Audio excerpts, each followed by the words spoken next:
tonight. They finally added Rust 24/7, bro. Do I like pizza? Overall, yeah. I haven't had pizza in like 2 years, though.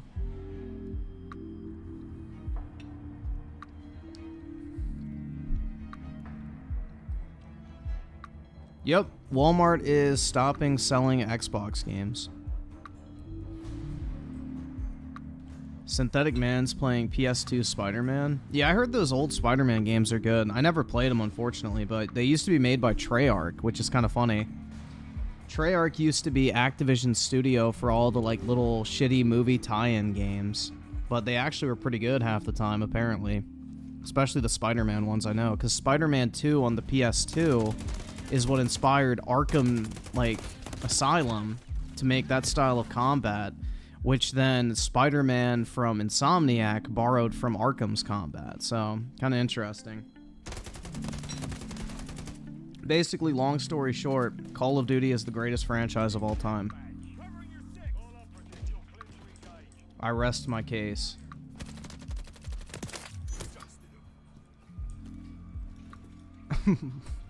Play Duck Dynasty? What is that even on? I've seen that game before. I don't remember what console it's on, though. I know what you're talking about. It's like complete dog shit, too.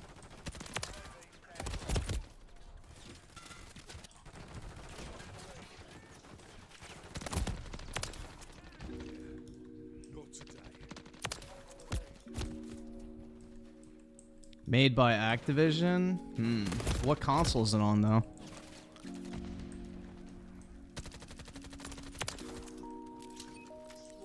I know it's probably not on PC. Bobby with the 279, downloading Ezio Collection, giving it a second chance. Yeah, they're really solid games, man. Honestly, like, the story is really good in those. I love the Ezio trilogy. PS4, 360. Then it won't be back compat. I was thinking about buying a 360 because there's been a couple games that we've talked about that I kind of want to stream, but they're not back compat. So I may buy like an old 360 or something for like 50 bucks off of eBay.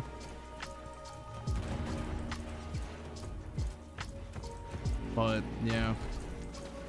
Because I wanted to play a Space Marine, and if I remember correctly, that game's kind of like, on PC. Plus, I kind of want the achievements, but it's not back in that, which is weird, considering the new one's coming out.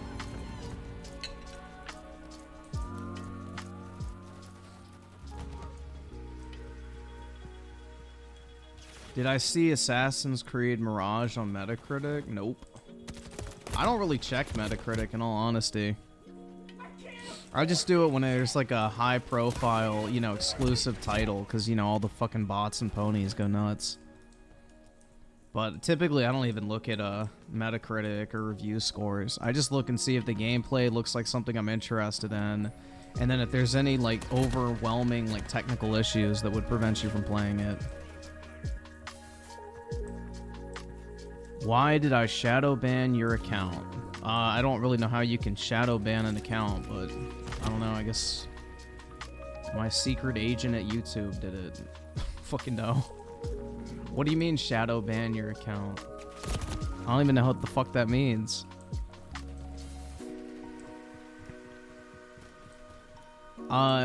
Inky Squid with the 5. Evening, Griffin. Have you or are you going to play Lords of the Fallen? Personally, I think it's a good game. Curious on your opinion. So I was going to, but I heard that game is a technical nightmare right now. So I'm probably going to wait until it's like, you know, a little past release and they, you know, iron some of the overarching issues out. I heard like it's pretty buggy, especially on the console version, which I don't know which platform I would get it on, but I heard there's like a lot of issues with it currently. No, it's not as clunky as the first one. It seems like it's actually improved.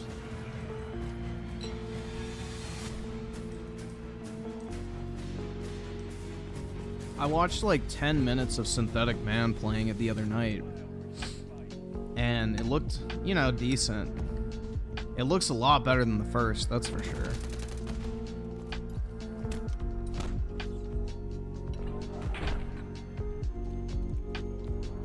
Alright, let me see. Alright, I'll check how much Duck Dynasty is. Let me see. Duck Dynasty Xbox. Do they not have it for... Oh, they do have it for Xbox One. Bro, I can get it for $4. Yo, should I buy it? What do you guys think? Is $4 worth getting a Duck Dynasty?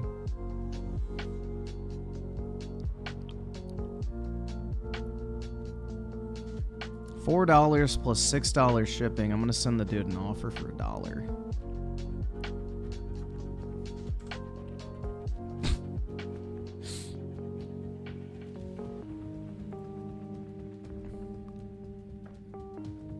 Offer declined. Alright, I'm gonna keep going through the best offers and see if I can get one for really cheap.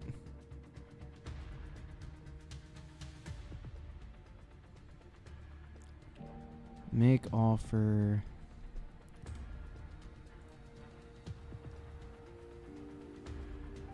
Dude, who's charging $7 shipping on this shit? Jesus.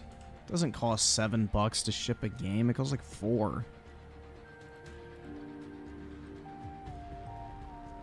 Alright. Offer sent. Alright, I'll see if I get it.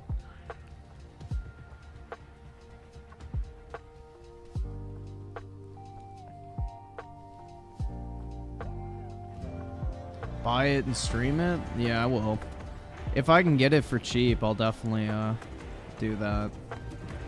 I just don't want to pay a lot of money for it, bro, because that game's going to be horrible. Which I understand that's the reason why you're asking to get it, but, you know.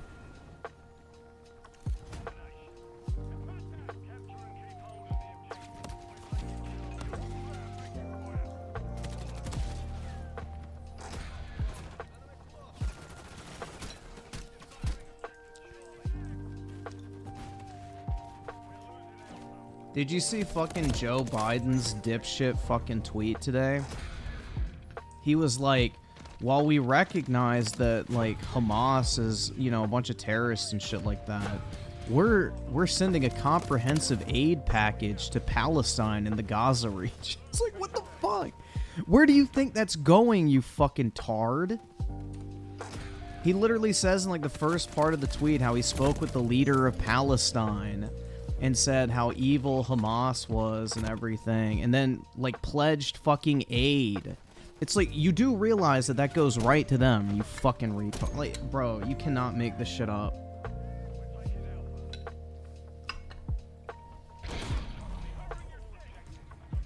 Yep, he sent Iran $6 billion, and all the weaponry that we left behind in Afghanistan is the shit that fucking Hamas is using against Israel right fucking now.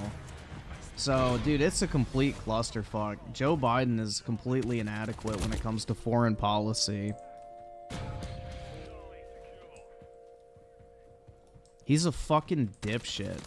Because the Taliban sold all the equipment to Iran, and then Iran gave it all to Hamas.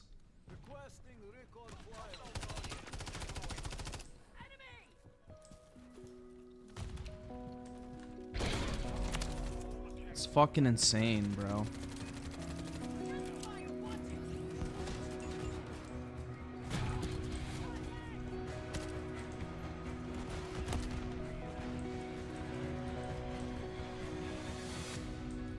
Yeah, Joe Biden has to be the most inadequate, just dipshit fucking president to ever exist when it comes to foreign policy, bro.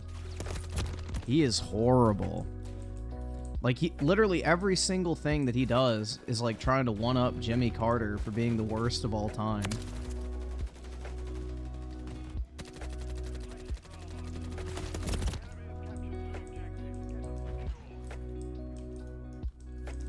It's wild, man.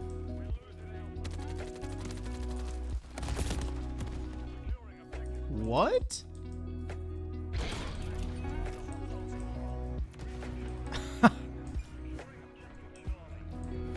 See, this is so much better than playing on shitty fucking Favela and shitty fucking, what's the other one? Skid Row and Estate. Like, they should have had Rust 24/7 as just the beta. Because this is all I'm gonna play as, like, play on when the actual, like, game comes out. It's the only good MW2 map in this beta. In my personal opinion.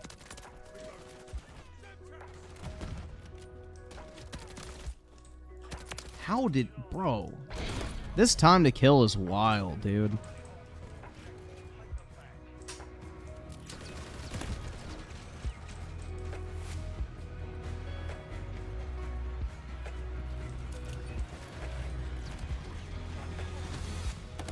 Ah, shit.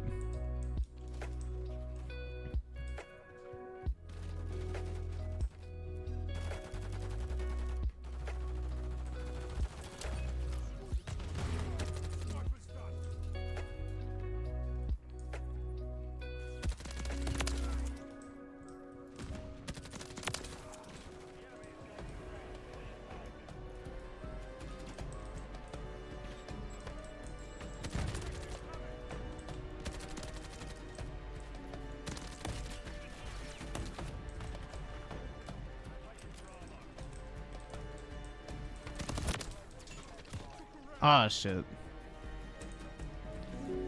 Bring back Final Stand? Hell yeah, dude. This game definitely needs more fucking autism.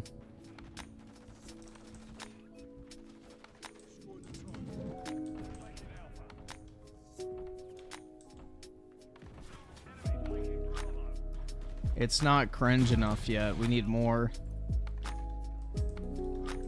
We need to make it even worse.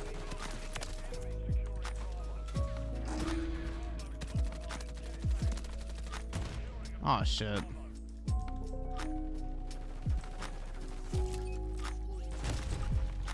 Boom. Oh, dude, Biden's definitely worse than Jimmy Carter now because Jimmy Carter had 1 fuck up. Biden's had like 4.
I do like that drone because it does help with fucking campers because of their head glitching. You can just launch that shit right at their dome and they're dead. That is nice. Oh, fuck that.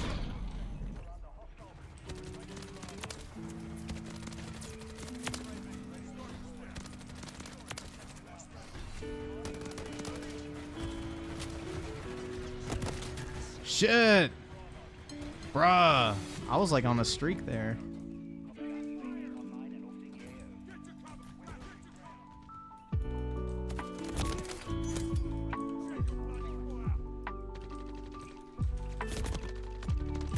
Fuck. Well, U-Generation, there's a Rust 24/7 match or a game mode now, so you don't have to leave. But yeah, that's what I was doing earlier. Like when I was playing off stream, I would just leave if I wasn't playing on Rust. Agreed. Oh, is this shit not working?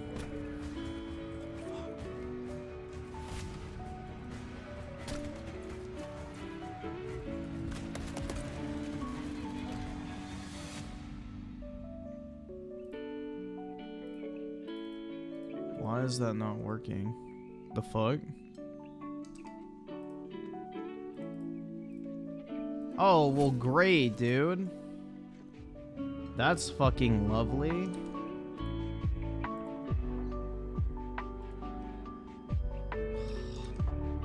Seriously, GeForce Experience isn't working.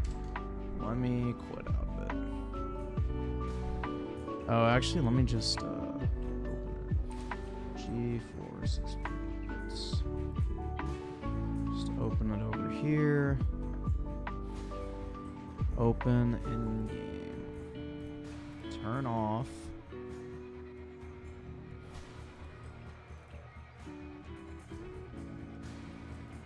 Turn on.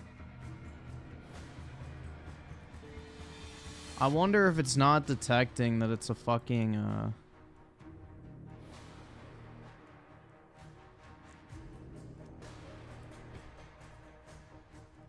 NVIDIA share, I think is.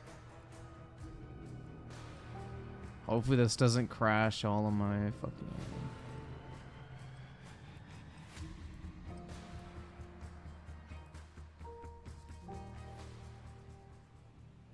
Alright, let me see if that works now.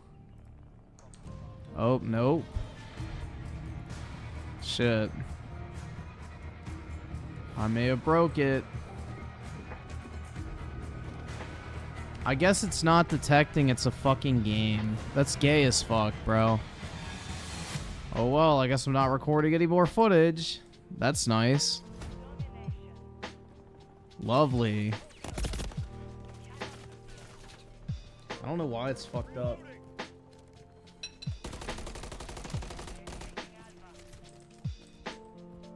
JA with the 5. Why can't Dreamcast guy be self-aware that he's making advertisement on company he apparently hates? Also, Walmart is definitely racist. I agree, man.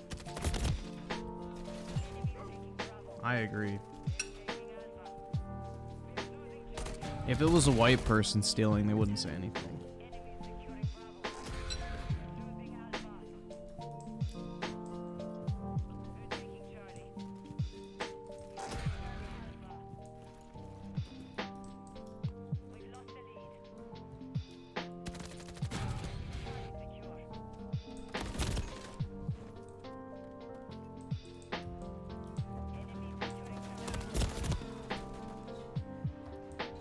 Did you see Valve was using people's AMD anti-lag thing? No, I didn't hear about that. What is AMD's anti-lag thing?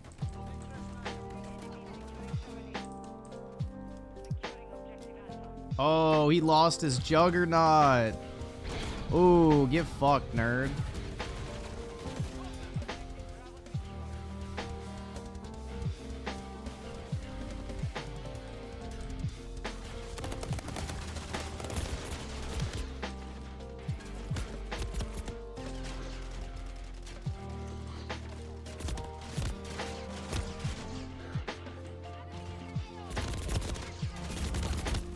Fuck, that thing sucks, dude. What the hell? That thing's fucking terrible.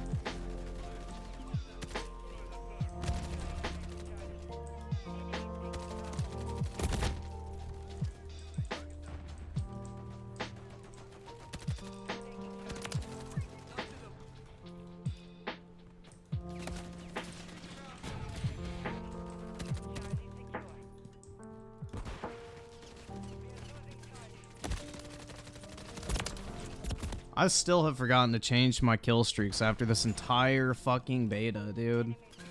Jesus. Boom. Oh, that's friendly.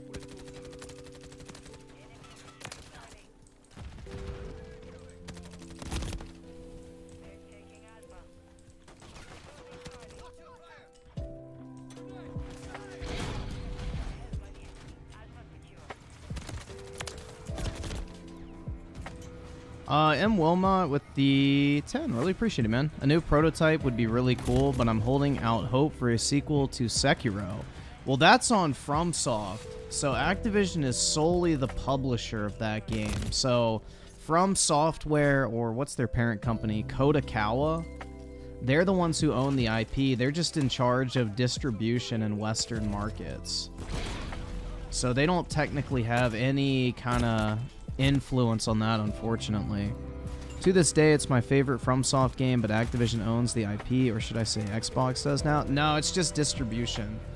So they can put it on whatever platform they want, put it in whatever subscription service they want to, but they don't actually own the game. They just have the distribution rights. So it's kind of similar to The Witcher 3, I believe it was published in some regions by Bandai Namco. And then in some regions, it was published just straight up by CD Projekt Red. So that's just a distribution contract, unfortunately. And the other thing is, too, is then they would have to be able to pay, you know, From Software to actually make another one. Which I don't know if they would. And I would assume they would. It just depends on what games they have, I guess, cooking in the background.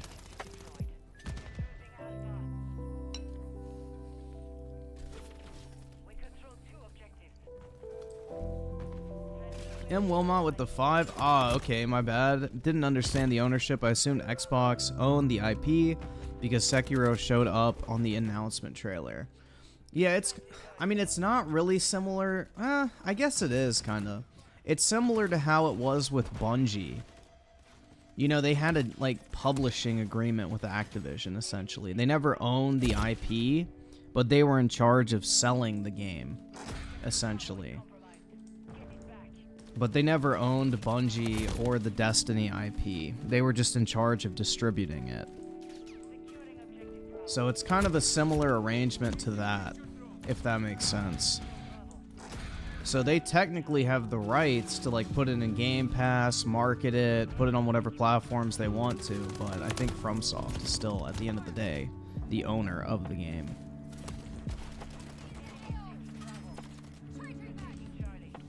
Bamaham Yum with the 2. Wake up, babe. The new Xbox sizzle reel drop. Let's just hope some games follow it. That's the thing, bro. It's like we got all these acquisitions. Let's start seeing the fruits of the labor now.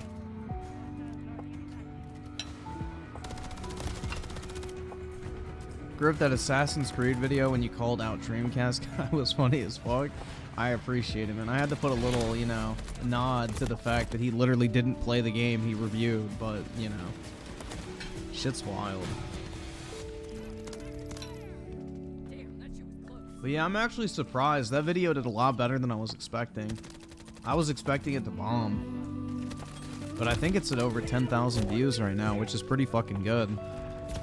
That's what I was hoping it was gonna get total, keep in mind. Because I had a feeling like it would just do really bad because I don't really review games. But yeah, it's at 10,100 views right now. That's where I thought it was going to land, like, overall, so I'm pleasantly surprised. So big ups to everybody who checked it out. Appreciate you. Yeah, I try to, like, if you leave comments on my videos, like, for the first hour at least, I try to, like, you know, reply and heart shit, so.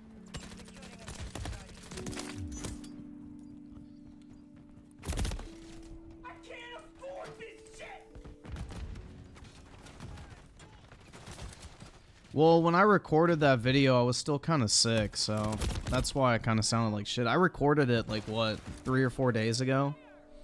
So I was still kind of sick at that point.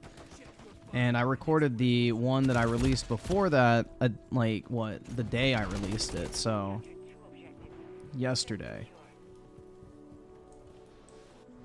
Bro, that YouTube short you made? That's right.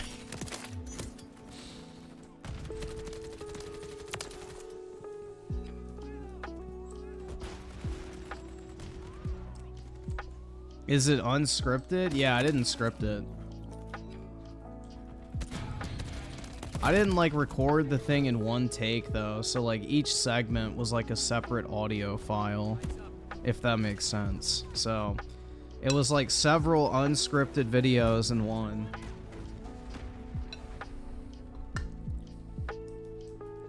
Yeah, maybe I'll review Spider-Man too, because I'm sure I'll have a very different opinion compared to the general consensus.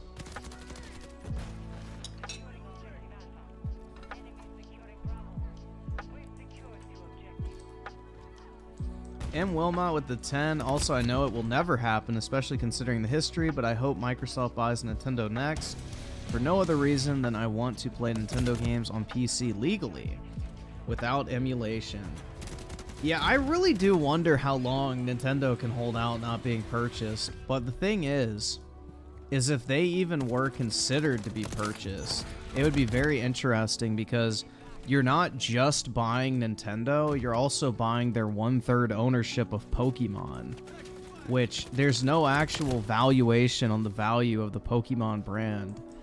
But considering it's the highest grossing media franchise of all time, making almost $100 billion over the course of its existence, let's say it makes on average $5 billion a year, you know, multiply that by 10, and you essentially have the value of the Pokemon company. So whatever Nintendo's valuation is, you have to add like 17 billion to it for Pokemon as well. So it's pretty interesting. But I don't know, man, because Japan's that protected market, so they don't have to sell if they don't want to. I guess you would just have to convince a lot of big Nintendo shareholders to vote to sell.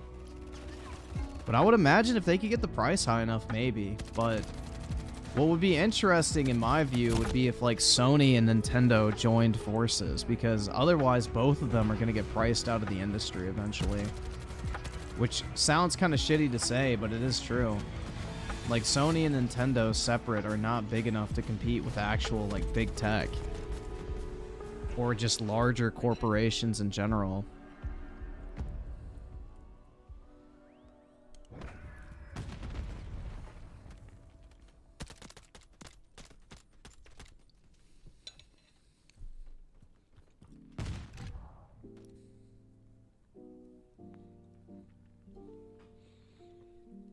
But it would be cool. Like, I really don't understand why Nintendo sits on their games and doesn't sell them. Like, they should put every GameCube game, every N64 game, every NES, SNES, Wii game, GameCube, I think I said our GameCube twice, Wii U game, and just put them on the eShop and charge like $40 each. People would buy that shit up like crazy. And they wouldn't even have to do any work. It could just be a straight up port. No up-resing, no, like nothing. They could do nothing to those games and just resell them. And people would just shell out handfuls of money towards them. But the thing is with Nintendo, which is their business model, is they like the concept of almost scarcity, but it's also like, I forget the term. There's a term for it, but it's like you have well-defined boundaries, essentially. Like, they want the Switch generation to be the Switch generation, and they want you to be, like, in that moment of, like, okay, the Switch is out, I'm gonna buy everything I can for the Switch because I'm not gonna be able to buy it in the future. Like, they want you to experience it at the moment, not later. I forget the term for it. But it's basically that principle where it forces you to like partake at the time because you're afraid you're going to miss out. It's not almost like FOMO, but it's something else. I can't remember what it is. There's like a term for it.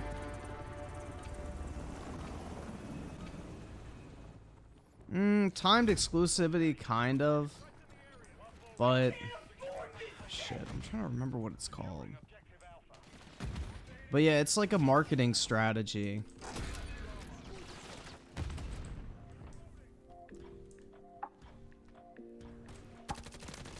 But it's actually very effective for them because it makes you think like, oh, the Switch is out. I better buy all the Switch games I can right now because they're not going to sell them in the future. Yeah, artificial scarcity is kind of, but it's more so It's not even really artificial scarcity because the games are readily available. It's more of like a time thing. Like, they want you focused on that generation's games, not another's. I can't remember what the term is, but it's basically that principle. They want well-defined generations. Like, the Switch generation will be separate from the Wii U generation, which, you know, everything got ported from the Wii U. But, like, it's kind of like that. Like, if you wanted to play GameCube games, you should have gotten the GameCube. If you wanted to play Wii games, you should have gotten the Wii. If you want to play Switch games, you should have bought a Switch. Like, that's kind of their mentality, which I think is dumb because they lose a lot of money that way. Gatekeeping, yeah, gatekeeping is probably a good term for that. That could work. You could say it's a form of gatekeeping. Like, they gatekeep the generations. Yeah, that would work. It's not the exact phrase I was thinking of, but you could say that would be a, I guess, strategy that they employ. You know, if you weren't there, then you don't have the ability to experience it, essentially. So yeah, gatekeeping would work.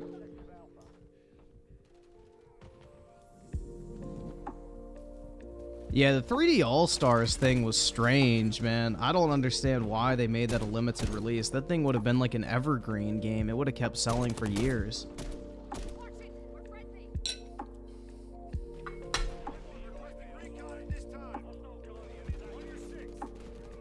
That's why I bought like 10, or I think I bought 20 copies of it. And I think that game is sitting at over $100 sealed right now. So, pretty wild.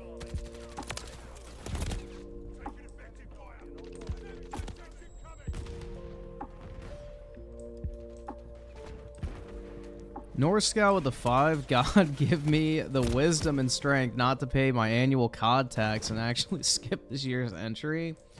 Bro, if they don't have Rust 24/7 day one, I couldn't blame you for skipping, because a lot of these old MW2 maps that are in here did not age well at all. Like, people's nostalgia for those maps definitely outweighs the reality, I feel like.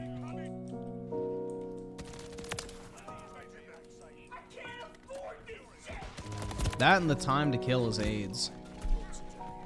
The time to kill in this game is horrid. I don't want to empty half of a normal mag to kill one person. I don't understand how that's fun.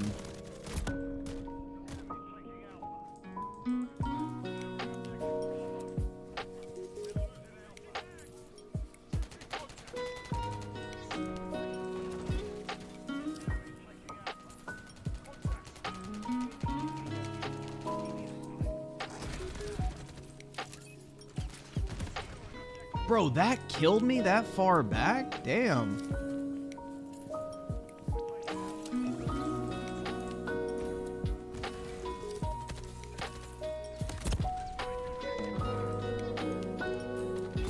Ah, I fucked that up.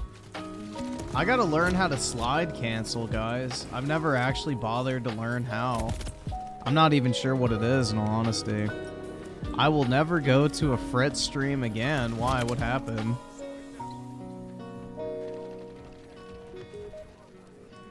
The fuck?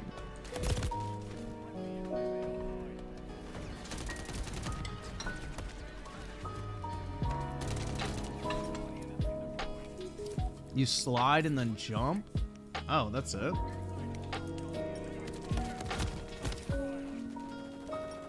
I've been doing that shit on accident. I didn't even know that was a slide cancel.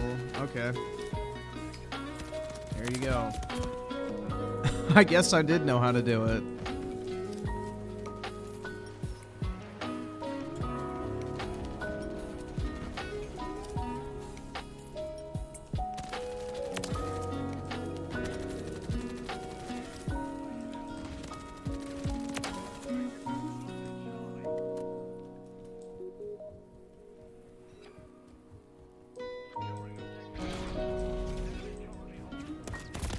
Oh shit. Oski with the 5. I'm almost debating if I want you to play through the whole Mario Wonder game and then make a video about it. Completely shitting on it. What do you... I wouldn't really... This is the thing, is I wouldn't shit on a Mario platformer just because I don't like it. Because I acknowledge I don't like platformers. Like, 2D Marios are not my, like, genre of game. So unless it's, like, a fundamentally broken or just bad 2D platformer, I wouldn't just shit on it for the sake of shitting on it. So it would really just depend on how it actually turned out. Like, I mean, if it's just a bad platformer, then I wouldn't have a problem with that, but I wouldn't, like, I guess, say, do that if you're, like, intending on me doing that, because I'm not 100% sure. I guess what I'm trying to say is I wouldn't shit on a game just to shit on it. It has to be worthy of being shit on.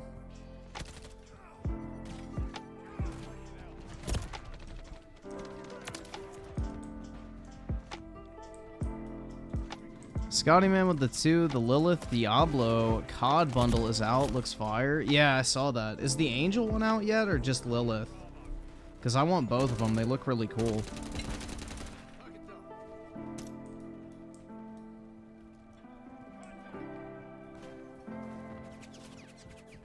And let's see. Basking Ball with the 5. Can't wait to see all the COD bad motherfuckers on Xbox suddenly become COD fam. Exactly, bro.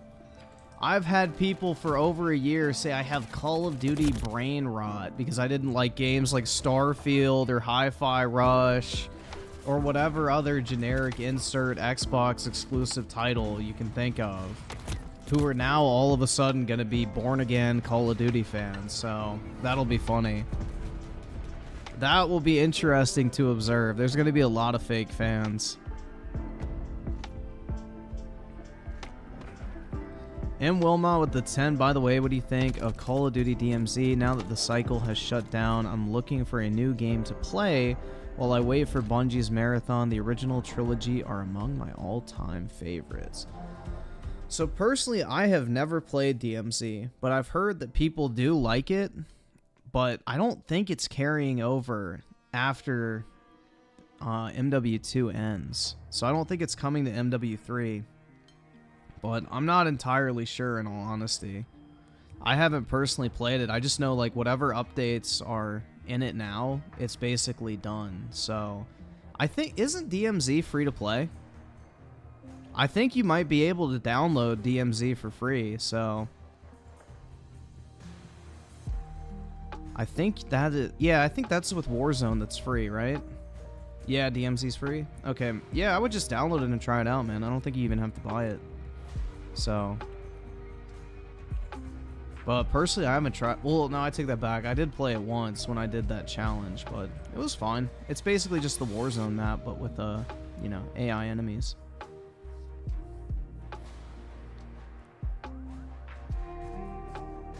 Griffin, I didn't know you liked COD. I know, man. But now that Xbox owns it, I love it.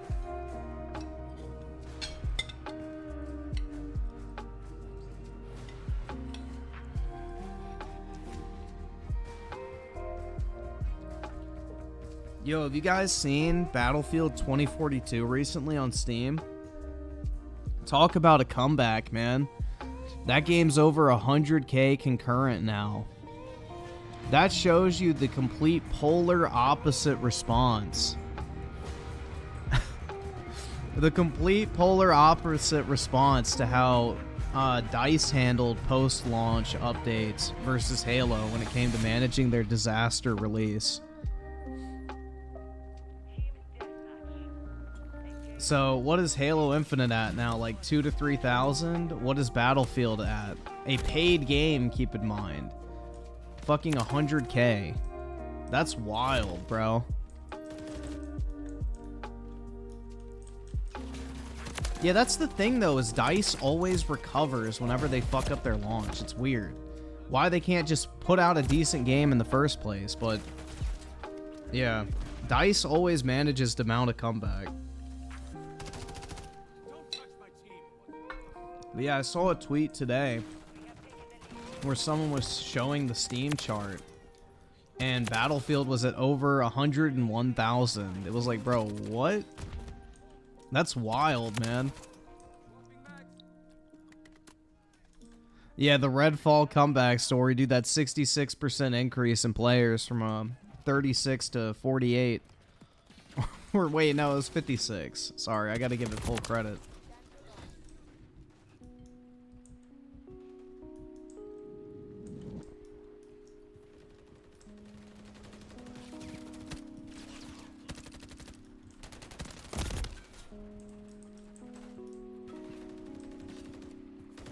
Yeah, I've still yet to play Battlefield 2042 since it's launched, so that's right, man.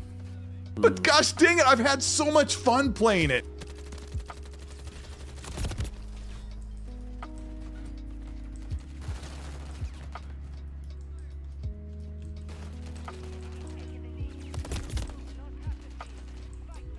DMZ is such a mixed bag. Can't wait for Warzone. Wait, modern MWZ. You mean, hold on. I don't know, man. A tale as old as time. Battlefield always bounces back. Yup. It would be amazing to see if DICE could actually release a competent game for once at launch. I mean, I guess the only time they really did that was Battlefield 3, and every other Battlefield launch since has been a buggy, broken pile of shit. I just don't understand it, man. Like, take the extra year to polish it out and, like, give people a good first impression.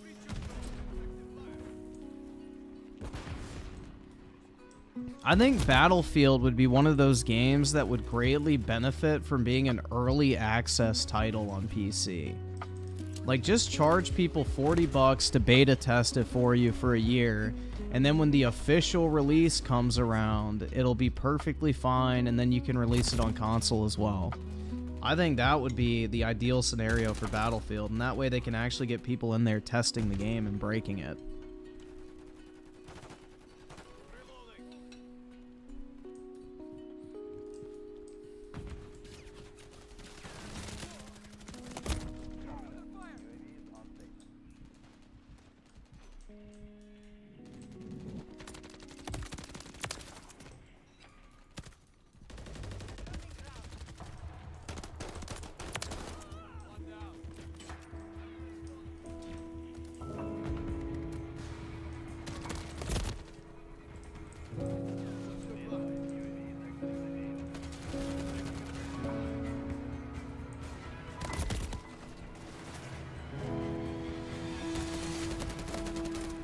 Hold up, let me check something real quick.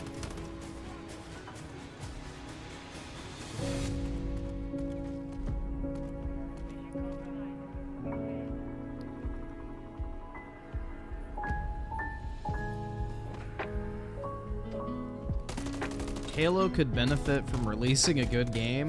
They need to speed up the gameplay.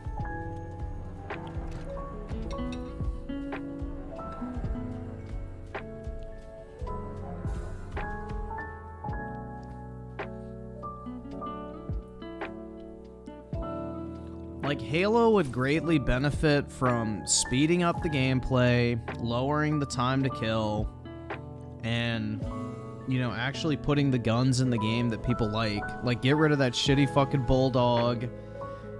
You know, have more levels where the rocket launcher spawns. Put back some of the Promethean weaponry. Some of the Halo 3 weapons as well. Like, I don't know. They just, like, don't seem to want people to have fun in that game. It's odd.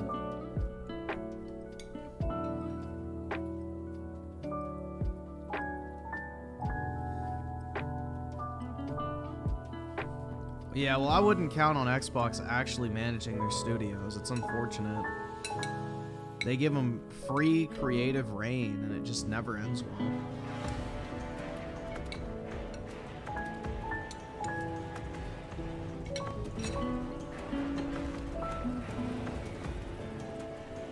Does not end well.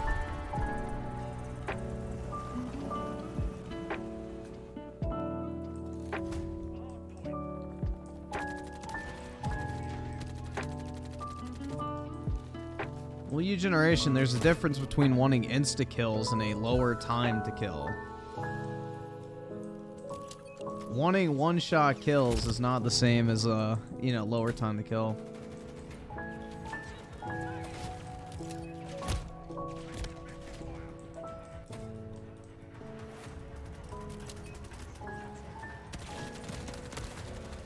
An assist? Bruh.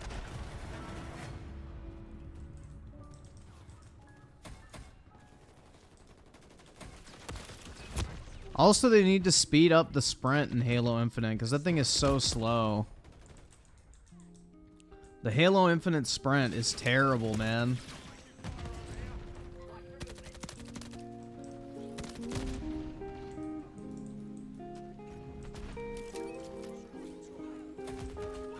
Oops.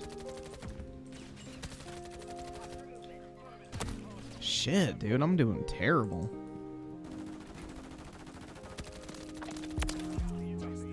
Yeah, I think Halo 3's movement is actually faster than Infinite's sprint. It's very odd.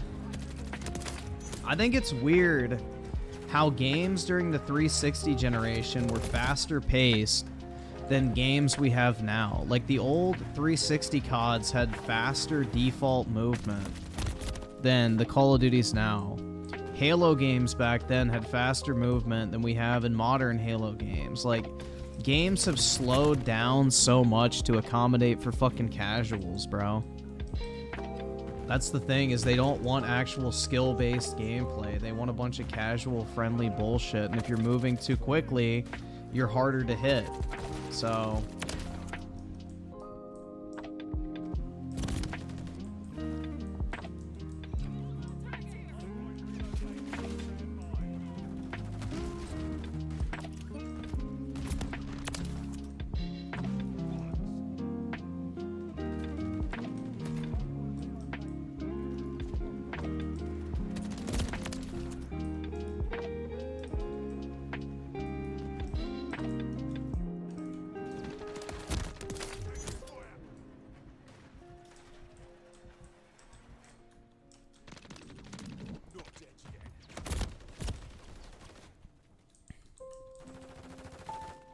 yeah, something feels really off with the gunplay in Infinite, personally.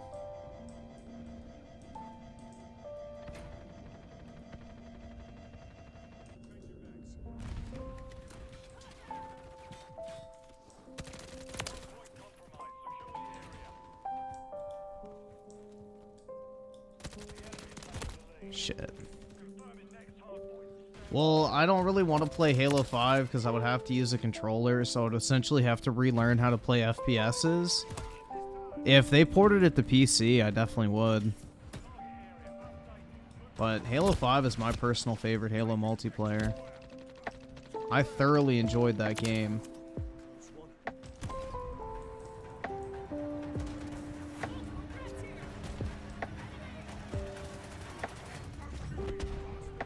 I think I could do better managing Xbox's studios because Phil Spencer doesn't manage them.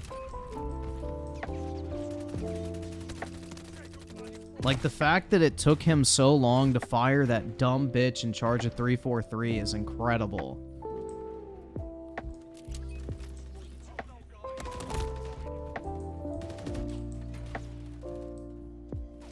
He's way too hands-off. Like, I don't think Phil actually like, I really question, does he even, like, play the fucking games that they have coming out? Like, half of them would never even make it past, like, 3 minutes of me touching it. I'd be like, are you fucking shitting me? You're not releasing this crap.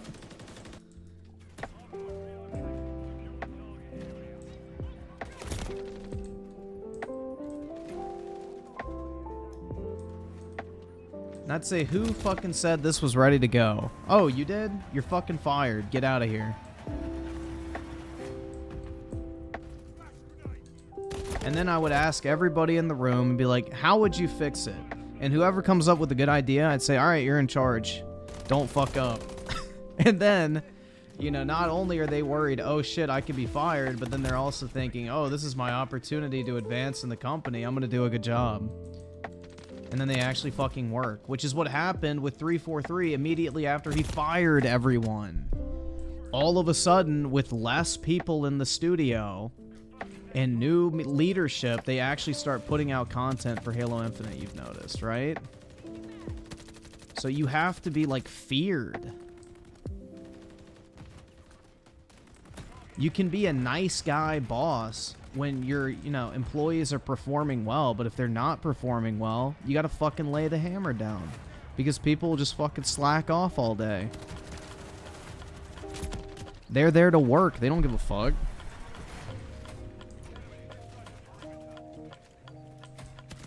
They're not getting a cut of the profits. They get paid either way. That's what PlayStation does. They live in fear every day. Well, yeah, the Japanese are fucking ruthless, bro. Yeah, the Japanese take a very heavy-handed management style.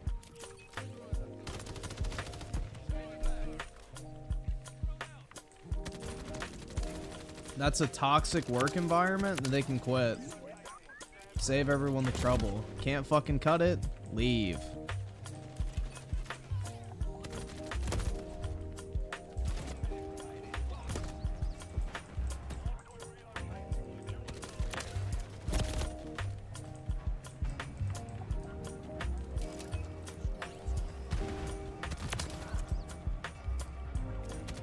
Yeah, Japanese work culture is very different than American. Like, they're extremely fucking strict. That's the reason why the rate of suicide is so high in Japan, is because, you know, their work expectations are insane.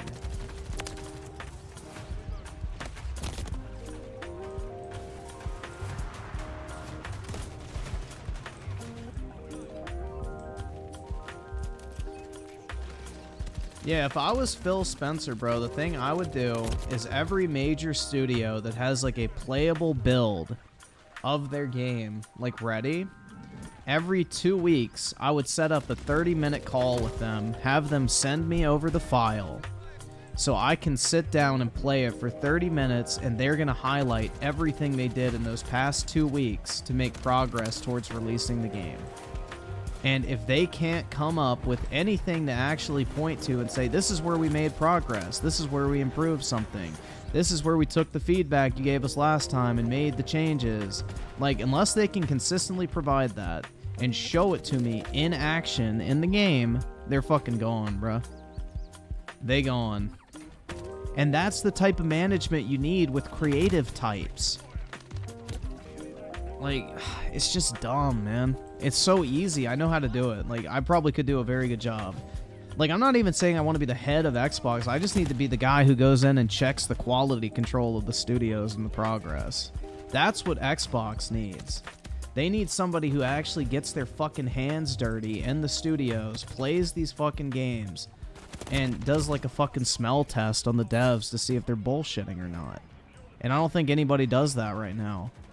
I think everybody just takes the fucking developer's word for it and goes, alright, finish it when you finish it. That's what Phil needs, is, like, you know, an enforcer. He needs the taskmaster. Like, you know, the plantation owners back in the day with their slaves, they wouldn't actually manage the slaves. They would hire somebody, usually a former slave, to come in and be like the taskmaster, who would be like in charge of making sure everybody was doing their duties and crack that whip. So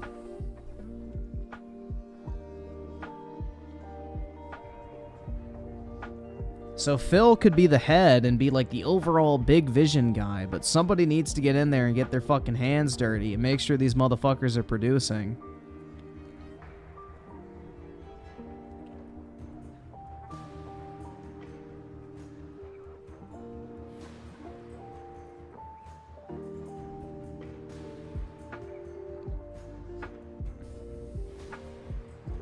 Fratanga has gone full fanboy. In what way? Did somebody say something bad about Hi-Fi Rush?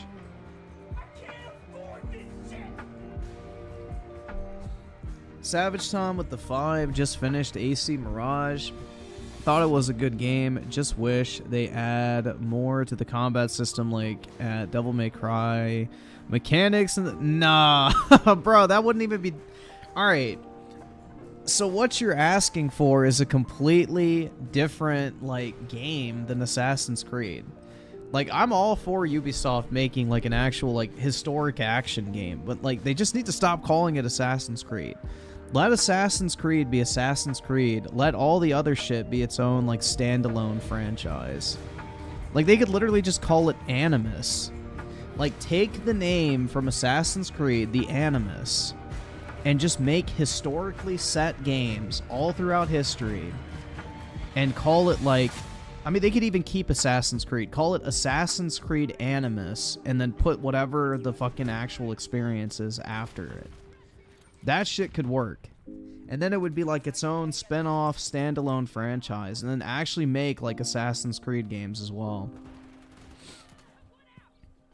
But they just want that marketing power of the Assassin's Creed name, which is irritating.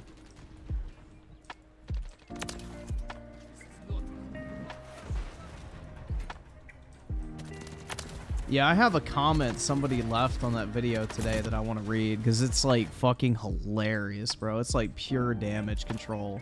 He's, like, capping for the fact, like, well, Ubisoft only gave them so much of a budget to work with, so considering the resources at their disposal, you actually have to give them credit for how great the game was. I'm like, bro, I don't fucking care. Like, what fucking effect does it have on me how much money they had to develop the game? That is literally none of my concern. That is none of my business, bro. If Ubisoft didn't properly allocate resources, that's on them, not me. Like, why is that my responsibility to take into account when I'm playing their game? That is such a dumbass statement. Like...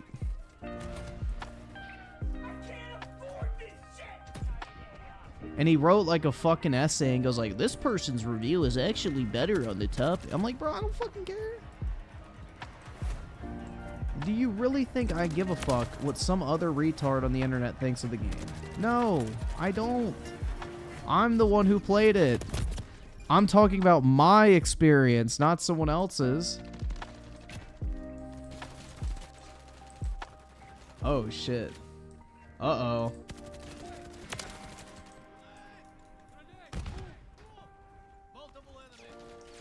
Alright, guys. Nature is calling. Speaking of bullshit, I have to go take a shit. So, I will be back in a few minutes. I'll be in the chat, though. So, I Siler with the 5. Alright, I'll play it when we get back. But, I gotta go take a dump real quick, so I will be back. I will see you all in the chat.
I'm back, guys. Did you miss me? That was a event. So I sell will play your thing real quick.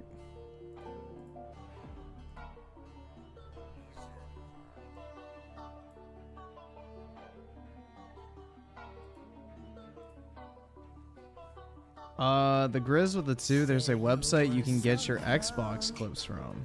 Oh, really? Damn, I didn't know about that.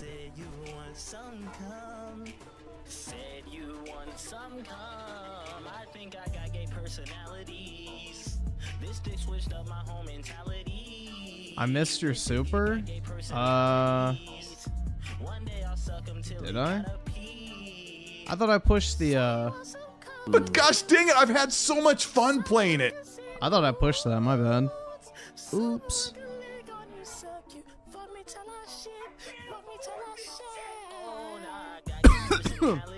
2023 Perfect Dark with the 10. Appreciate it, man.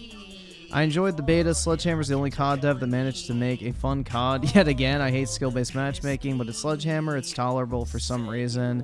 It's almost like the game is fun and don't care about it. Yeah, personally, I've never been of the mindset that skill-based matchmaking has negatively affected my experience. But yeah, I think the most important part is, like, you know, whether the game is fun or not, and the rest you can kind of put up with.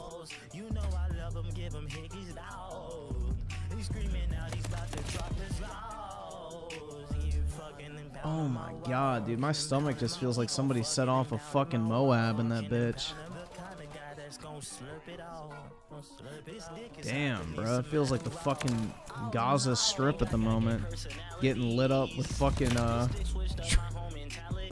with fucking rockets and shit.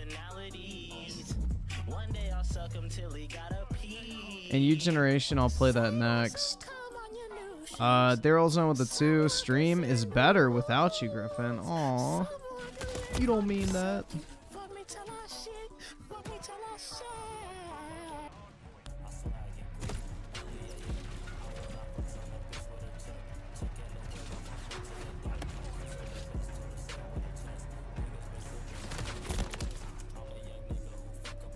Dude, I don't know what the fuck is up with my stomach, man. That shit is horrible.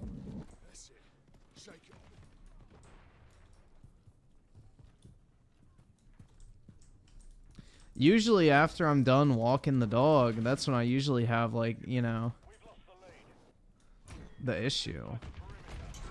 But nah, I don't know. The bubble gut, something like that, man.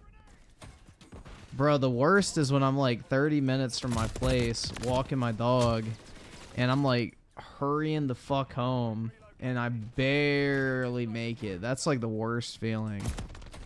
That shit is ass. It happens all the time too. I don't know if it's like psychological or something, but it's always when I'm at like the furthest point from my place that all of a sudden I get like this insane fucking urge to like just plaster my toilet bowl, bro.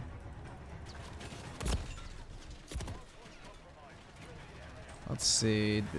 The Grizz with the 10. He's right. Mute your mouth. All right, man.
All right, the time is up.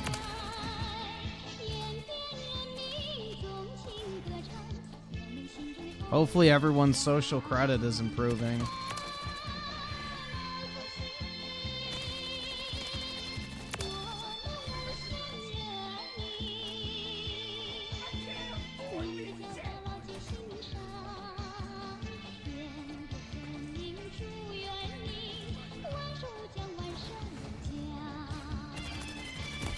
Fuck.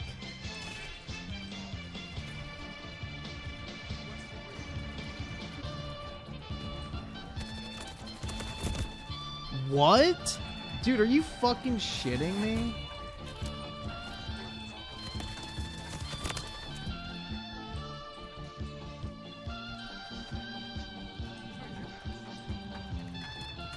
Nah, this is Chinese propaganda music from Mao. From old Chairman Mao. AKA Social Credit Booster. We have to hedge our bets in case we all have to take the China pill at some point. If Western civilization continues to decline, we all may have to move to China.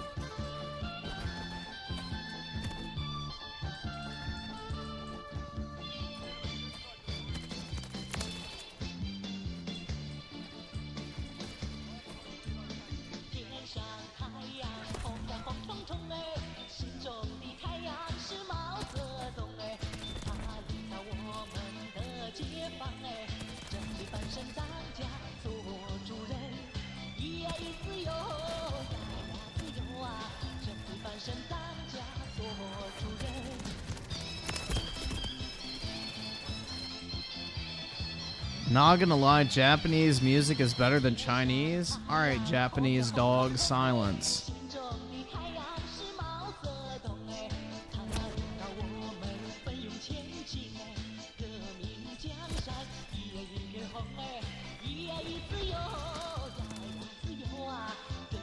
Silence, Japanese dog.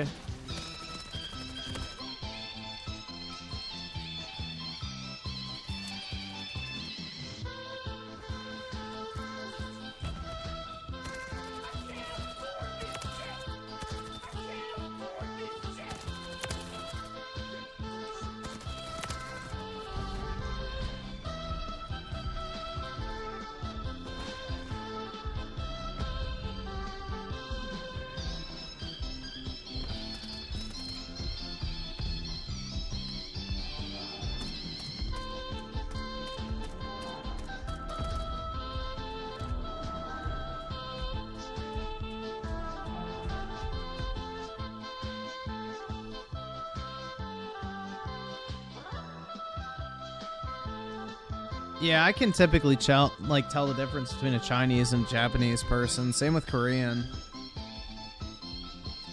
Surprisingly, I can do it with a pretty decent amount of accuracy. I mean, I'm sure I'd get tripped up eventually, but yeah, I can actually do it. Bobby with the 279. DSP would love this song. Which one? The the Jewish one or the Chinese one?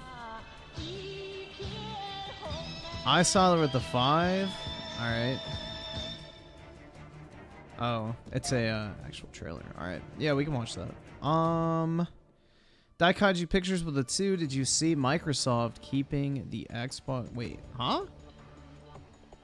Do you see Microsoft keeping the Xbox? What do you mean? Yeah, I won't see him getting rid of it if that's what you mean. Like, why wouldn't they keep it? I would definitely keep the Xbox controller. It's the best controller on the market. And Daryl's on with the 2. Play Andrew Tate's theme song. Your favorite idol? What is like the actual name of it? I don't know what the Andrew Tate theme song is. Is it? Bro, I honestly I don't follow Andrew Tate like that, so I have no idea what it is. I saw it with the 5. Is this a psyop? Uh-oh. Yup. I guess he got into the spirit after the music played.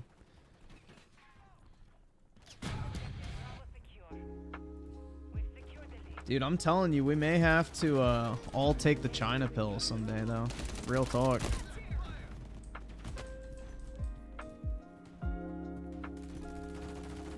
Oh my god, bruh. China number 1? That's right. USA number 0.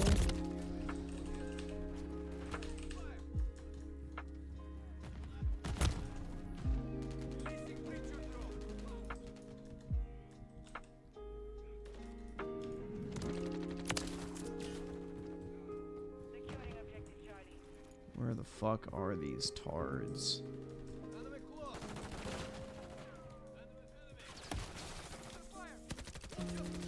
But y'all saw that last match I was in before I turned my mic on. These fucking retards were just camping the entire fucking time, dude. That shit was horrible. They were all in the back of the fucking map, just head glitching and shit. So cringe.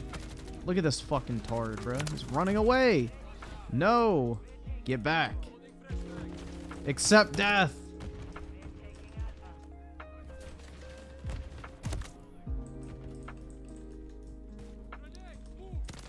Yeah, that's what happens when you have a high time to kill. It encourages camping, because if you run around and somebody else is like posted up behind a barrel, the likelihood of you killing them is insanely low.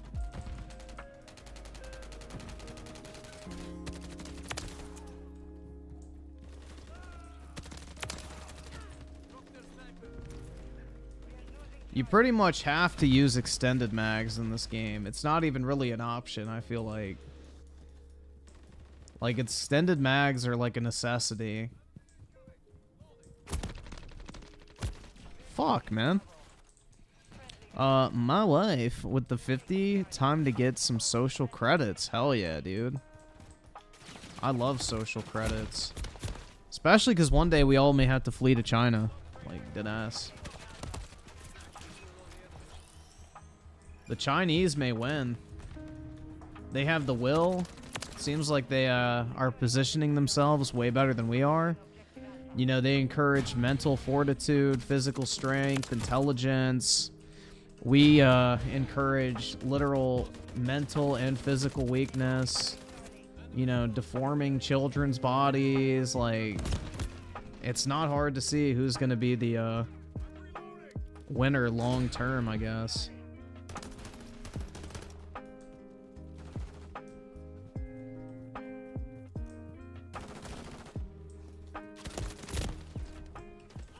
Do you really think we're gonna let the Chinese economy collapse when the Chinese own so many of our fucking politicians, dude? Hell no.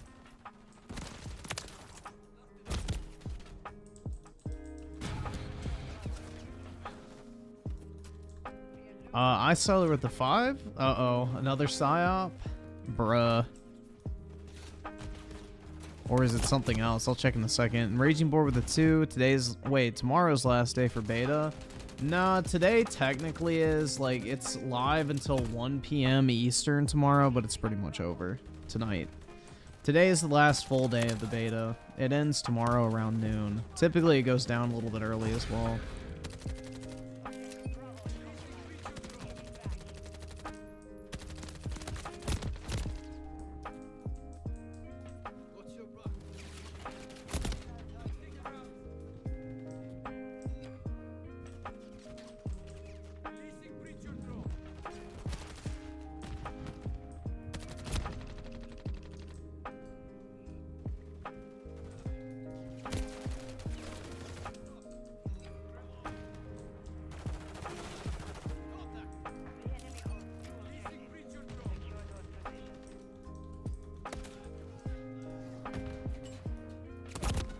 Shit. Dude, look at these fucking little Fanooks just posted up behind cover on Rust, dude. You're supposed to be running around. You're not supposed to be fucking posted up behind cover. It's so lame, bruh. It's disheartening. And you got this guy camping. It's like, damn, man.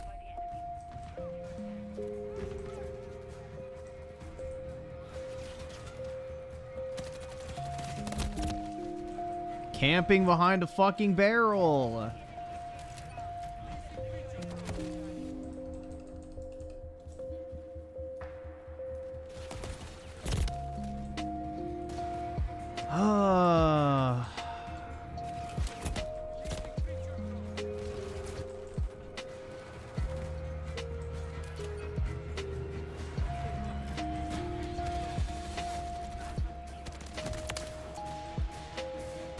Ah, shit.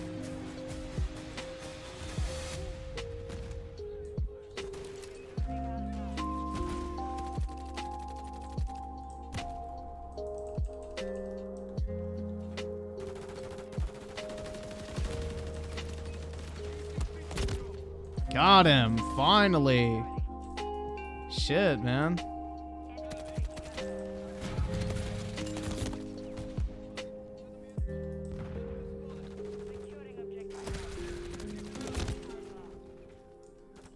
I probably should use a different fucking gun than this ACR, but the beta's already fucking over, so it doesn't really matter at this point. But it just feels like everyone can kill me, like, so quickly. Like, right there, I got shot, like, twice. Maybe more than that, but on my screen, I only got hit twice. I don't fucking know, dude. Just something feels way off compared to everybody else. Like, how did that AK one-tap me right there? Y'all saw that shit, right? Fucking literally one-tapped me in the chest or whatever. It wasn't even a headshot. Like, how am I getting out-fired at close range? Like, look at this shit. Watch. It's a fucking AK, bruh. What the fuck is that shit? It's got the fucking banana mag on it and everything. Shit's gay as hell, bruh.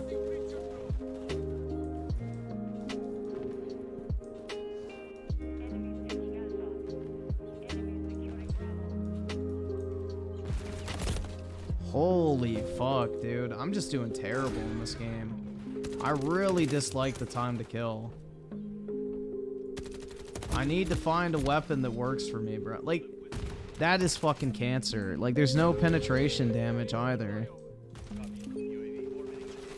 Which is weird because Vanguard had a shit ton of penetration damage.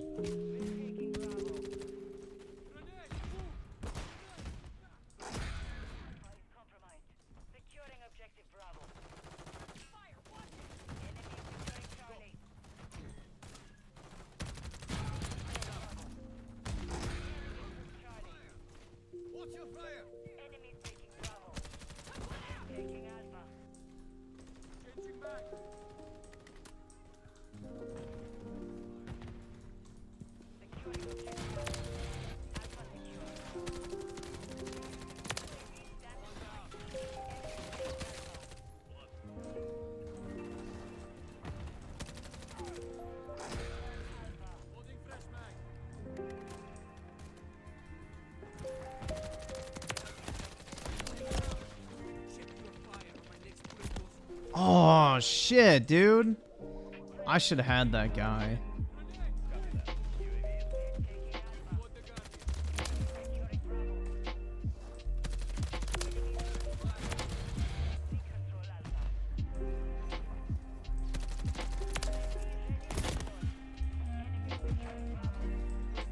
You just have to, like, sweat so fucking hard in this game to get, like, even, like, a 3-kill streak.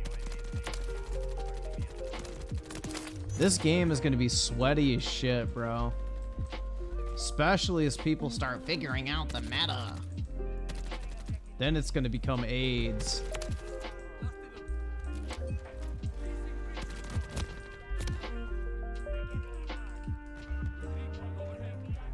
No, it's not skill-based matchmaking. It's the time to kill.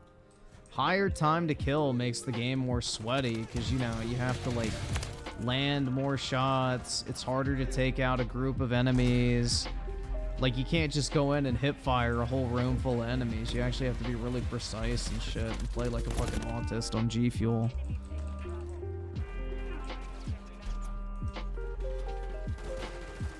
You gotta make sure to snort your line of G Fuel between matches in order to stay competitive.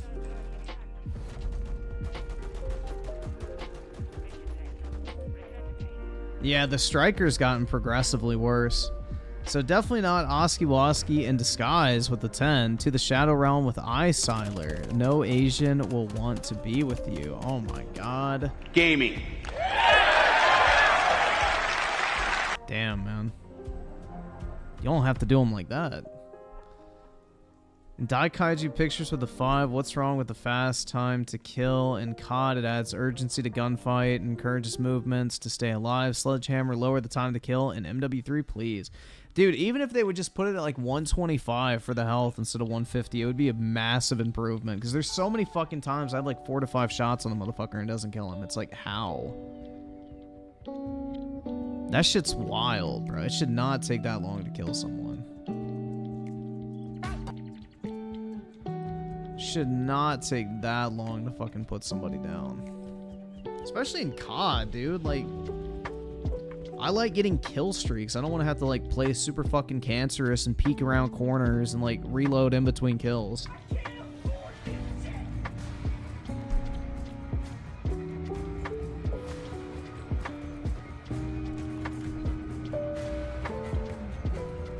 Let me try this gun out.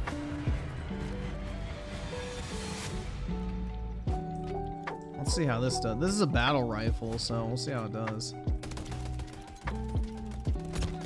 I couldn't see shit. Damn, bruh.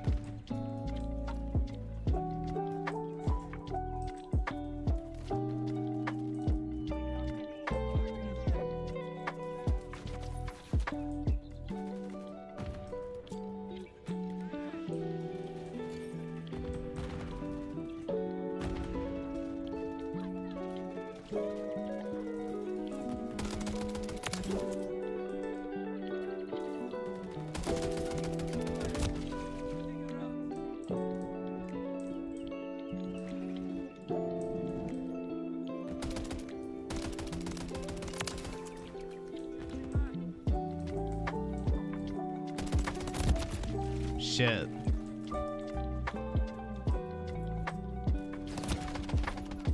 I definitely need some attachments on this bitch.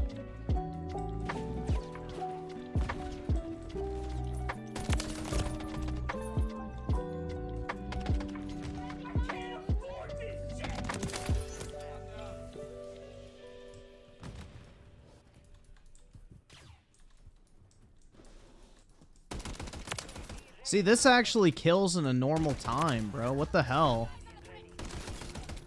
So, I guess battle rifles are just the fucking move in this game, dude. They're the new assault rifles. And assault rifles are literally just fucking pea shooters. And SMGs are solely for fucking close range. Like, this is like a normal assault rifle in COD. This is how the ACR should be, like, killing people in, like, 3 shots. So I guess we're just gonna have to use battle rifles in this game. Seems to be the only viable option.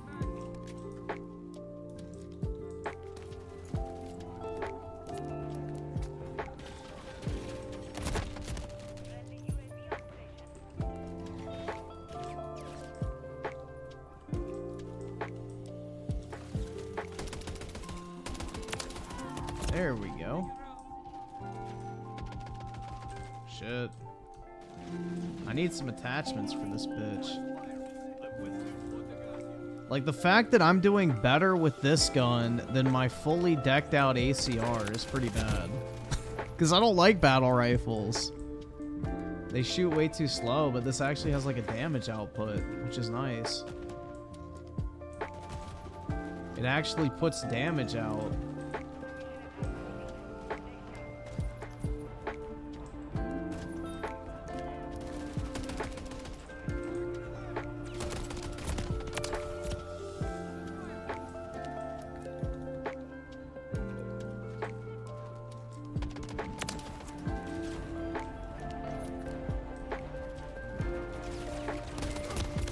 Shit. Scotty Man with the 2 rumor has it they're adding health bars. Bro, they better fucking not. They better fucking not. That shit looked horrible in Cold War.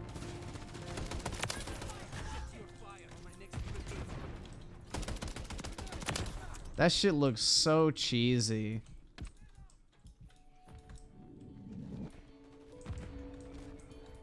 Yeah, so it looks like I'm going to be using battle rifles in this game. Hooray.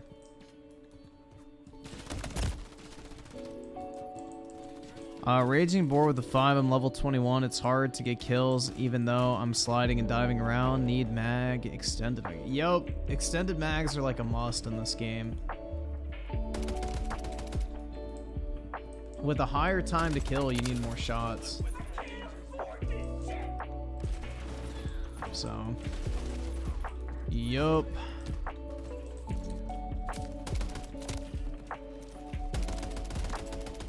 Shit.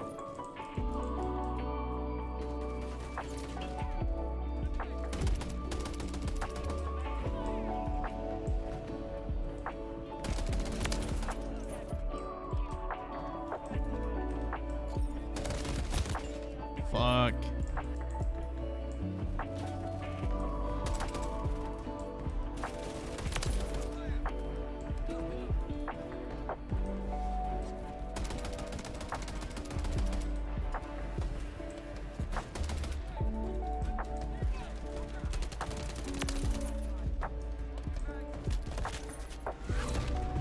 Hell yeah. Bro, I got the most kills on my team with a battle rifle. No fucking attack. Yeah. You're just gonna, like, I'm gonna have to use battle rifles in this game.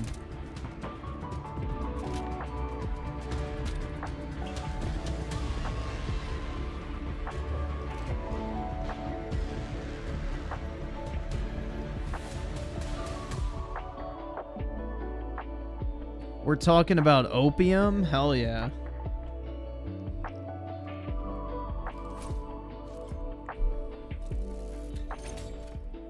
The opium trade was pretty cringe, man. It decimated China. As a future citizen of the People's Republic of China, you know, I have to condemn such a usage of whatever substance.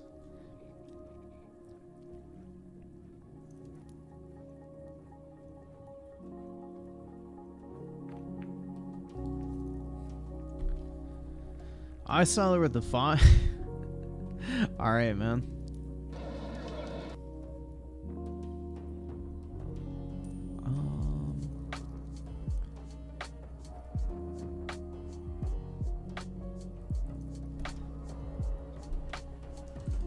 I want to see Xbox 360 console Gears. I want the Gears of War 360. How much is it?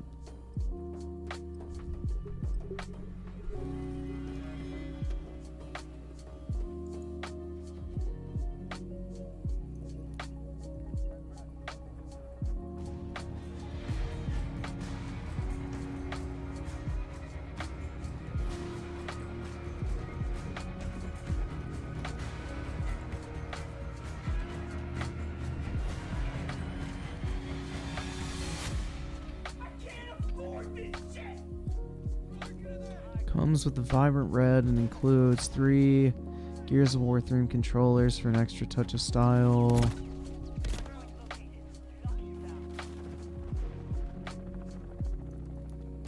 Huh. Used. Does it come with all the cords? It's actually a really good price, man.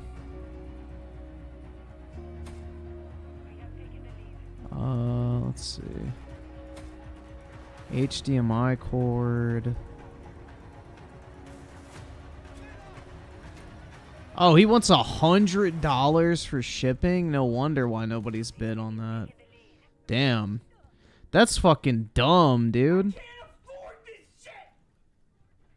I ain't paying $100 for shipping.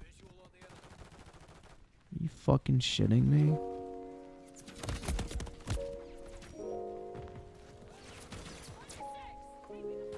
I want to get a like 360 because there's like a couple games that we've already talked about that are not back compat that I would actually like to play.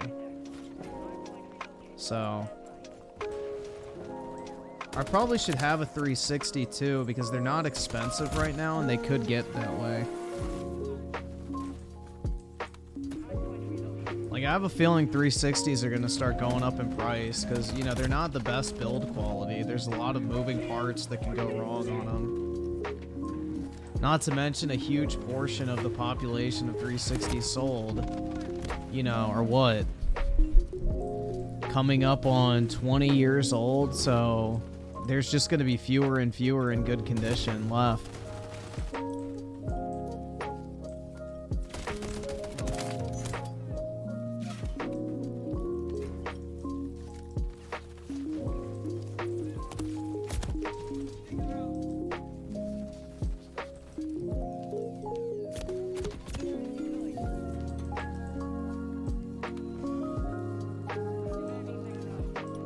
Yeah, I want a Red Ring of Death 360 just so I can have it as like a piece of, like, I guess art. But I don't have anywhere to display one, but I feel like those will always be cheap.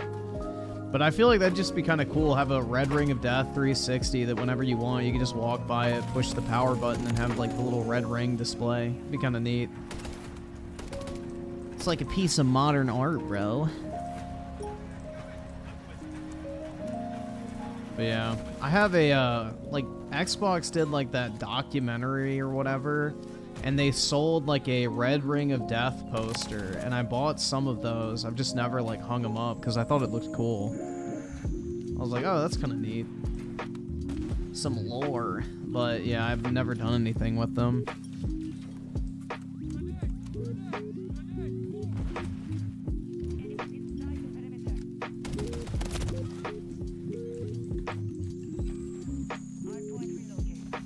Bobby with the 279, thoughts on Honda Civics? They're just like okay cars. I think they're really bland looking, but you're just buying it to get from point A to point B. There's not really much extra put into them. You know, they're just a good everyday driver, so I got no beef. I didn't watch the Xbox documentary. It's just around that time they released the posters or whatever. So I got the one of the Red Ring of Death. I never watched the Xbox documentary. I don't really care about consoles that much.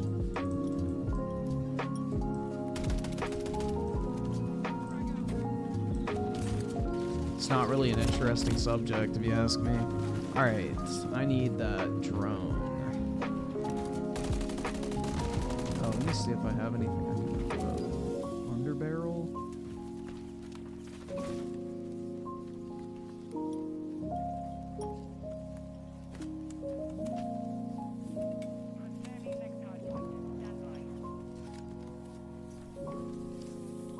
That sounds pretty good for this. Oh fuck. Magazine, 10 round. Ew, why would I ever put that on?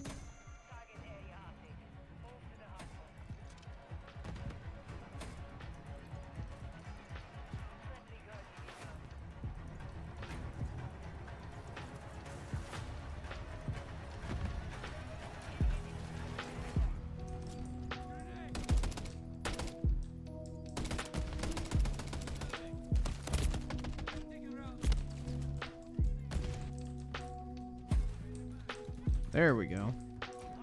Now I have an actual sight. Bro, that aim down sight is fast. Damn.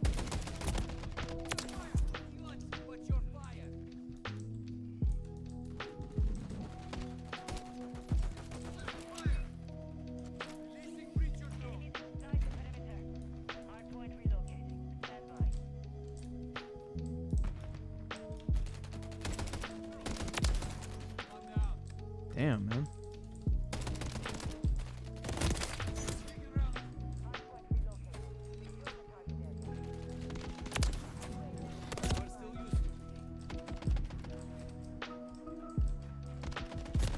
Fuck.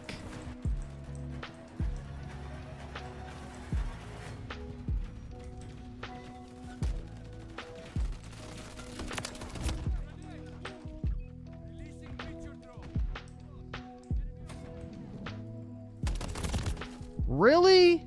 Damn, man. Shit. I thought I had that guy.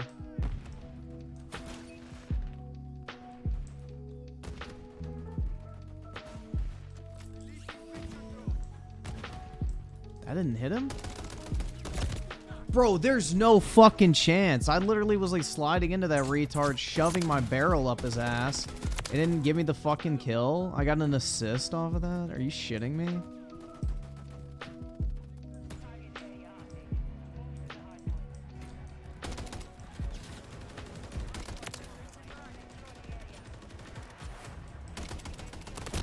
Oh my god. Dude, this time to kill is gonna send me to a fucking early grave, I'm telling you. I think it's interesting that this game is so self-aware that extended mags are necessary that literally every single gun I've tried to put it on, literally it's the last unlock for every single weapon that I've looked at. Like, whatever the max level for the gun is, that's when you get, like, the drum mag. Because they know how fucking broken the drum mag is in terms of, like, actually allowing you to get fucking multi-kills.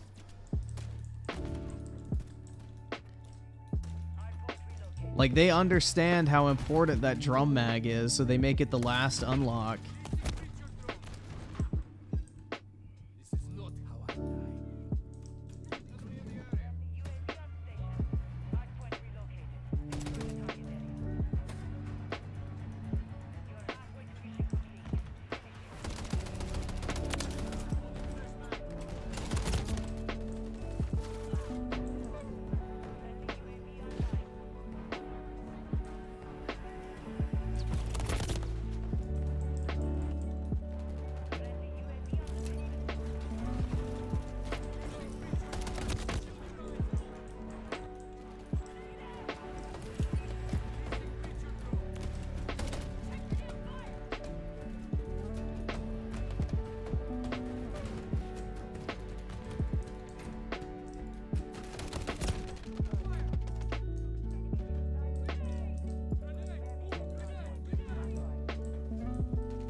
What?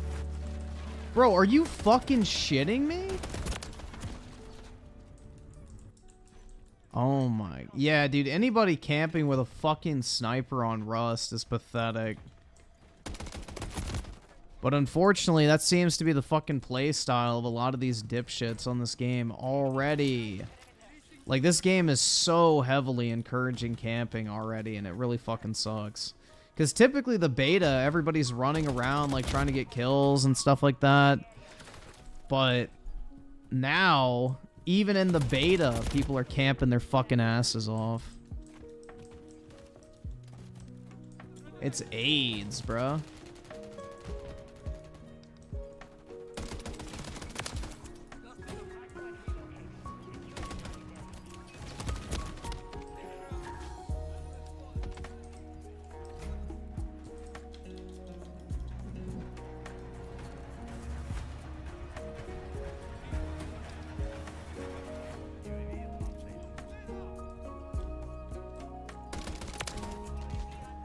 Yeah, if they would just lower the time to kill a little bit, we'd be good.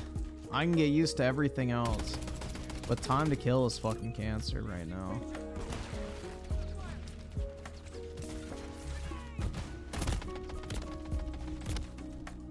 I didn't even see that fucker.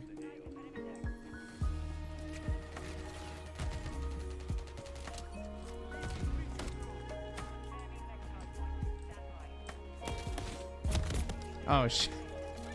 Fuck.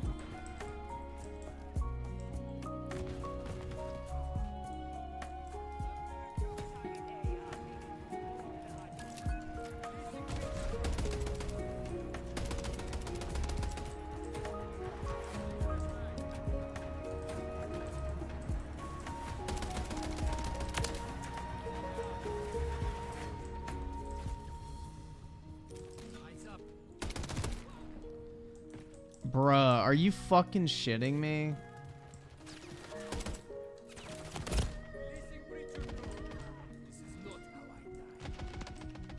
Look at this little fucking Fanook. Look at that little fucking Fanook, bro.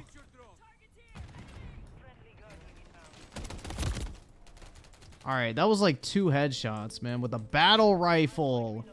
How did that not kill him? It's not like I'm using a fucking pissy-ass little AR, which is a fucking BB gun in this game. I'm using a fucking battle rifle. 2 headshots should have killed.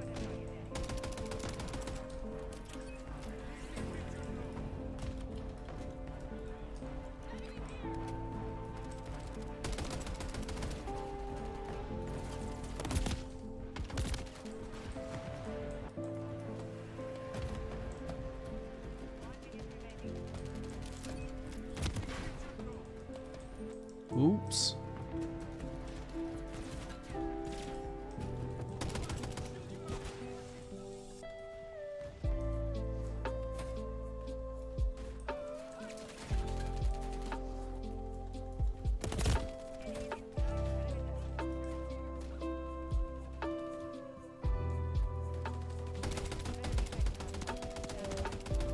Holy shit, man.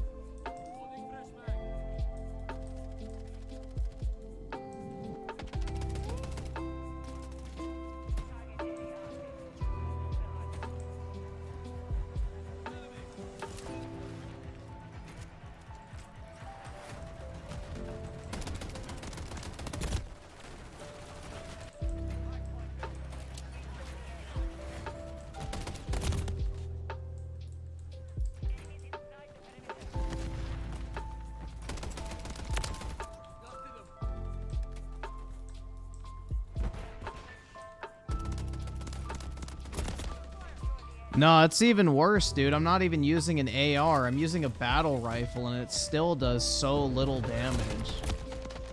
It's wild.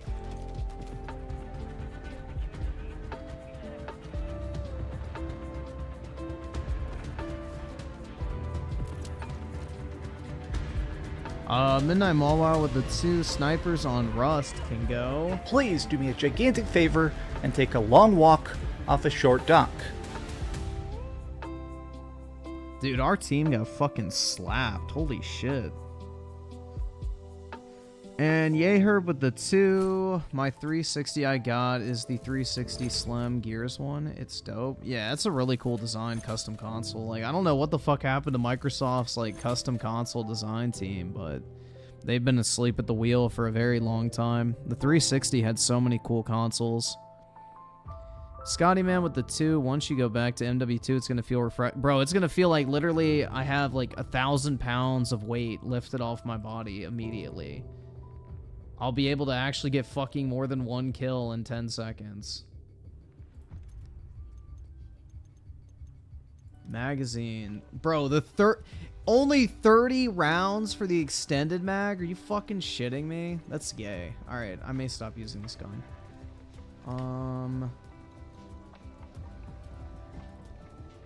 Take that off.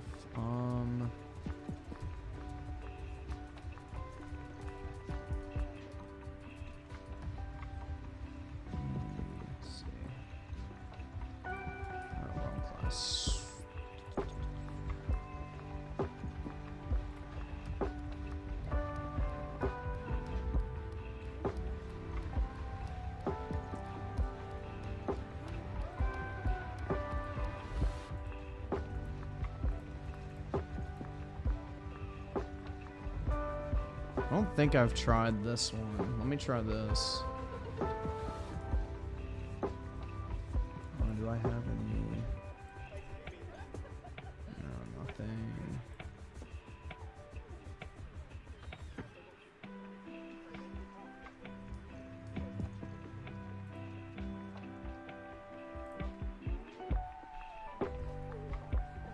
Did you buy the Diablo skins? No, I haven't been on the MW2 store. I've only been playing the beta today.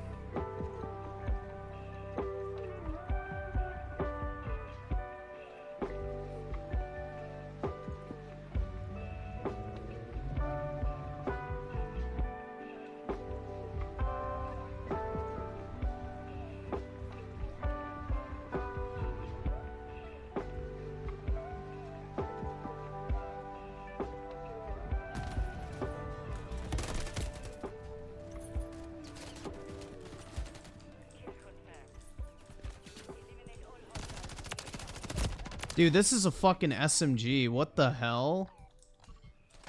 This is literally a fucking SMG, bro.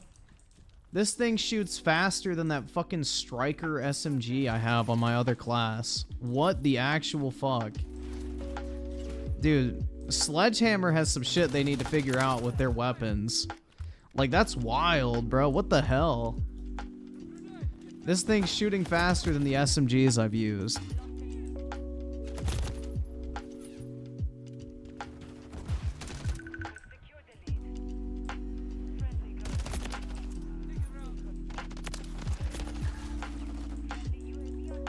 What the fuck? Well, this thing's actually pretty fun to use. I like this gun.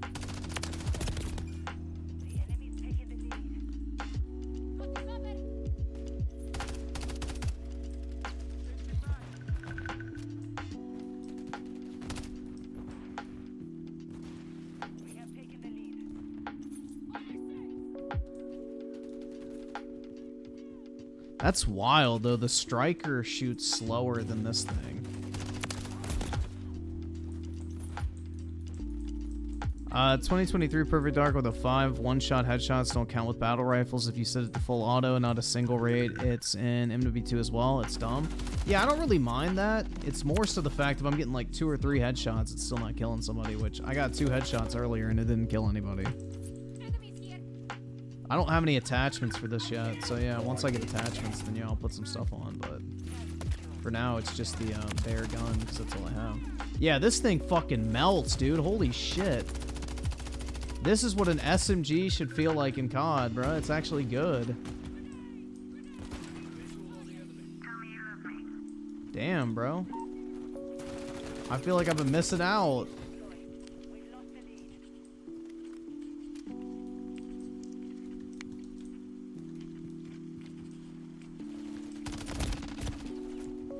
Alright, how was that not a kill?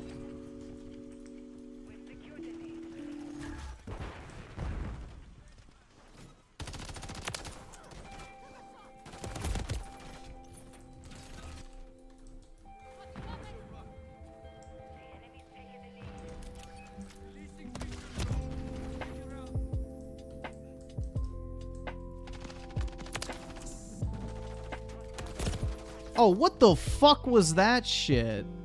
Alright, he ran back there. I'm not as mad, but if he spawned there, bro, I was about to get pissed. That would have been some bullshit.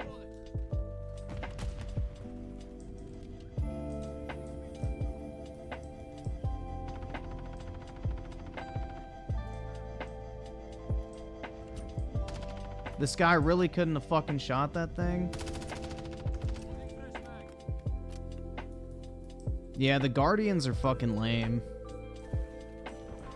I keep forgetting to take it off my kill streaks, too.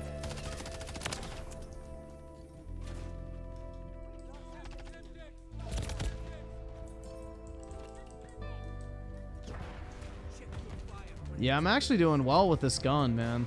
I like this one.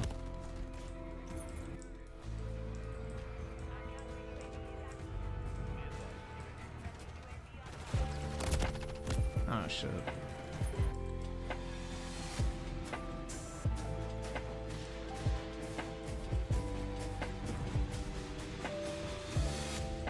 Yeah, Vanguard had like 100 mag extended clips. Or 100 round extended mags. They had fucking fast time to kill, insanely fast movement. You know, high player counts, small maps. Like, I don't know, man. Vanguard is feeling better than this game currently. This high time to kill is AIDS. Bro, this gun though is actually pretty good. I like this. This is the most fun I've had with a gun in the game thus far. It actually feels competent. And I don't even have any attachments on this bitch yet.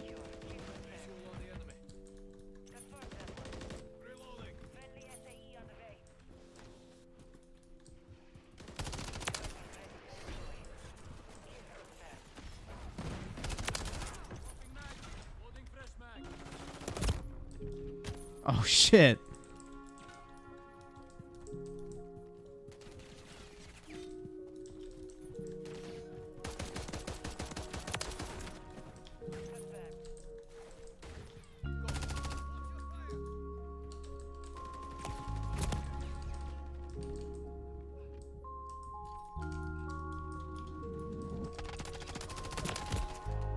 Shit.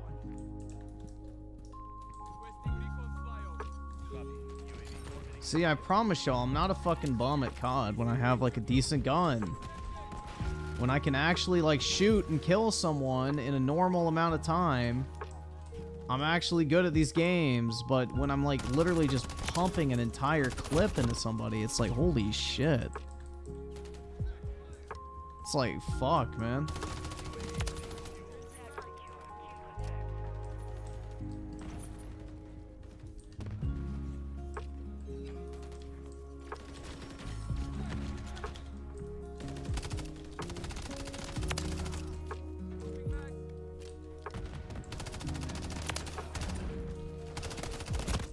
Oh my god. U-Generation, I seem to remember that when you were in my matches, you were consistently below me on both the scoreboard and KD ratio, but go ahead and at me, my guy. Go ahead and at me.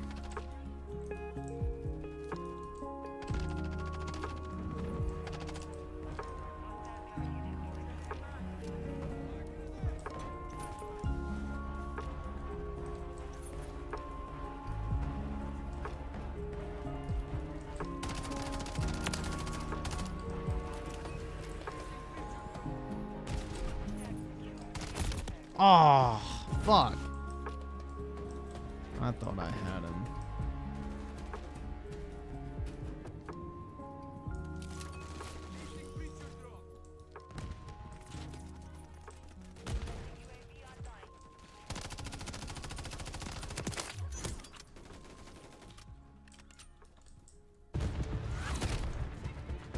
Well, I did pretty well.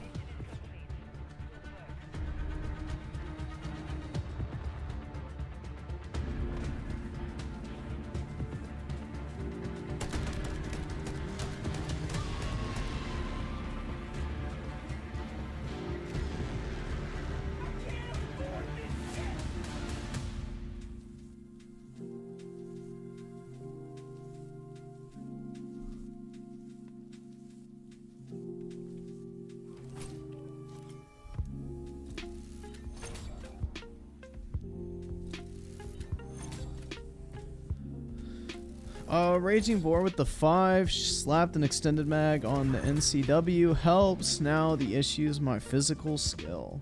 Yeah, it's just kind of bad that you need an extended mag. I don't like that, personally.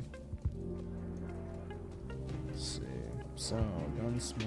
What can I put on? Barrel. Yeah, that's really good. Optic. I don't really feel like I need a iron. Does it do anything? Boost range and whatever. I can always take it off.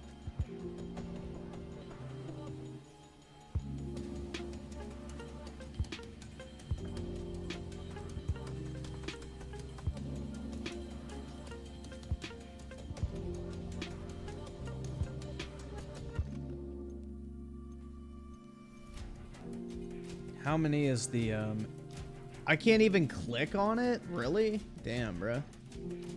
So the 5.56 is what I'm going to probably use when this game comes out.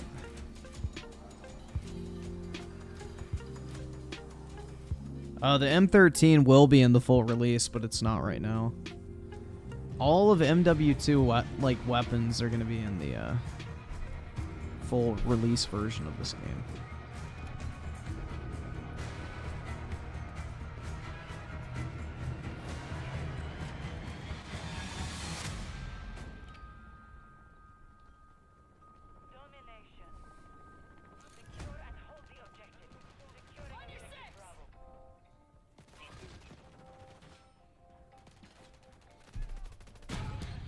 You hate Rust? Yeah. I'm Key, that's some shit bait, bro. That's some shit bait, my guy. Next, you're gonna tell me that, digital media is killing the gaming industry. Shit. Yeah, you can use the Vaznov. Yeah, all the MW2 guns are going to be in this game. Because all your cosmetics and shit are going to carry over. Especially your purchases. Which is nice. Aw, fuck, man. I needed one more bullet. Are you shitting me? See, that's why I hate fucking high time to kill. You get moments like that all the time. Where it's like literally one bullet short. Like right there, I don't even trust myself to get a kill with 8 shots.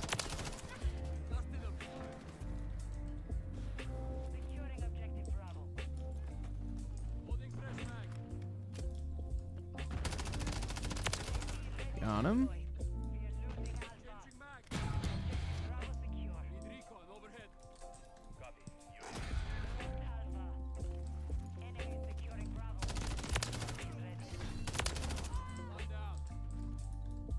Dude, this gun is way better than anything I've been using. Holy shit. I actually feel like I'm playing COD right now. They have some serious work to do on the balancing of a lot of these new guns. Like, they just feel so shit compared to this one. Like, this gun feels amazing. It actually feels like a fucking capable weapon.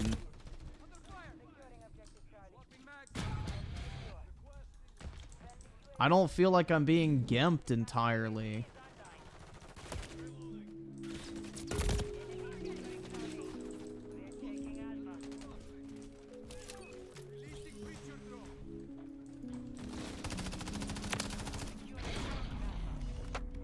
Yeah, I need to hit up Bobby Kotick and be like, hey, Bobby, on your way out, can you do me one favor? You know, when everyone was chanting, believe all women, I was one of the few people saying to believe you. So, could you, like, lower the time to kill in this game real quick? Bruh. That shit would be epic. If I had an end with Bobby, I would actually make that call, bro. I'd be like, hey, can you do me one last favor? Can you fix the time to kill in this game? Thank you. I mean, to be fair, bro, I was one of the few people that said, I don't buy the shit for a second. So, and look at all those criminal charges that everyone was saying were going to get filed. Oh, where did they go? Nowhere. Crazy, dude. What a wild coincidence. All these fucking believe all women types look like complete fucking idiots, but, you know. They already did that anyway.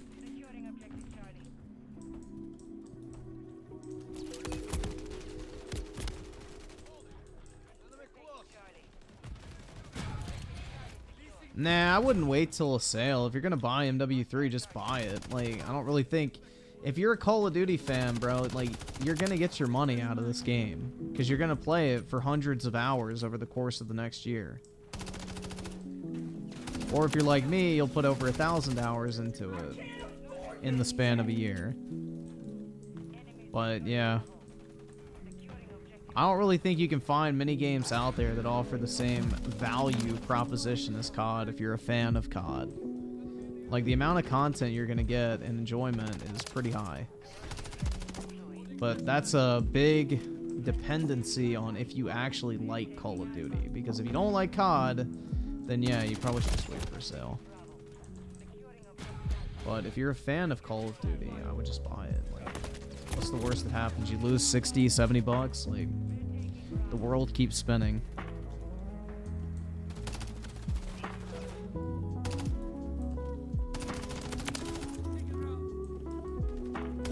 Or, you know, you could always give me the 70 bucks instead. I wouldn't complain. And I can buy some skins.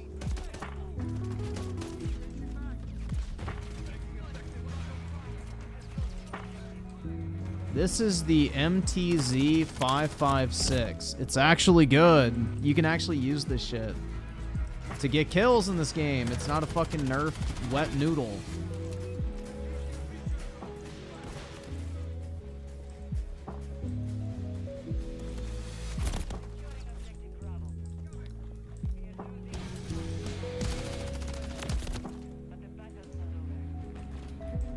Bro, I'm popping off right now. Damn.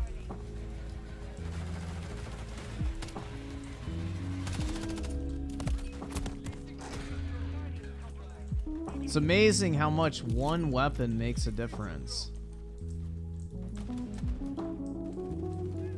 I've been doing shitty all night until I started using this gun.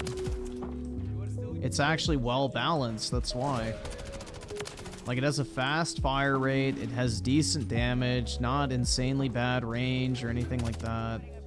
You know, it's actually a fucking assault rifle. Crazy. It's not a fucking pea shooter like the other ARs. Oh shit, I fucked that up.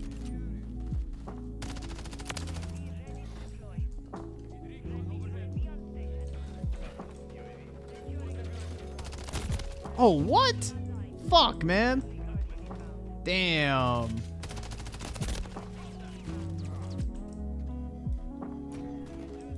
I shouldn't have even bothered placing that.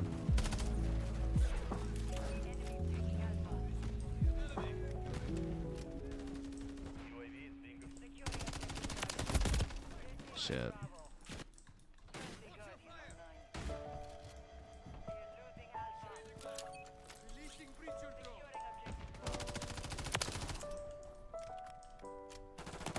Oh, fuck.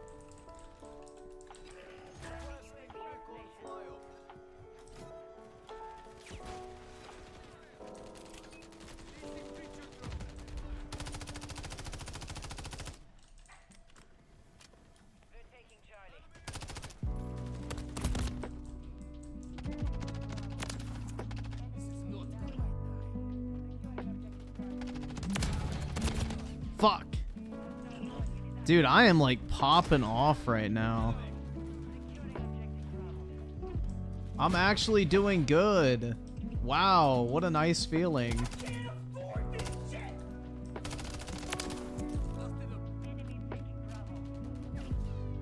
I haven't felt this way since I've played the beta for this entire time. And it's not like I'm a bum at COD, bro. It's like, I hop on MW2 right now, I'd be fucking bodying nerds. It really has been the gun I've been using. Wow. And once I get that fucking extended clip, bro, this shit's gonna be crazy.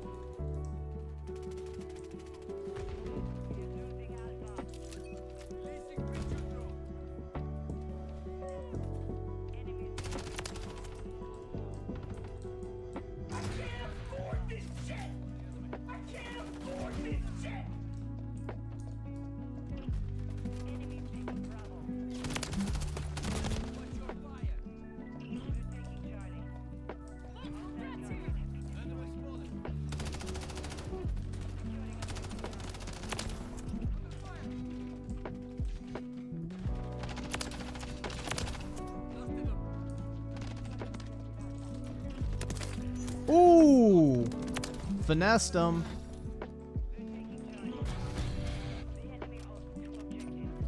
Hell yeah.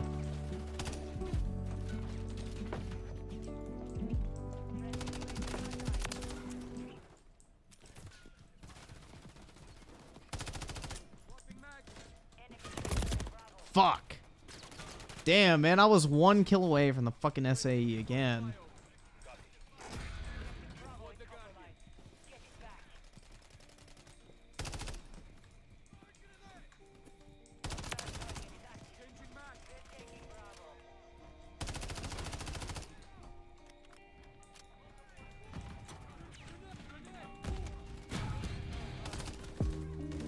I'm glad to know I'm not just like fucking crazy, man.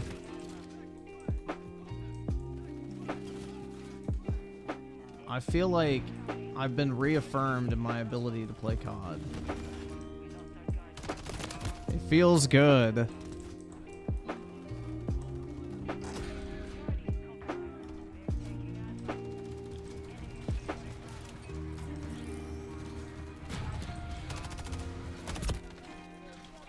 Oh shit.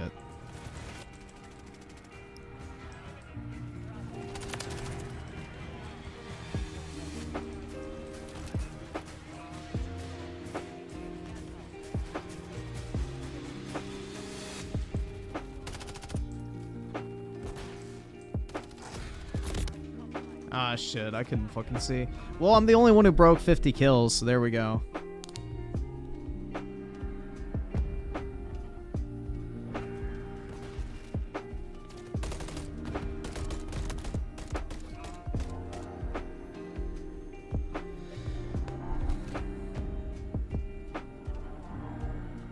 Let's see, ESG with the 2. If you use a riot shield in multiplayer, Please do me a gigantic favor and take a long walk off a short dock. I'm raging board with the 5. I don't see much reason to get Vault with beta. I will buy it before release. Yeah, I mean, the Vault edition is only if you really care about those specific skins. Otherwise, it's not really worth it. I just bought it because I had money from selling CSGO skins, so I didn't even pay for it. DJ Aftershock with a 5. Well, you know what they say about hoes. Hoes consume cock, like eggs and steak. That's right. Just ask I'm Key. He's familiar with hoes. Tony Esquire with the 5. Yo, Griffin, what's your stance on people who refer to MW3 as nothing more than a DLC? They need to play it because it's not a DLC. It plays entirely differently. It's the same argument that people had when the original MW3 came out, and they were fucking wrong then, and they're fucking wrong now. U-Generation with the 10. React to. I love this video because a false accuser gets named. Alright, man. 7 months ago. Wow. It's almost as old as you, U-Generation. Shit. Ancient. I'm using the gun and I'm doing so much better. Exactly, bro. It's just the other fucking ARs in this game are dog shit. The other assault rifles in this game are fucking dog shit. 20 round. Oh shit, I didn't actually select this.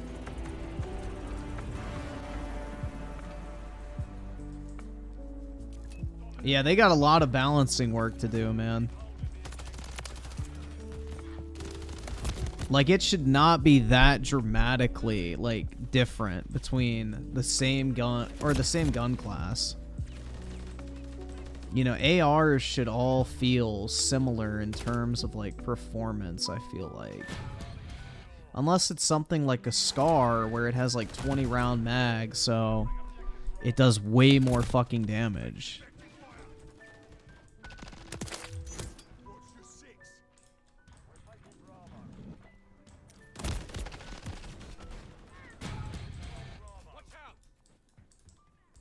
I feel like I can, I don't know, bro. I was getting pissed, like, doing that shitty and stuff.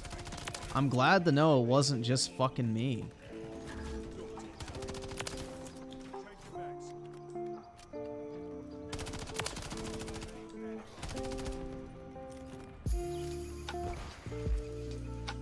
I take pride in my mediocre skills at COD. Like, I worked hard to be slightly above mediocre.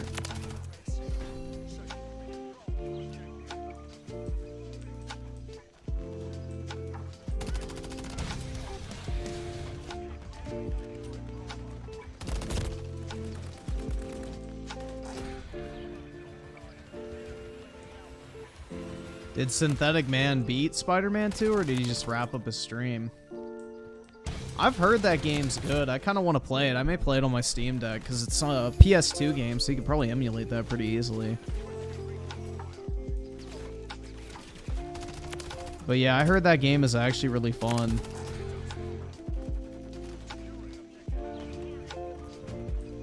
Someone recommended I played that, like, way back in the fucking day. He finished it, now he's switching to playing something else. So it's not very long, I'm assuming. That's good. I don't like long games. I like short and sweet games, personally.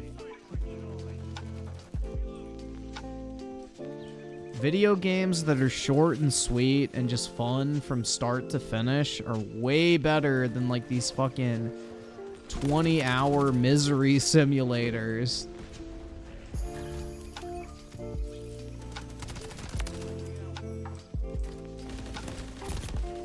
Remember when you could actually melee sentry guns? I remember.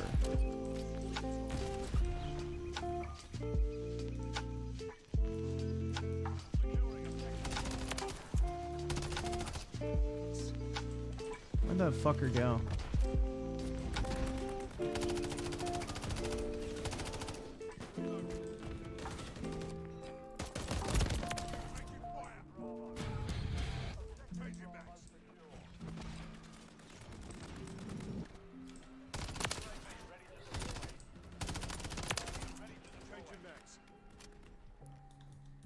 Alright, it feels like I'm playing Call of Duty right now, guys. I'm having a good time for the first time tonight. Wow.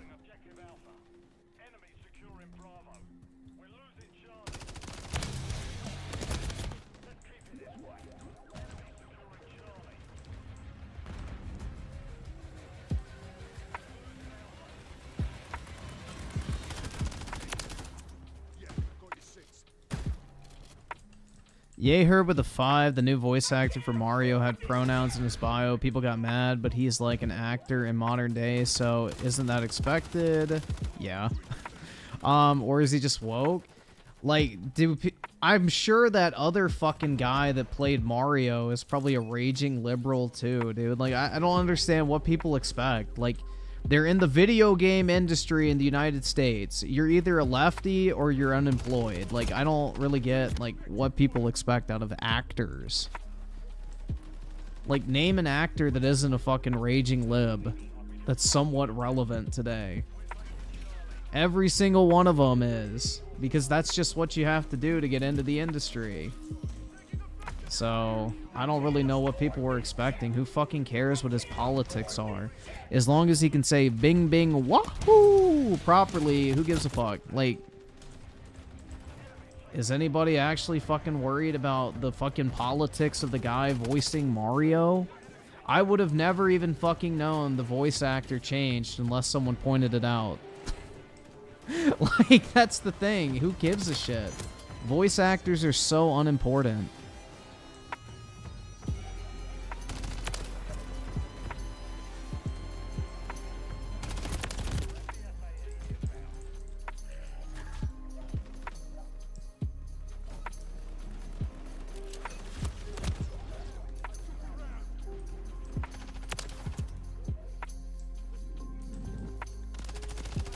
Like, why are people worried about the politics of someone who literally has no influence on the character he's voicing? Like, do you really think Nintendo is going to listen to the fucking voice actor when it comes to determining what their games are based on? Fuck no. He's just some dipshit that reads into a fucking microphone and goes home. It's not hard. Like, I don't know. People are making issues out of nothing. I played Mario games my entire fucking life and didn't even know who the voice actor was until he was retiring. Like, take that as you will, bro. Nobody fucking gives a shit about voice actors. On average. Only fucking terminally online dipshits even fucking know who they are.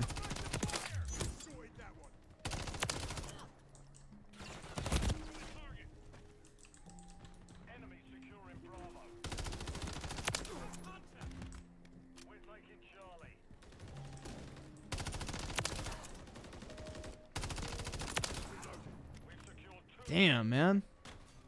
I wish I could record this footage, but Shadowplay is fucking up. This is good footage. I'm actually getting kills. Like, look at that shit. Yeah, Shadowplay won't even open now. Lame. Probably have to restart my computer. But I ain't doing that.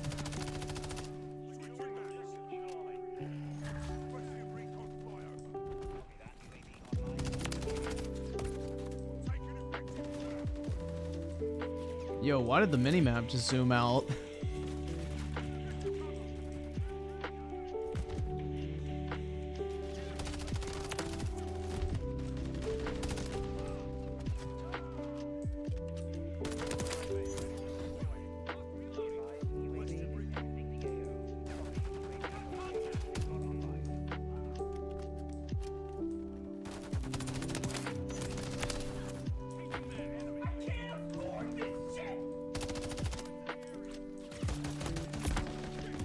Aw. Damn, man. That was close.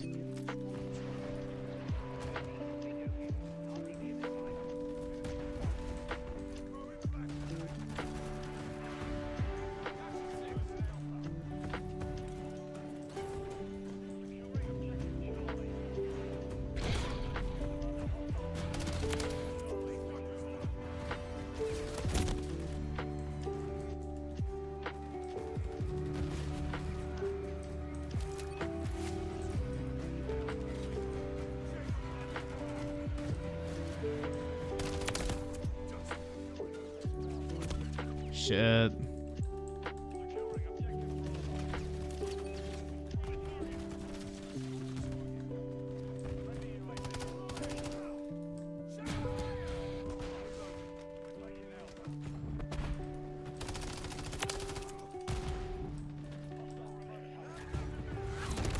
Damn, bruh. All right. Wow. Lord Pod and Invest for the 5 video recommendation, 8 thoughts, last videos, they are good. Yeah, we can probably watch 1 or 2. 04 Alphatron with the 2. I'm gonna make a meatball sub from scratch, finna be fire. I've never actually made a meatball in my life. Is there like some special process, or do you literally just ball up meat? I don't actually know, I've never tried it. I guess you would just ball up meat. I think you bake those, right? You bake meatballs? I have no clue.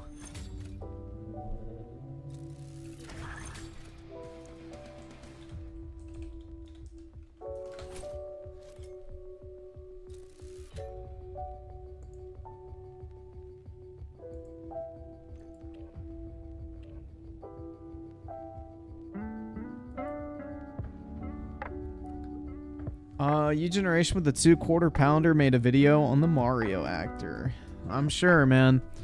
Just like he's probably upset that, you know, they're banning his Muskittles. Because he'd rather get cancer than go without red food coloring. Bro, it's so fucking crazy.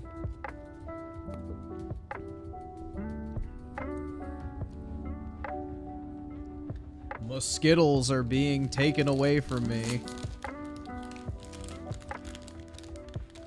Muskittles.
Oh shit, man, are you kidding me?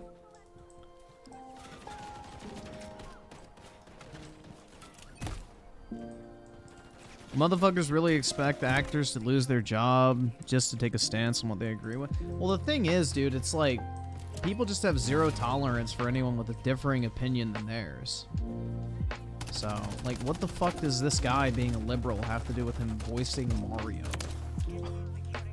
Like, unless he's writing the fucking plots of the games, it's probably not going to even have any impact on the character. He's just literally talking into a mic and saying, wahoo, or let's go, or Peach, you got a fat ass, let me pump that dumper. Like, I have no idea. Claw's Mystery with the 16 inches. 7 inches? That's pretty big. Yeah, that would be pretty big.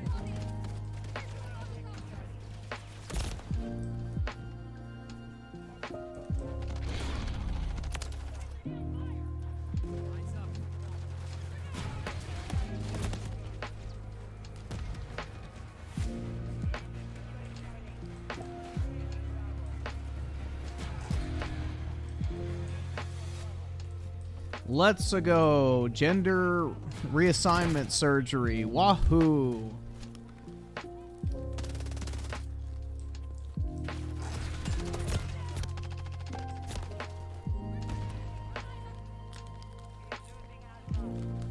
Mamma mia. Where are my balls? I don't know. I can't do a fucking Italian Mario voice. Let's go. Respect trans kids, affirm trans rights, stand with Ukraine, Black Lives Matter, trans visibility is valid.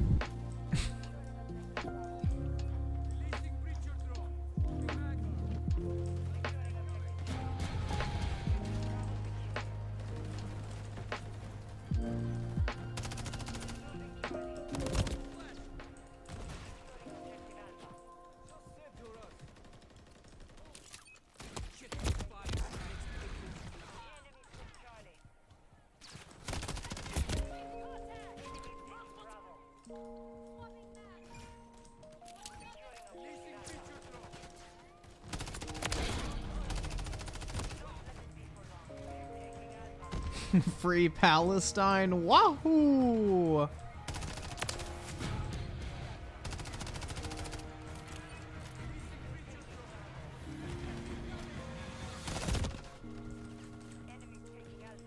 Despite making up less than 1% of the population.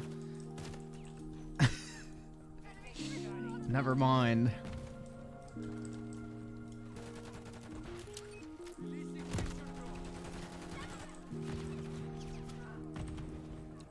Mamma mia, Ukraine isn't the current thing anymore? Wah. Fuck, I don't know what that noise is. What noise does Mario make when he dies? Like, fucking no. I don't play Mario enough. I don't actually remember.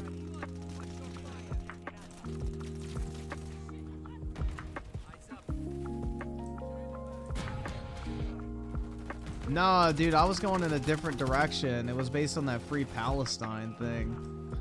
Like, despite making up 1% of the population, they control over 99% of the world's wealth management institutions. That was the direction I was going in.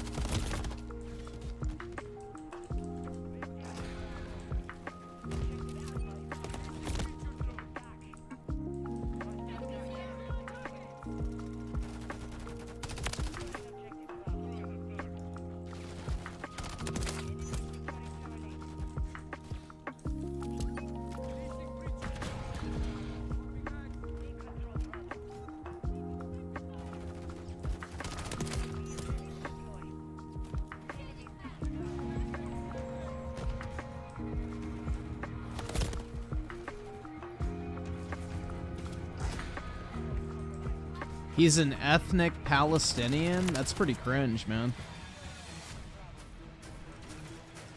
That's even worse than being gay.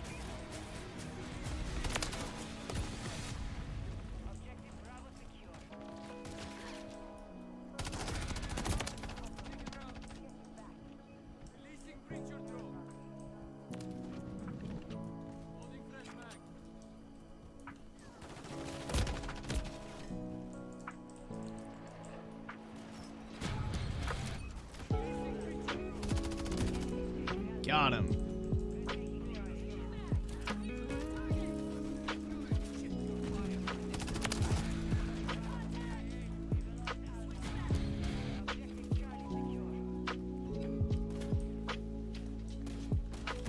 Alright, I gotta be getting close to the extendo clips here. Let's see. Gunsmith. Magazine. Still nothing. It's probably the last unlock, I'm telling you. They know that the extended mag is like the most OP fucking attachment in this game. So they're gonna make it the last thing you get.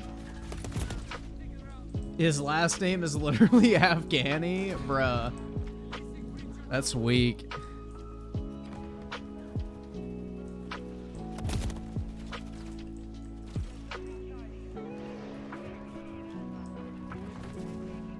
Yeah, if ever I was allowed to like voice act a super famous character, I'd do that shit for free, because then you get paid to go to events and like appear as the voice of blank. Like you literally make money just going and showing up and signing a bunch of stupid fucking merch for a few hours.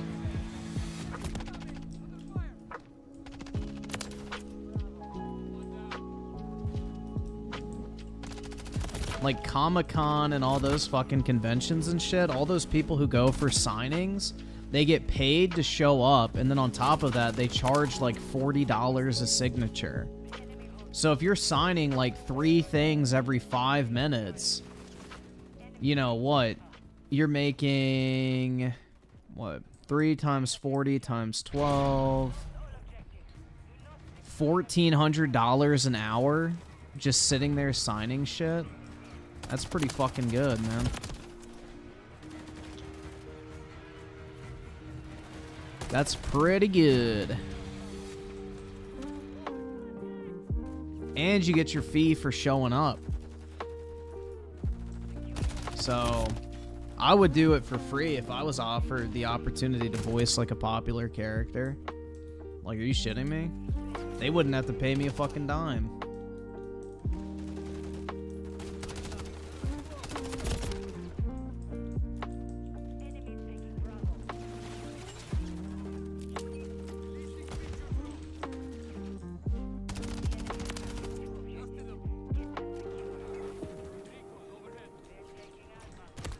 Oh, shit. Griffin's going to go to comic and sign autographs? Hell yeah, bro. If I was getting paid to do that, are you shitting me? I just have to sign my name on merchandise and I get paid $40 for each signature? Like, duh.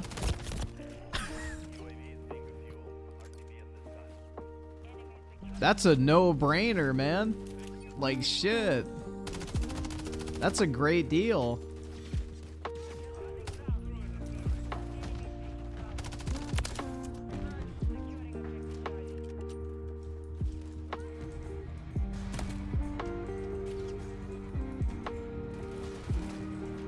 Go to VidCon and host a panel with Optimus and talk about what? Dude, I would never go to VidCon. That shit sounds so gay. I've heard it's really cringe.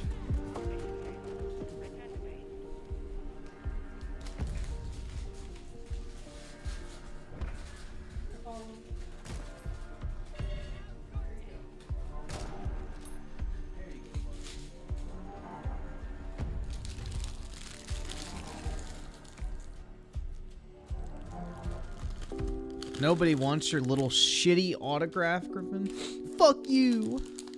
I actually have a very nice signature. Thank you very much.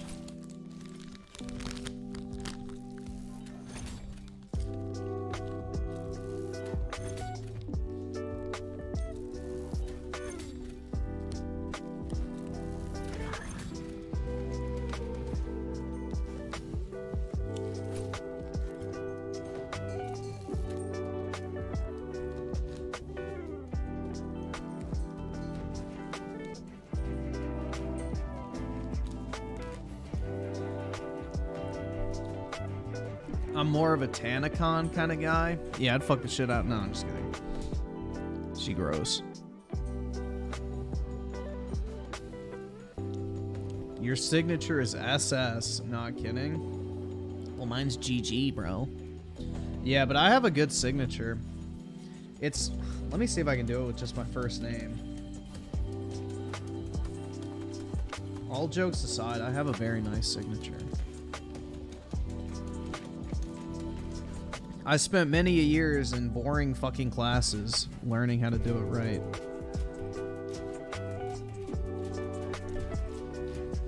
It doesn't look as good without both parts.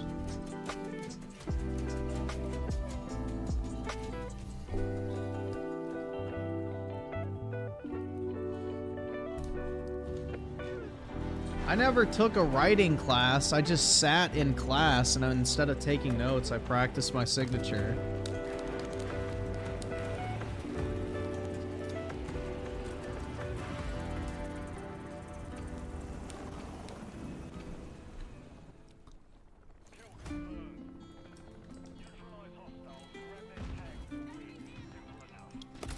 Dude, Fitzgerald would be a pretty sick middle name. That would be a pretty baller middle name, bro. Fitzgerald? That sounds like wealth.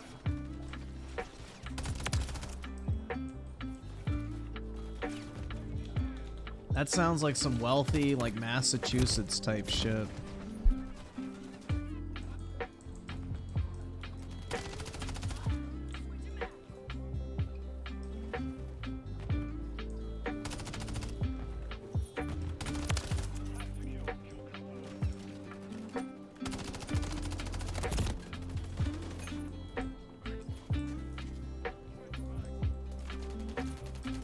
Reginald Fitzgerald, bro. Could you imagine? That guy just sounds wealthy.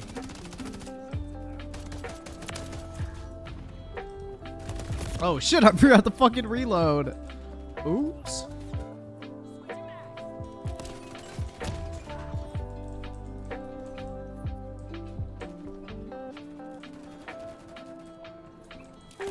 I'm so silly.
That's actually a really good pistol. I like that.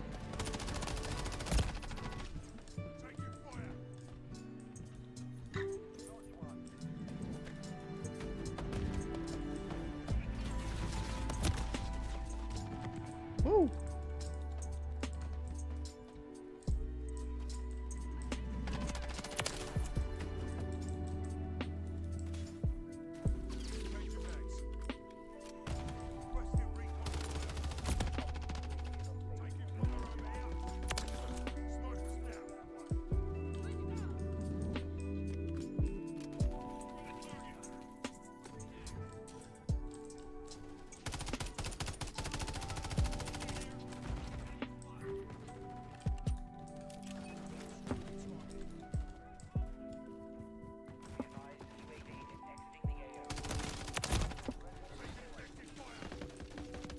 Ah, shit, man.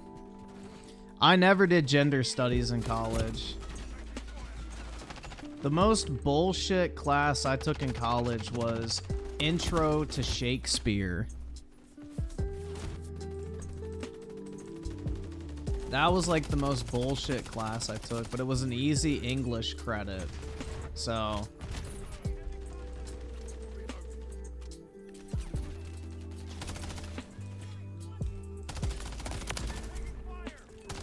The professor for it was super nice. She gave us the test and quiz answers the day before. She just basically wanted to make sure we were paying attention, and all of our grade essentially came from those tests and quizzes, and then you would have to read out loud in class for 5 minutes when she called on you. Like, you'd have to read that part that she assigned for, like, that section of the play that we were reading in class that day. So, yeah, she was really nice. And it was a very easy class. Everybody pretty much got an A as long as you showed up and did the work. Like, it wasn't hard. So, it was way better than, like, creative writing or some shit like that. So, yeah, I took Intro to Shakespeare.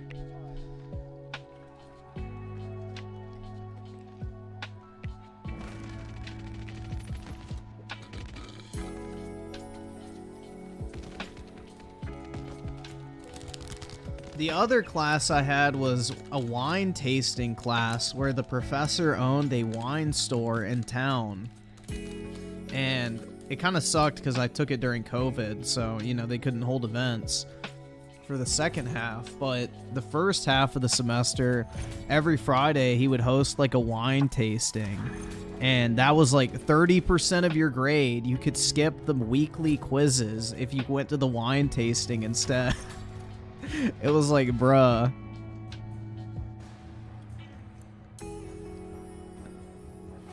That guy was a legend, bro.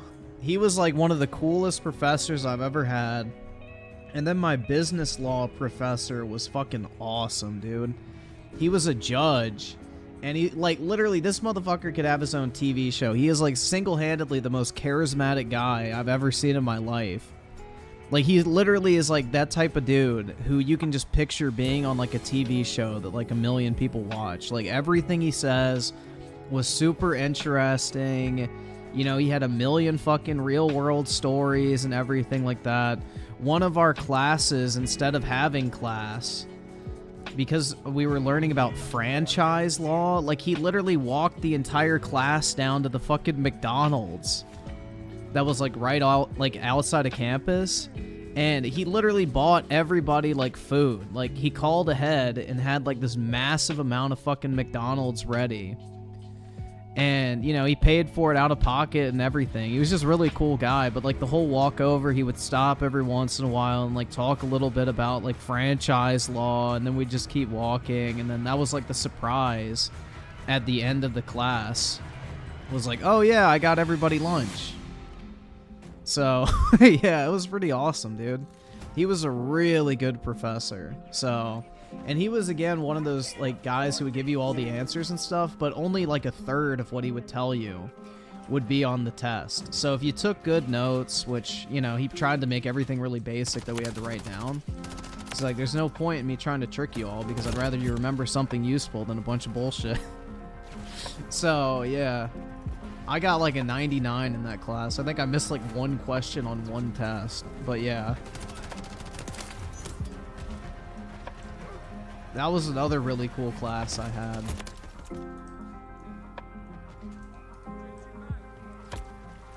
The worst professor I had? My accounting Excel course. She was like 75 years old, barely knew how to use a computer. And the entire class was about learning Excel, but then the tests were fucking handwritten. So instead of like going on Excel and doing like a spreadsheet or something, we had to memorize the fucking Excel code out of like how to do certain functions and everything. So like, you know how Excel gives you like if you do sum if, it like tells you what to put where? Like, okay, this is the range you're selecting, this is the criteria, this is the cell, whatever. Like, it gives you the prompts so you know in what order to put everything. Well, in this class, we didn't have that shit. So we literally had to not only memorize what formulas to use, but then we had to memorize what order to put the different variables into the fucking formulas and write it out by hand. It was the most retarded class ever. She didn't even know how to use Excel, really. Just literally taught straight off the fucking book notes. And it was miserable, bro. Like, absolutely fucking miserable. Because she was tenured and, you know, they got to put you somewhere. So I guess they figured if she's teaching a already written out Excel class, then she can't really mess it up. But yeah, it was horrible, dude. It sucked. Nobody did well in that class. And like none of the stuff on the test was what we would cover in like the homeworks or anything like that. And it was one of my classes that was an hour and 25 minutes long instead of the typical 50-minute long classes, so it was just painfully boring to sit through, too. And it's not even like you were getting anything of worth from the class either, because, again, none of it was on the test, and none of the homework stuff was on the test. It was a complete fucking crapshoot. So, it blew, man.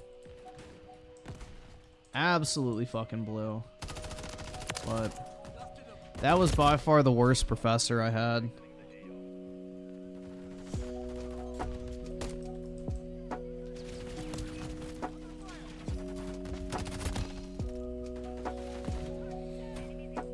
My favorite class? I would say my Introduction to Finance class was my favorite. It was literally, so basically my intro to finance teacher was really fucking smart.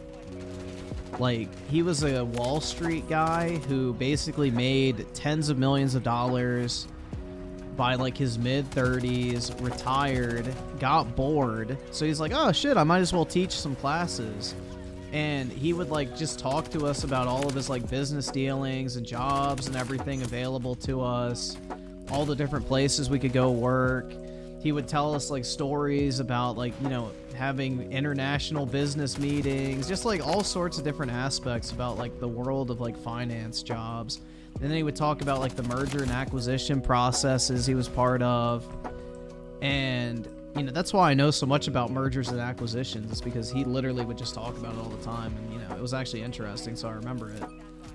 But basically, he just started teaching because he got bored, but he would like jet around the world and everything. Like, he would be like, yeah, I just got in last night, I was in Paris for the weekend, or some shit like that. So he was like, yeah, sorry, I'm a little bit tired today, I just got in, my flight landed like 4 hours ago or whatever. It's like, damn. So yeah, no, he was balling, man.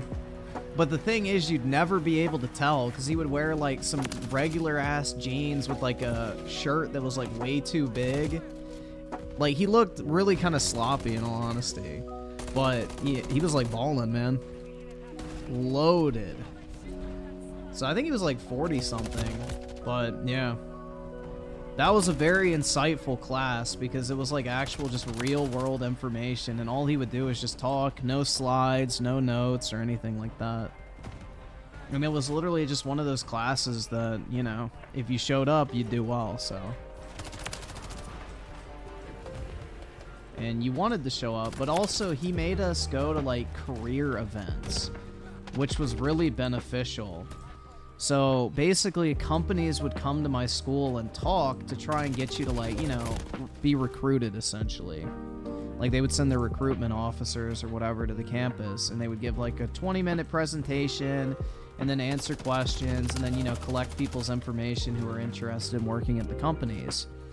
So that was like the majority of our grade, was we had to go to 10 of those throughout the semester. But in doing that, I got a really good idea of like all the different things companies were looking for and like kind of what, you know, the job market is like. So it was a really beneficial class. But then I would say the other class that I really liked a lot was my intro to accounting classes. Those are really helpful too, because it gives you great insight on how businesses look at money.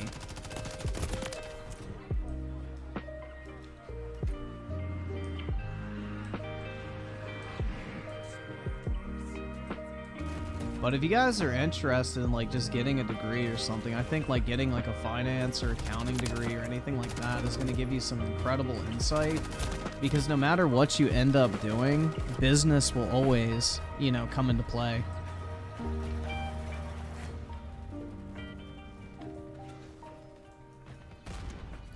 Yeah, I had stats in my graduate program, and that shit fucking sucked. I hate statistics with a passion, dude. Statistics is AIDS.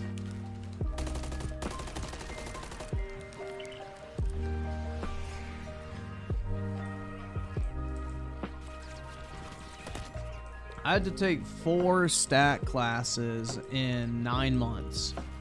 I fucking hate statistics, man.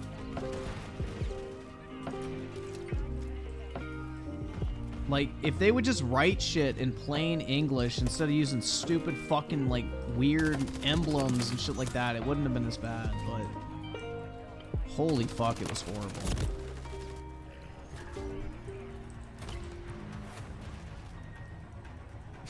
But yeah.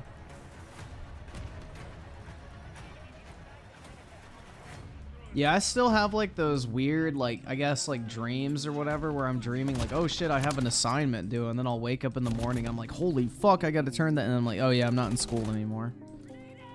I think that says a lot about the college experience too, man. Like, I got fucking Vietnam flashbacks from my time in school because, you know, it can be stressful at times.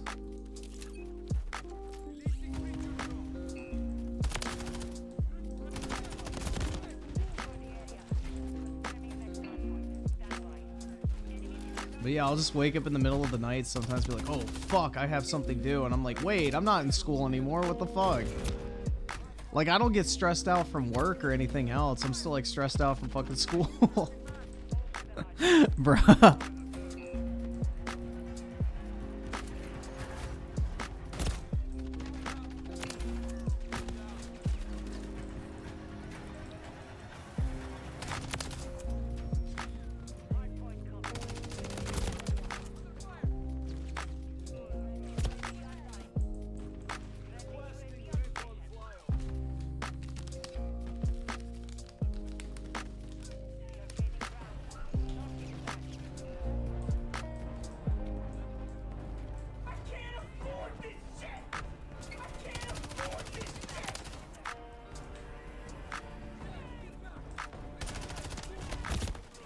Shit.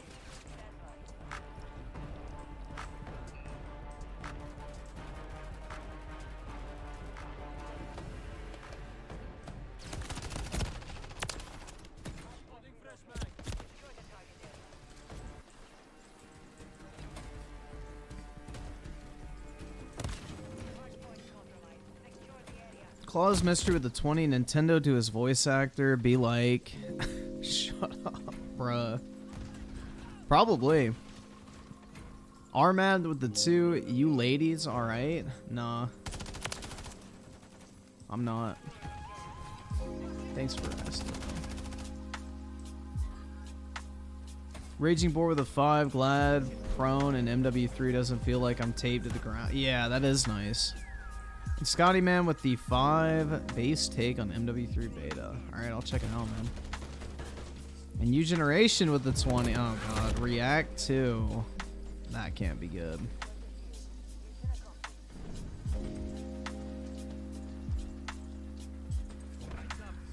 That can't be good. Hold on. Oh god. Tipster. Bruh. Oh. Cringe. Yeah, I bet she wants the tip, dude. She totally wants the tip.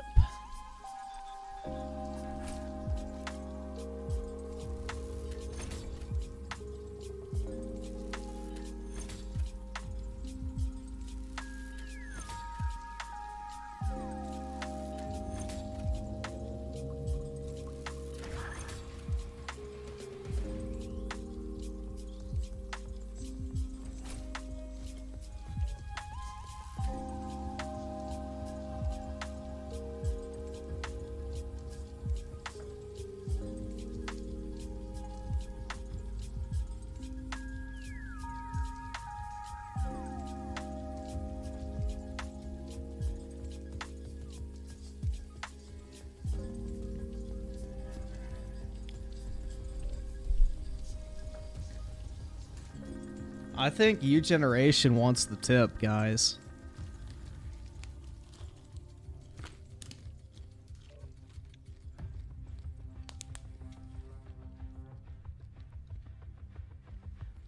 I think U Generation wants the tip.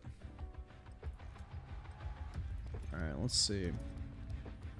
The drum mag, let's go. Alright, nice. I need to put the laser on too.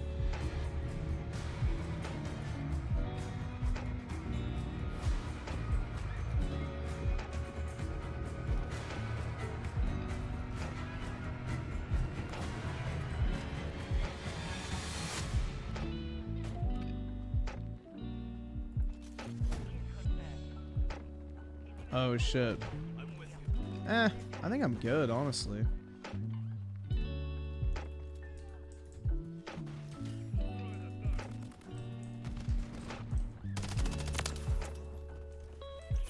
Dude, that took 9 shots to kill him. That's wild.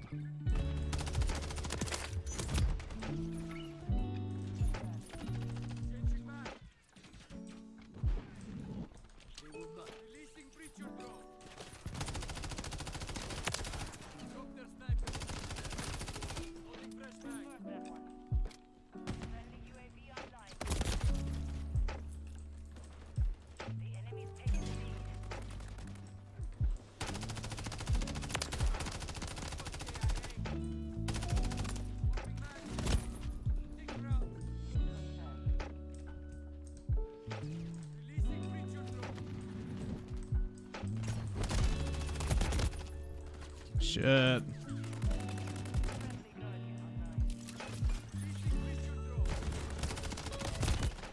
Bro, what?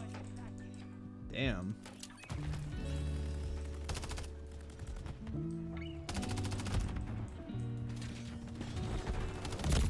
Fuck. Should have waited.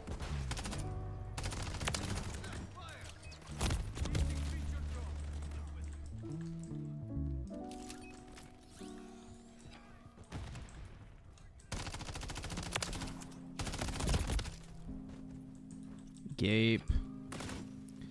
You, every games and movies that's Best Buy too? Huh?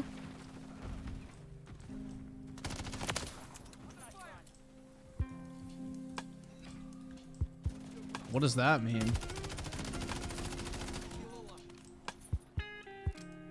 Yeah, I'll be interested to see what the MP7's like. Also, what's that gun they just added? The ISO 9mm? That thing fucking melts in MW2, so I wonder how that's going to be in this game.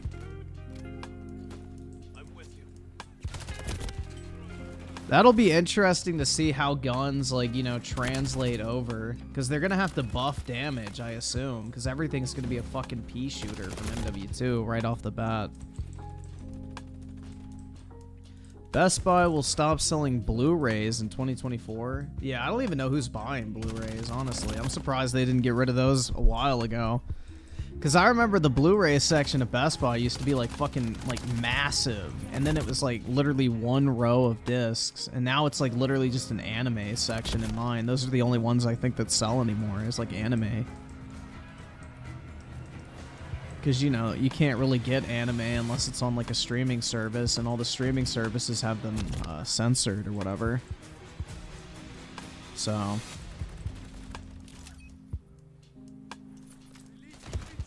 The weebs are the ones keeping Blu-rays alive. I haven't bought a Blu-ray in I don't even know how many years. Probably a decade at least.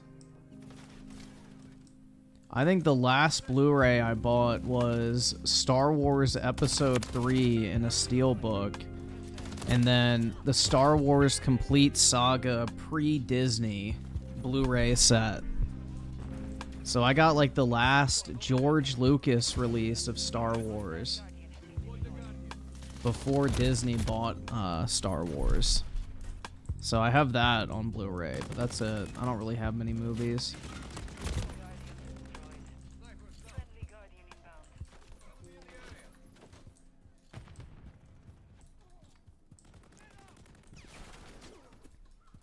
Do you watch any of these First Amendment audit channels? I don't even know what that is, so no. What is a First Amendment audit?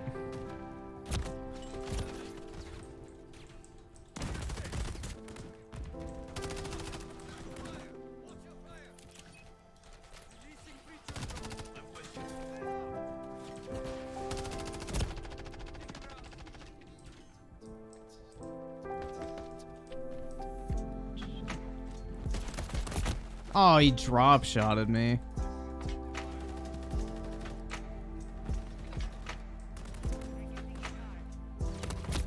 Yeah, I'm just not really a big movie viewer anymore, so I don't watch many movies or TV shows these days. If I do, I'll just watch it on Netflix. I don't really care about owning them. There's not really anything out there that I'm like, oh my god, man, I need to own this because it's so great. Most movies are complete fucking slop nowadays anyway.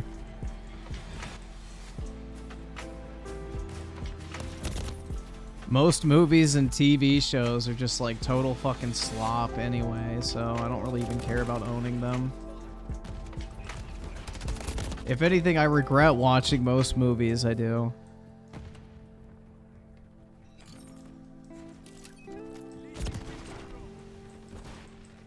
Oops. Just killed myself. Fuck. Damn, we got slapped around.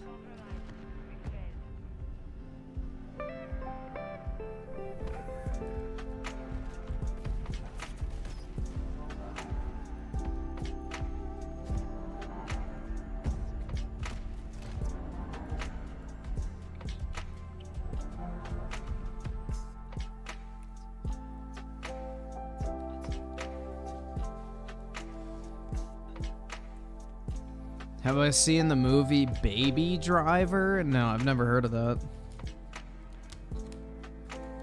What is Baby Driver? You'll slap me around? Ooh.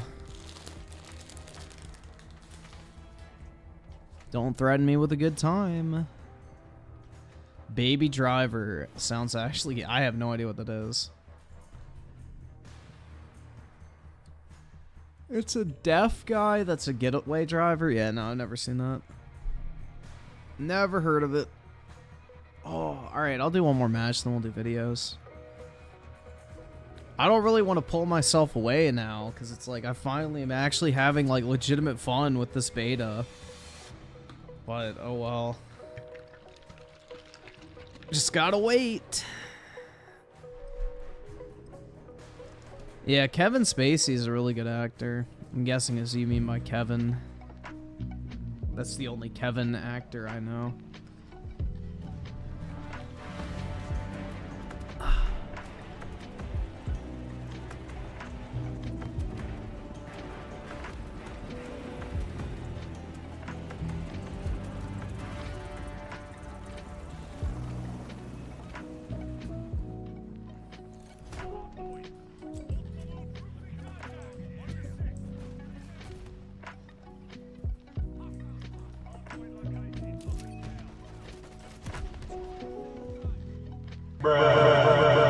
But gosh dang it, I've had so much fun playing it.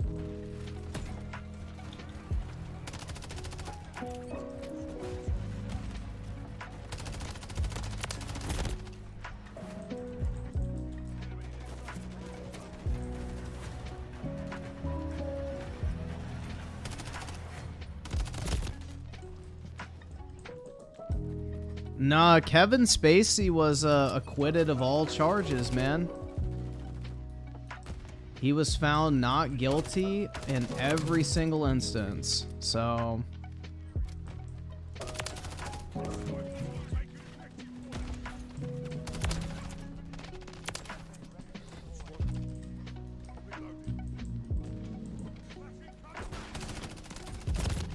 And you know, once a lot of his accusers had to testify under oath in court, you know, under the, you know, punishment of perjury, if they lie, a lot of them pled the fifth because they didn't want to actually say what they had to say on the record because they knew they could be fucking criminally charged for lying.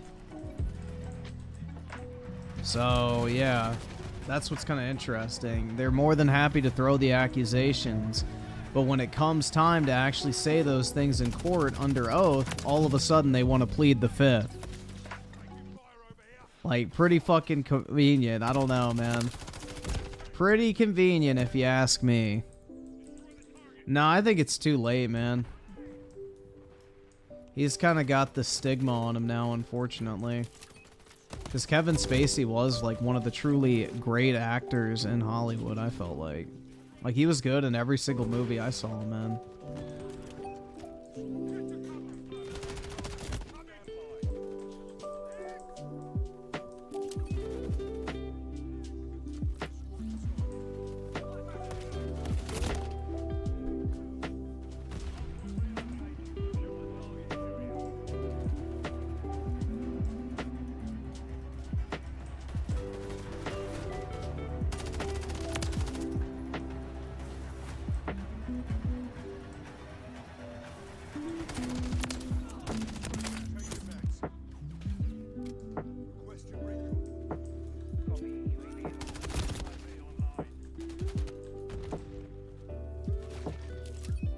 Yeah, he was fucking based in the Advanced Warfare campaign, bro. That shit was cool. I remember, like, at one point they were debating, like, taking House of Cards in that direction. Like, essentially after he was gonna step down before he got fired from the show, they were debating taking it in the direction of him, like, basically starting the company that he had in, Advanced Warfare as, like, the, you know, continuation of the storyline. I don't know. I remember there was talks about that.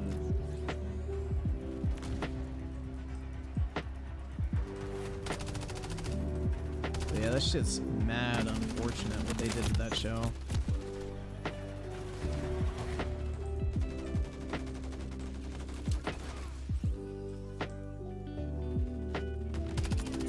That shit flew right past that guy.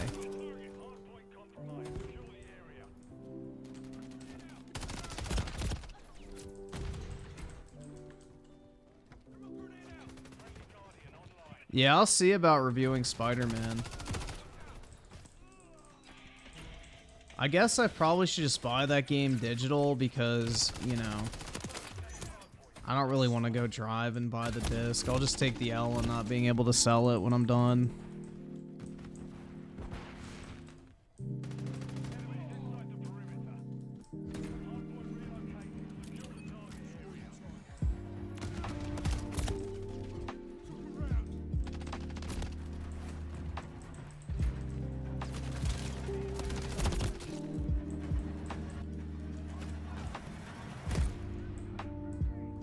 And then I'll just stream it on Thursday night whenever it goes live.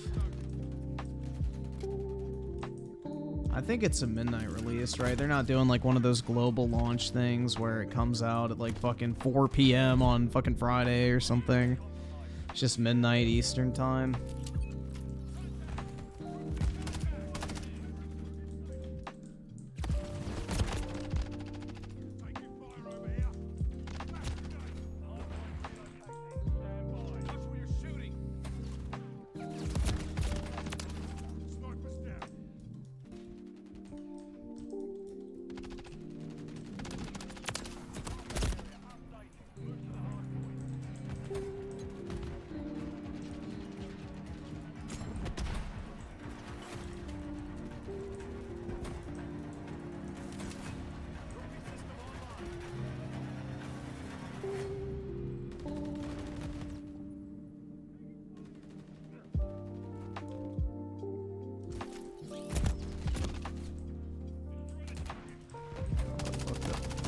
Fuck!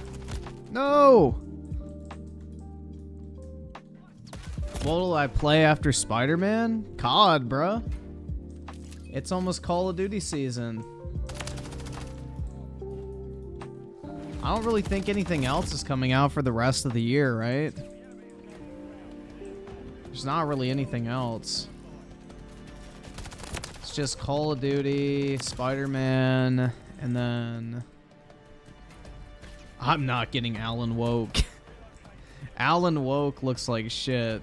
I hated the first Alan Woke, so... zero interest in the second one.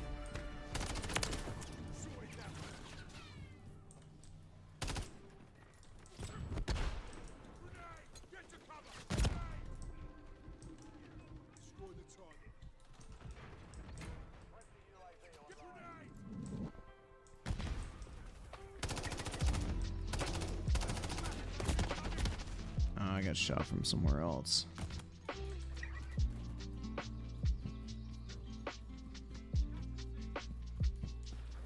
Yeah, I'm not getting that shitty Pokemon DLC, dude. Scarlet and Violet suck.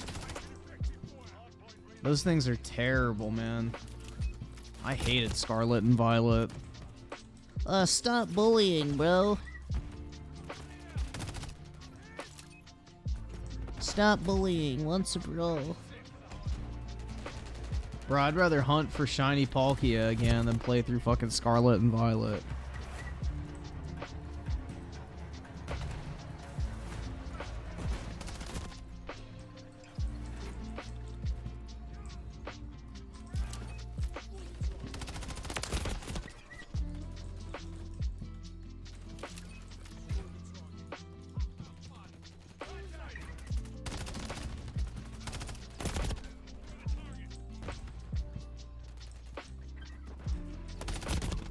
Shit.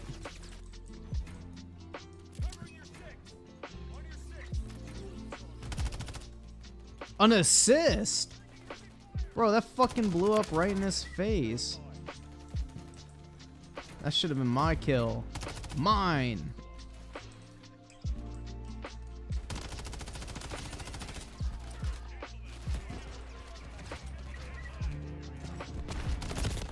Fuck.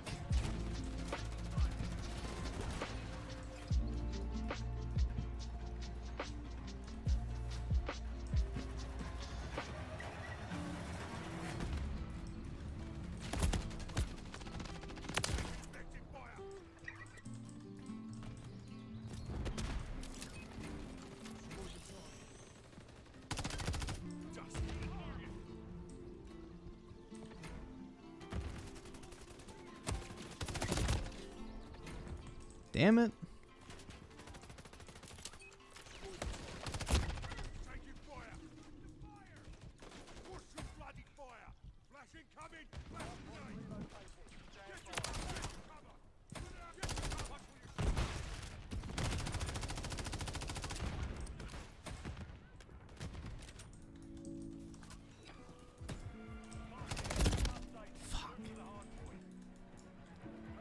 U generation with the 2, how much to play COD 3 campaign? I don't really want to play the COD 3 campaign, so I don't know. How long is the COD 3 campaign?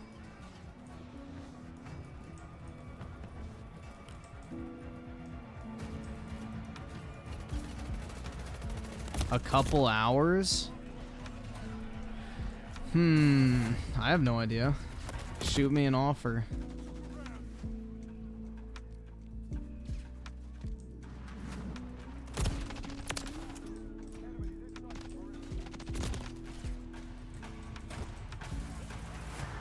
Is COD 3's campaigns like shitty or something? I've never played it because it's a World War II game and I have zero interest in that.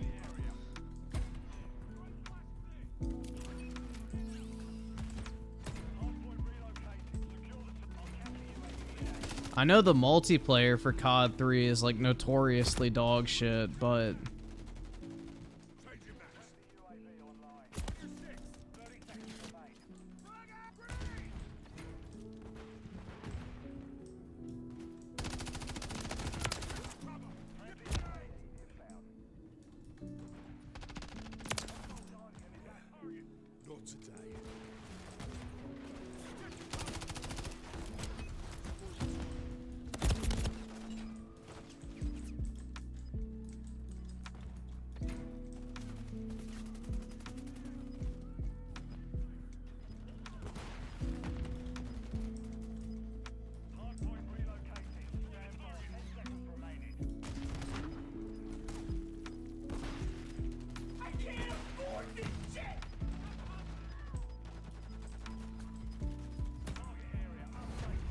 let me see. How long is COD 3 campaign?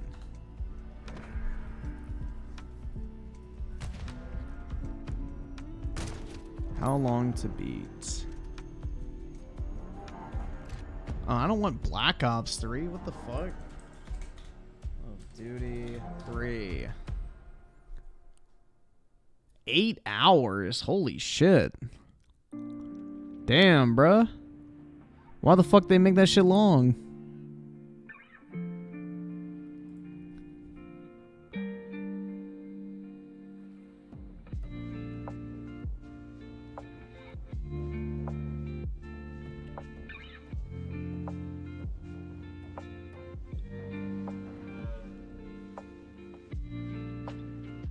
Why the fuck is it so long, bruh? Nobody wants to play an 8-hour World War II campaign. That sounds like fucking hell. How long was World at War? World at War was pretty short.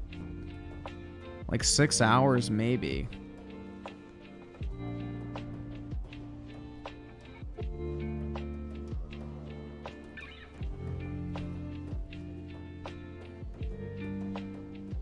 COD 3 was one of those games that didn't have health regen, right?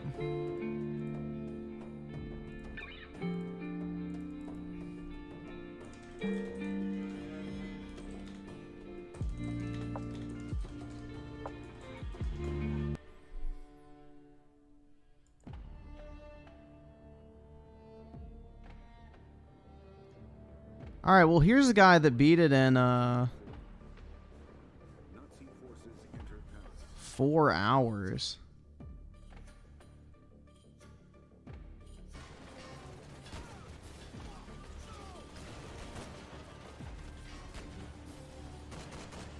Alright, it doesn't.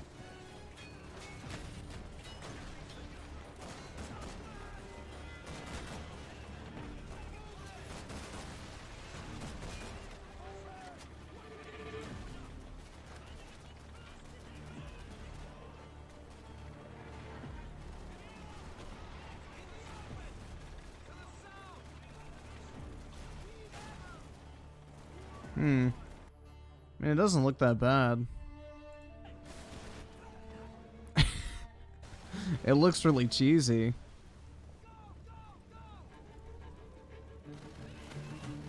Is it on Xbox or whatever? Yeah, I would assume it's on 360, so it looks like it would be. Alright. So, U-Generation with the 250 from FBI and I each. Let me see how much the game costs. I'm not even going to bother trying to see if that runs on PC. Because I do not want to play an old... Because I can't play like a lot of the old COD games on PC without major technical issues, so... Let me see how much it is. Like, I can't even play Advanced Warfare on my PC without the game, like, fucking up. And that game's not even that old. So, Call of Duty 3. $20. Bruh. The time to get that would be, like, if it's on sale, I feel like...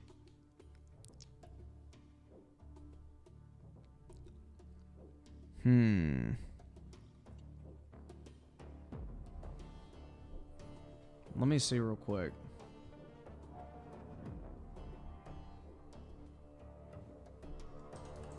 eBay. Let me just see if I can find a cheap copy of it.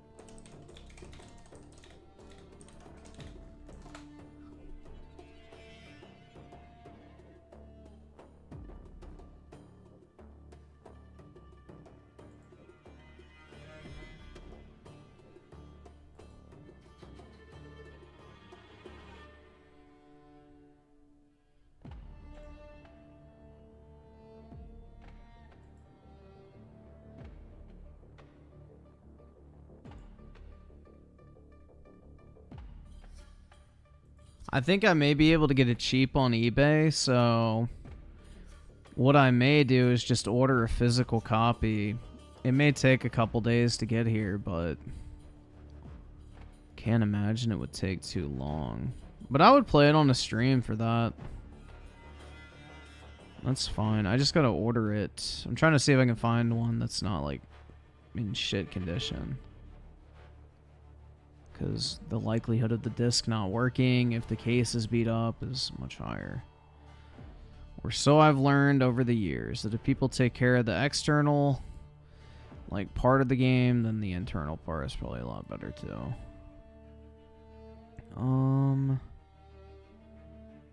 None of those have images.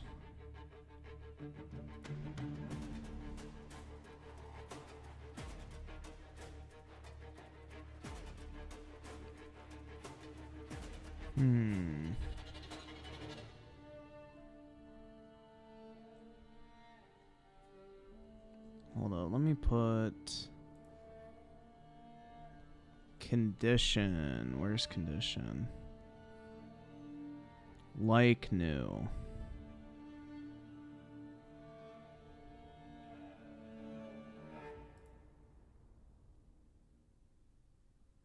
That is not like new, bro. There's like a hole in it. What the fuck?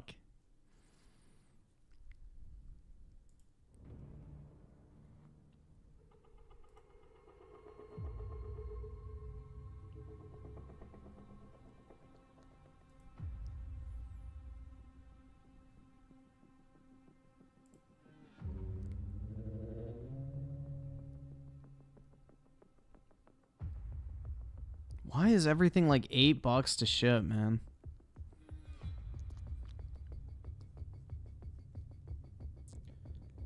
$8 to ship. That's wild.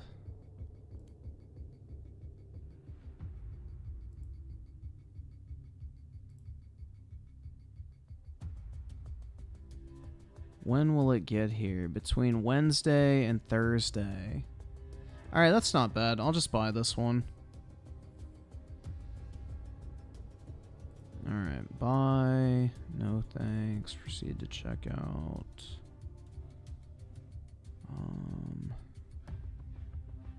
Confirm and pay. Alright, it should be here in a few days. I got it for $8. There we go. Gaming.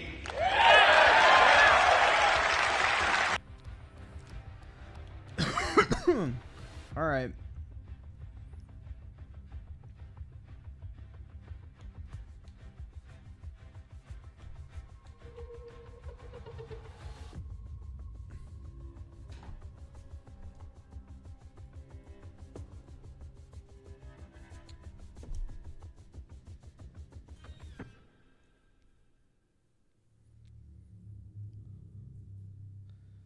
So let me open up YouTube.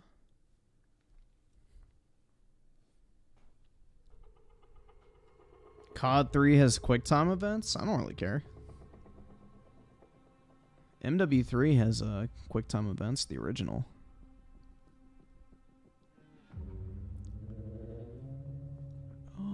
Let's see.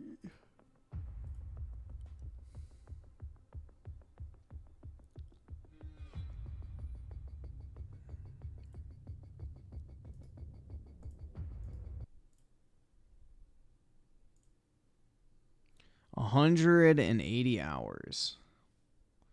Yeah, I play Call of Duty a little bit. Oh, 190. There we go. I forgot I had this opened all day. Gotta get those numbers up, bro. But no, I was playing on and off. Fuck. Alright, so first up.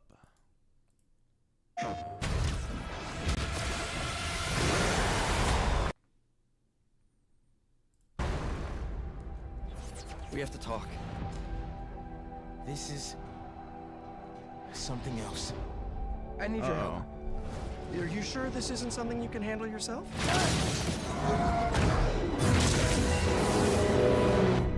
I'm sure. Oh, I love how they're showing Sandman now that he got leaked. That's fucking funny. Miles, this is crazy. We call it a symbiote. That was one of the things that got leaked recently, so I guess they're showing him off now because everybody already knows about it. And it chose you. Yeah, dude, the whole game got leaked. Like, apparently Mysterio's in it, the fucking alligator guy, Sandman, Venom, the main guy, I don't fucking know. There's a lot of leaked, like, characters and shit I saw. Annual physical? I'm the hero here, not you. What the hell's going on with Pete? You're not yourself. You want to join us? He's here. Walk down the whole building! I know I can snap him out of this! We can fight this together!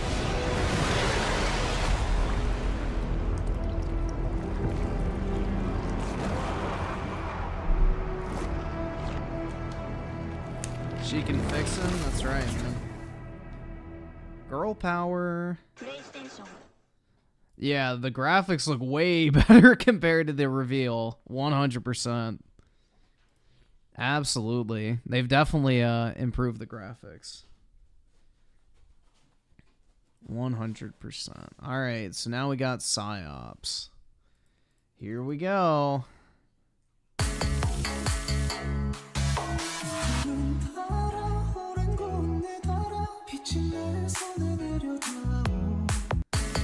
Synthetic Man already spoiled the ending. What's the ending?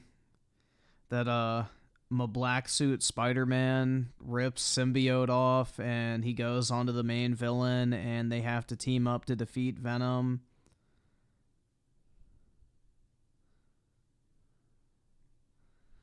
Or what? I mean, it's probably pretty predictable, man.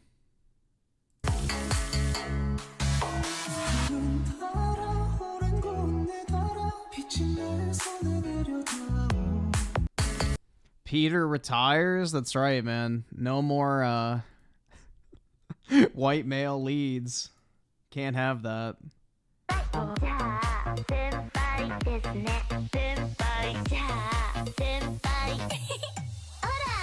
What the fuck?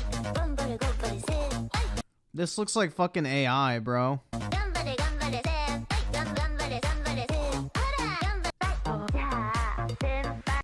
Jesus. That music is fucking awful.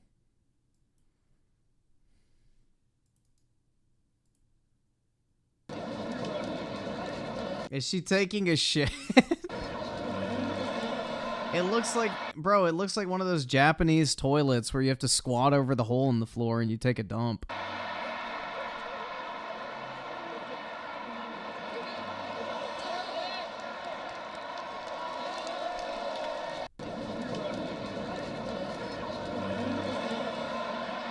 Incredible, man.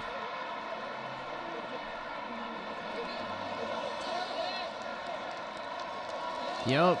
200k views for squatting. Or not 200k, 200k likes just for fucking squatting, bruh. Shit's wild. I don't know. These fuckers need to get over their obsession with little Korean girls, bro. Like, I really don't get this whole fucking idol shit or whatever they call it. Let's see. So FBI with the 2. No, that was World War II. Oh, with what? The health? I think so. That's what we were talking about. Will with the 2. How much to stream? Wait, Alien Isolation 1 weekend night? I mean, if you just want to hear me bitch about how fucking bored I am and how irritating the game is, then I don't know. Shoot me an offer, man. It would also depend on if I own the game or not, which I don't think I do because I probably wouldn't have redeemed it if I got it. Yeah, I don't have it, so you got to factor that in too because I ain't paying for that trash. Like, nothing. This is the thing. If I play a horror game, guys, it's not going to be like, oh my God, and I'm not going to be like, ah, whatever the fuck. I'm just going to be like, yeah, cool. And I'm going to just get pissed off because I'm going to have no ammo, or I'm going to have to hide, or I'm going to have to run away like a little bitch. Like, it would just piss me off, if anything. So, know what you're getting into. And Pot Investor with the 5 video recommendation. Goku. Here, I'll just do that real quick since it's a short. Let's do that real quick. Goku, for the last time. I'm not fighting your son. Just come face me yourself. What's the matter, Cell? You scared? I can literally destroy this planet in 2 seconds. Don't test me, monkey. The only thing I'm scared of is when Then why didn't he? I'm done with you, your son will be without a father again. Not like he had much of one anyway. All right, I've had enough of you people with the bad father allegations. It's time I step up and prove all you motherfuckers wrong. By letting my son fight instead. You've got to be f***ing with me. What? But Dad... Listen here, Gohan. I didn't What beat the the shit out of you fuck? for almost a year for nothing. Now go show that ugly cockroach your true power. Okay, fine. Listen here, Cell. I'm here to take you down. Get the f*** out of here, little n***. Help somebody! Help! Goku, for the last time. Yeah, I don't know what the fuck's going on there, bro. I've never watched more than one episode of Dragon Ball Z in my life. I don't even know who those people are. All right, chat, so I wanted to talk about something that kind of came my way, and it was something that when I saw it, I thought it was like pretty funny, and so I thought I would share it with you guys. We're going to be talking about this individual here, Kevin Afghani. Now, you probably don't know who this person is, so don't worry. Why did he say it like that? Just say Afghani. Afghani? It's Afghan. Afghanistan. Afghani. Bruh. Uncultured swine. Timothy Marco with a 5. What I'm most looking forward to in Spooderman is the improved traversal. You'll move 3 times faster than 2018 and Miles Morales. The thing I hope they get rid of is that fucking bullshit where it's like, oh, I gotta wait until the next mission, so I better do some side activities. That shit pisses me off, bro. That shit pisses me off in, like, fucking open world games when you're, like, trying to do the main story and they're like, oh, you gotta do some fucking padding activities because we don't want you to, you know, move forward in the story. I'm going to go ahead and explain to you who they are. Now, a lot of you guys know I'm a big fan of video games. I love me some video games. If you haven't seen my setup, lots of video games. I collect old video games, I play new video games, and some of my favorite games happen to be Nintendo games, especially Mario games. Mario games are great. One in the chat if you love you some Mario, chat. I'm willing to bet that I'm not putting a 1 in the chat because I don't like Mario that much. most people who play video games probably do love them some Mario. But in any case, we're going to talk about this guy, Kevin Afghani. Now, if you don't know who they are apparently a voice actor. Admittedly, I have never heard of them before, but they do voice acting. Why would you have heard of them before? Who fucking cares about voice? Like, I don't understand why people are so soyed out over voice actors. Like, Oh my god, they talked into a microphone. Whoa! it's not even like they're on camera or anything, like, you know, delivering the lines in a convincing manner. They literally just speak into a fucking mic. It's not hard. I don't know. And we'll get into a second. We'll get into it in a second as to why we're talking about this particular voice actor. But I decided to take a look at some of their work on their website. They have a demo section where they have some demos of some of their work. And let's go ahead and let's take a look at one of these. Here we go. Well, look who decided to show up. I'm almost happy to see you. But if it's okay with you, I'd like to skip the whole how you been thing and just get right to me taking you down. They sound really talented, chat. Oh, shit. They sound super, super talented. Care what your coding says. I don't need to accept your reality. I don't want it. I want my life back. I want to be me again. You arrogant little wretch. Your present is an They have a very wide spectrum of voices they're able to do, which is pretty awesome, in my opinion. insult to this temple. You know nothing of our past, our suffering, but you will. Look, if this is going to work, we're gonna need some boundaries. So that means... I'll keep you forever. So they're able to do like the really dramatic voice. Dude, I fucking hate voice acting. This shit's so cringe. I don't know, man. This is why I play a lot of games on fucking mute, because of corny ass voices like this. They're able to do like super like action type of voices and even like cartoony stuff like this. Like, bro, I would never play Spyro with the fucking volume on. I could not do that. That's what happens when you push people. Only love squishy. So yeah, they have a pretty wide spectrum of different voices they're able to do. That's a lot of talent, chat. Tipster, his pronouns were listed in his Twitter bio. Stop using his improper pronouns. That's disrespectful. Let's go ahead and let's check out the bio on their website. Let's get to know them a little bit better. My name is Kevin Zachary Afghani. I currently live and work around LA. I decided to become a voice actor for a single reason: my absolute love for animation and video games. They are some of the most genuinely exciting forms of art that I have ever seen. Characters that exist only within the context of their media allow this art to transform into a beautifully immersive experience like no other. Whether that experience is fun, bubbly, dark, or moving, this art form is truly amazing, and I absolutely had to become a part of it. Characters are made up of a lot of things, but passion is what makes them truly exist. A writer's passion, a director's passion, an actor's passion, and so many more. I want to lend my passion to whatever characters I can. I want to give a piece of myself to the things that I love, and that is really it. So it sounds like they're a very dedicated voice actor who loves what they do, which is absolutely awesome. Now, God, I fucking hate the way people like Tipster talk because they're so afraid of misgendering someone. Saying they all the fucking time is so unnatural, man. It makes you just stop and think like, ew. Like, I don't know, bro. Whenever someone says they, there, it's like, it just doesn't sound right. Kind of alluded to video games before. Sounds like he's talking about multiple fucking people. It's one guy. To Mario before, and now we're talking about this voice actor. What do those things have in common? Well, Kevin tweeted yesterday on their Twitter account the following tweet: "Incredibly proud to have voiced Mario and Luigi in Super Mario Bros. Wonder." Oh, shit. They are the new voice actor for Mario and Luigi in the upcoming Mario game. Now, as somebody who's a big fan of Tipster, he, not they. There's not two fucking people acting as Mario. It's he. Of the Mario games, obviously, I'm a big fan of Charles Martinet, the original voice of Mario. We recently got the news that they weren't going to voice Mario anymore, which is kind of sad. But at the same time, it looks like the person they got to fill the role of Mario moving forward, and Luigi, or at least in this particular game, it looks like they got someone who's very capable of doing the role. So I wish them nothing but the best. Thanks to Nintendo for inviting me into the Flower Kingdom. So I'm looking forward to Super Mario Bros. Wonder. Obviously, I would have loved to see Charles Martinet reprise their role. But having said that, it looks like we have a talented individual here who's taking over. Dude, Charles Martinet is one person.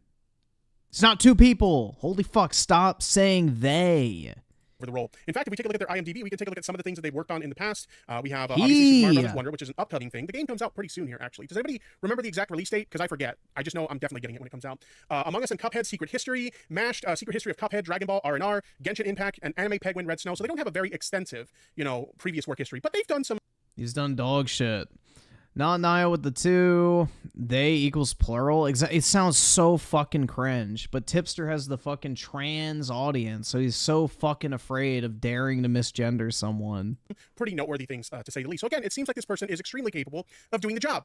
So we have a new voice actor for Mario, and Nintendo Gamer in the chat says the 20th of October the game comes out. So in 6 days, chat, the game's coming out at the time of this stream. Now, outside of the fact that it's pretty cool to find out who the new voice actor for Mario and Luigi is, why are we talking about this topic, chat? Well, because the anti-woke crowd are big mad about this chat. They have a reason to be upset about this, and which is usually the case. The reason is really fucking stupid. We're gonna take a look at this video by a YouTube channel called Switch Played, and it says Mario has gone woke. New voice actor Kevin Afghani. Mario goes woke, chat? Oh, shit. No way. No way, chat. All right, let's go ahead. Dude, I wish Tipster would go off the side of a bridge when he pushes that stupid fucking oh shit. God, that is the most irritating fucking sound effect ever. Let's take a look. Let's see what the problem is with this voice actor that means that Mario has, quote, gone woke, chat. Let's find out together. So without Chat. further ado, play that shit. Here we go. Now, this is not 100% confirmed yet, but it would appear that the new voice actor... He's so afraid of saying, all right, guys, let's watch this shit, because he's like, oh my god, what if I say guys and it triggers a man that is now a woman who identifies as a girl, and being referred to as guys makes them want to hang themselves from the fucking ceiling, and they're already teetering on the edge because their parents don't fucking support their her transition. His transition. But like, dude, it's just fucking pathetic, bro. You can tell he's deliberately trying to use ungendered language because he can't fucking... He's so afraid of offending any of these fucking people. Actor for Mario is none other than Kevin Afghani. And it has been confirmed at this point. Multiple media outlets have reported on it. It's confirmed. You know what this dude has done. I'm not familiar with his other works, and I've never even heard of him before until just a few minutes ago. But apparently he's done some work in the world of voice acting and has landed the role of Mario in Super Mario Bros. Wonder. Now, I wouldn't really care normally. It's just that, well, let's take a look at his profile picture. What do you see here? Any red flags? I see an enormous red flag. Bro, whoa. Well, let's take a look at his profile picture. What do you see here? Any red flags? Oy vey! I see an enormous red flag. He's a pronoun person, okay? Oh no, chat. Bruh. He has pronouns in bio. LA voice actor, Dean Panaro talent. He, him, chat. Oh shit! Fucking pronouns! That's what the big deal is, chat. He has pronouns in bio. That's it. That's all it took for the person. Who is this guy again? Switchblade? That's all it took for this person to be big mad, chat, about the fact that this voice actor, the voice actor for Mario, has gone woke. Pronouns in fucking bio, chat. Pronouns he, him. Now, I hear you ask, why is that a big deal? Aren't he, him pronouns normal? Isn't that like the pronouns everyone has? It's not like he's using kitten self pronouns or some other ridiculous stuff. That doesn't matter. The bigger problem is that he seems to think that it's necessary to broadcast those pronouns. And the only reason I would guess that he feels that way... Dude, he lives in fucking LA. All of those retards are just fucking stupid. They have to make their pronouns part of their identity because, you know, normal is the opposite of normal in LA. Yay Herb with the 2. God, oh god, bruh. But gosh dang it, I've had so much fun playing it. COD Ghost has such an awesome yeah, COD Ghost is fire, man. That campaign is great. Is because of the larger cultural push from those on the left to rupture our identities and confuse everyone by teaching the younger generations that they can just choose to be whatever gender or any other thing that they want to be. I have to choose my word. This guy's kind of based, but getting pissed off over just listed pronouns from a fucking Hollywood voice actor is not really the move, dog. He lives in California and he's an actor. Of course he's gonna fucking broadcast his pronouns. You gotta drink the fucking Kool-Aid to get jobs. Siler with the 2. You missed one of my psyops. Chat demands it.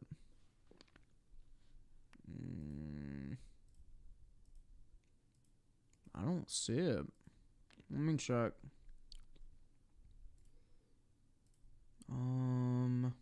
Give me a second. I don't think I did.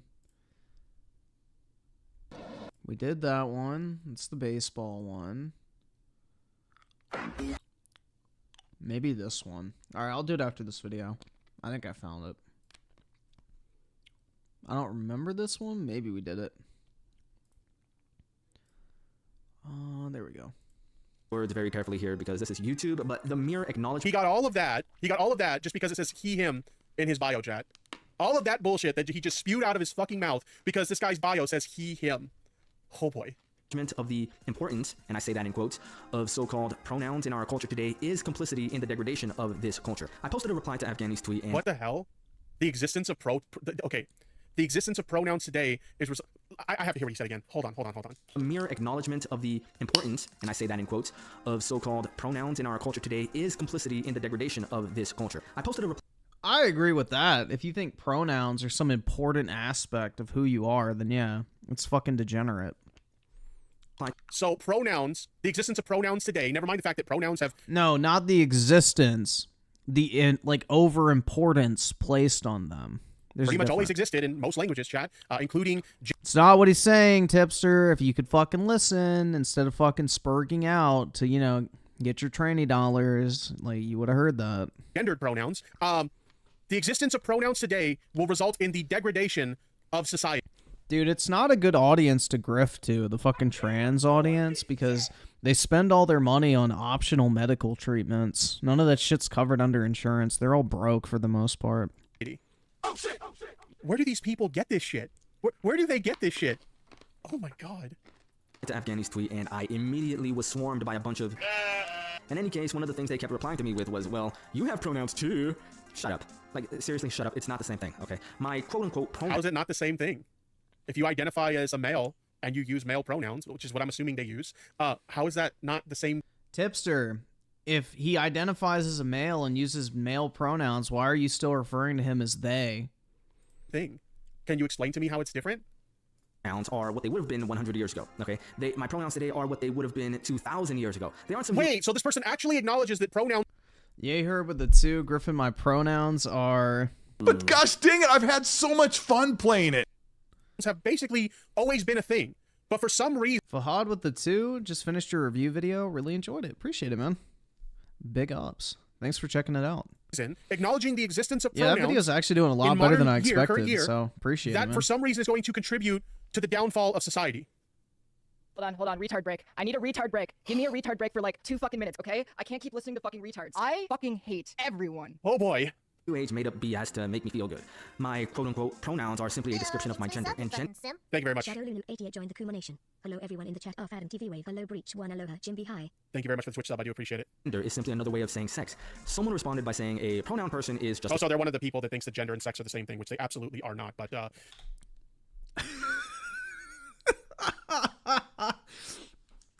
Of course Tipster doesn't think gender and sex are the same thing, because he's fucking retarded.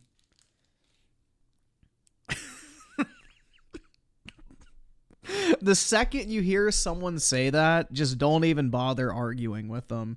They're too far fucking gone. They have no grasp on reality anymore, and they're just fucking stupid.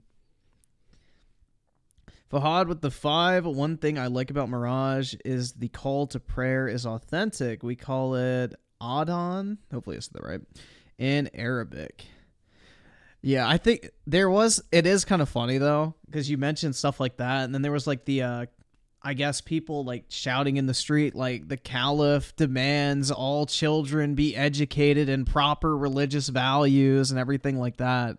And then you look around the people in the street and none of them are practicing proper religious values, which was kind of ironic. But yeah, it is interesting with Ubisoft is they pick certain details to stay like authentic to, and then others they just completely fucking ignore. But yeah, small touches like that are pretty cool, man. I agree. Anyway. Saying sex. Someone responded by saying a pronoun person is just a human being. Buddy, I'm not arguing... Wait, why aren't they showing their original tweet? I'm kind of curious. Why aren't they actually showing their tweet? Because they said they made a tweet and basically insinuated that a bunch of people like jumped on that ass after they made the tweet. Why aren't they showing the original tweet? Let's see if we can find the tweet. Looks like their Twitter handle is Switchplayed, so just like their YouTube channel. Okay, let's see if we could find the tweet chat to find out what they actually had to say that resulted in them being kind of like, as they insinuated, attacked. Let's see. Okay, so here's the tweet that for whatever reason, they're not showing us. Great, a pronoun person is now Mario. What the fuck? Fuck that. Get the OG back. FBI with the 2. Didn't you find a blonde woman in AC? Yeah. There was a blonde Arab woman. You know, at one point I was finding more Chinese people than Arabs, which was kind of interesting. I think that was just a glitch in Ubisoft's like procedurally generated crowds. But yeah. And then there was Arab men with gold jewelry on, which is strictly prohibited in Islam, which I thought was kind of interesting. But yeah. Lots of women that were not properly covered either, which is very haram. But hey, I'm sure 800 AD medieval Islamic society was very open, accepting of women. Yeah, it was men wearing gold. I know women can wear it, but I know there's like that rule that Muslim men aren't supposed to wear gold. Because that's a common scam, actually, in a lot of the poorer Islamic countries, is like somebody will walk up to you and be like, hey, I need to sell this watch because I need money to get back home or whatever, and they'll give you like a bargain on it, and it's fake because, you know, no Muslim man would actually be wearing gold jewelry. But yeah. There was several Islamic guys in the game wearing gold jewelry. I know the women, it's cool, but yeah.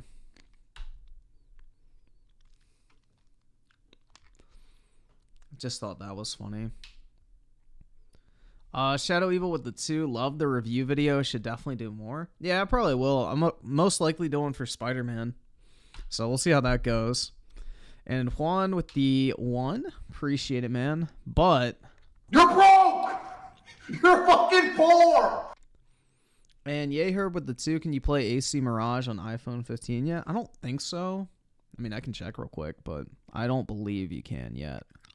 No pronoun people in my Nintendo. Oh my god. Imagine getting this up in arms over 2 words in someone's Twitter bio. 2 fucking words. 2 harmless fucking words that do nothing. Yeah, I agree. He is a fucking sped for freaking out over this. Because again, it's some guy from LA. What the fuck do you expect? And he works in the games industry. He's probably a hardcore leftist. Like, welcome to the real world. Everyone who works in like acting or media or whatever, yeah, they're probably a lefty. Big deal. Nothing. Like, how are these 2 words going to have any impact on their ability to do the voice acting for Mario and Luigi? They have zero impact whatsoever, chat. But dude, I don't give a fuck if a bunch of Spider-Man simps get pissed if I give that game a bad review. I'm just going to be honest. I really don't care. It doesn't really matter at the end of the day. Let's get this worked up about it. Against their existence as people. Of course they're human beings. You're just muddying the water here. What I'm against is using this... I always laugh at these types when they talk about, like, you know, NPCs or woke people or SJWs or whatever fucking term they use now. I always laugh when these people talk about, like, you know, woke people getting triggered or something like that, right? Meanwhile, this guy felt the need to make a video going on for 3 minutes and 11 seconds about 2 words in someone's fucking Twitter bio chat. Imagine Griffin calling us chat all the time. It's super impersonal, man. It's very impersonal. Like, okay, chat, we're going to watch this video, chat. Let's watch this, chat. You guys hear that, chat? Oh, wait, sorry. Hey, chat, you hear that? That was really interesting, chat. God, it sounds so corny, man. So impersonal and, like, removed. Like, I don't like it. But no, Assassin's Creed Mirage is not available on the iPhone yet. I just checked. I don't see it. So, unless I have, like, the wrong version of the App Store, I don't believe it is.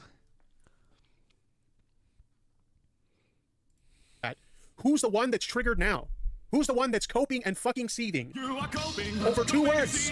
2 words in a Twitter bio was enough to make this guy lose his fucking mind to the point where he did a 3-minute video. What is that fucking Reddit-ass song he's playing? 2 words in a Twitter bio was enough to make this guy lose his fucking mind to the point where he did a 3-minute video bitching about someone's... Oh my god, bro, that is the most Reddit shit I've ever heard. Pronouns. Holy shit. Get a fucking life, my guy. I fucking hate everyone. Newspeak to further alienate the younger generations from their own identities. That and so much more is what's going on. One of these weirdos even told me to take the easy way out. Okay, I'll say this. You probably shouldn't be telling people to kill themselves, okay? Why? It's the internet, Tipster. Who fucking cares? Okay, I don't approve of that. Don't do that, chat. So why? Are you worried your key demographic might actually fucking do it? Because statistically, there's a 41% chance it might happen. Listen, I wish luck to Kevin Afghani. I have nothing against him as a person, so I wish luck to Kevin Afghani. You don't have anything against him as a person? My dude, do I need to bring up the tweet again? Do I need to bring up the tweet again? You literally just spent the last few minutes bitching about the fact that they use pronouns. You literally just spent the last few minutes bitching because they use pronouns, my guy. What do you mean? What do you fucking mean? You don't have any problem? Yeah, you do. Oh my god, where was this tweet again? Where was this tweet? Here we go. Great, a pronoun person is now Mario. What the fuck? Fuck that. Get the OG back. No pronoun people in Nintendo. What other stuff did they have to say about this? What is this? Pronouns in Mario Wonder. Yes, I have to cancel my order. Nice, he hid the comment. I never hid anything if you're talking about me. What else do we got here? Buddy, I got too much pride to hide what I say. If I say it, I mean it, and I stand by it. I didn't hide it. I think Kevin Afghani did, since it says original post author. Proof, here's a post I made, and I clicked on one of the replies to see if there's an option to hide it, and there it is. So their comment got hidden, and they're like coping about the fact that their comment got hidden. Jeez. I hope all goes well for him. I hope it's just a dumb phase that he's going through and that he doesn't use his newfound influence to push for destructive ideologies. If the last... Dude, what influence does he have, though? He's a fucking voice actor. He doesn't have any influence. What the fuck? Destructive ideologies? Chat. What is so destructive about using he, him pronouns? What destruction is caused by putting he, him pronouns in a Twitter bio? All right, Tipster, the next time I call one of your trans women viewers he, him, I'm going to use that quote of what's so harmful about using he, him pronouns. See how it works, Tipster? See how it fucking works? Listen to that shit. Just so we have it for the record. Ideologies. If the last... Destructive ideologies? Chat, what is so destructive about using he, him pronouns? Yep. What is so destructive about using he, him pronouns? So the next time you call a trans woman he, him, Tipster better not have shit to say about it. Destruction is caused by putting he, him pronouns in a Twitter bio. Last 7 years should have taught you anything. It's that leftist ideas are a detriment to society. What has happened over the course of the past 7 years that prove that leftist ideas are a detriment to society? Can someone explain to me what has happened? Is there something I missed over the course of the past 7 years that has been the result of leftist ideas contributing to the downfall of society? I can't think of anything. I'm Switchblade. Done. Jeez. All of that coping and seething and bitching over pronouns in a Twitter bio chat. Jeez. Chat. I'll wrap this up by saying this, chat. Obviously, as some... Yo, do you know why he calls his chat? Because even if he's addressing someone in his chat individually, there's a good chance that they might have changed their name from Steven to Sarah, if you know what I mean. Dude, with the 10 about gold, differences of genders need to be clearly defined and their distinctive characteristics to stand out, because when they resemble each other, a lot of corruption results from that place. Interesting. I guess that makes sense. And King Samuel with the 5. Is this TF2 as in Team Fortress 2? Oh yeah, I guess it is. I had a sniper rifle that had a super edgy name. Some bot in chat. Bigots should be hung. Just another reason why I hate Tipster. Yeah, that's the thing, bro. Is like this group of people wants to talk shit all the fucking day, and then they cry fucking wolf the second you direct anything back at them. It's cringe. Do you believe any conspiracy theories, Griffin? Yeah. But I don't really think they're conspiracy theories when they're proven right, so... Most of them have been, so... I don't know. I can't afford this shit! Somebody who's been a big fan of, Mario games for a long time, and as somebody, who was a big fan of, Charles Martinet doing the voice work for Mario, I'm definitely gonna miss Charles Martinet, doing the... Why? If he literally sounds the exact same as this guy, why would you miss him doing the voice? If it's the exact same audio, who fucking cares? Role. But having said that, this Griffin is actually Brit? Oh god, no. I would never want to be a teacher.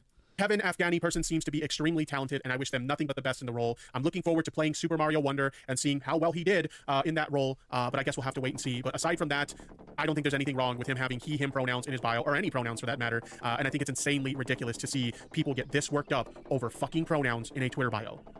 Jesus.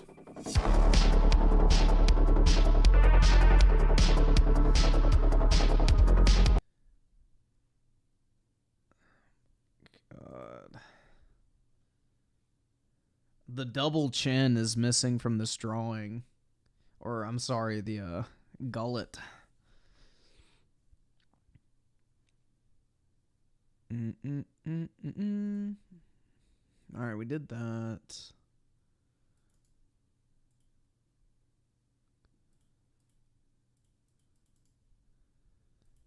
I think we watched this way back in the day, you generation, actually. I just read the title. Ladies and gentlemen, I think we watched this back in the day. It is my pleasure to welcome you all to the funeral of Orion. Today I'm joined by my best friend, Father Augie, and we're going to be going over... I remember this quite shit. I'm pretty sure we watched this. Everything in Orion's life and how they will be remembered. Griff's leaked feet pics. Not leaked if I posted them myself. That's right, ladies and gentlemen. We're here today for a very special service. Today we're going to be smoking on that Orion pack as we go over the failed allegations, as we go over the falsified medical documents, the Twitter cope, and as we go over how Orion will always be remembered in this service today. It's going to be a very special service between... Yeah, I remember the medical documents and all that. Myself, Father Augie, and Father Connor. Bye-bye, Orion. This sounds really familiar. What? Sorry, I got a little carried away there. But it is important today as we go over... Augie RFC left the internet after Turkey Tom got cucked? Wait, what do you mean? For this insane video from Quite Folk. I need some context on that. What do you mean by that? Because as much as we're joking and having a good time here, we did tell you guys on this channel that when we first covered the Quite allegations, of course, we would cover his response because that's the only correct thing to do. And he was forced to reveal his face because the fucking person said that he raped him or what. Yeah, I remember this shit. We watched this way back. Yeah. He was forced to do the face reveal. We watched, I think, this video, the video from Optimus, and then somebody else as well. But yeah, I remember this one. You're good then? Alright, cool. Ew, what the fuck? Gross. This is definitely AI.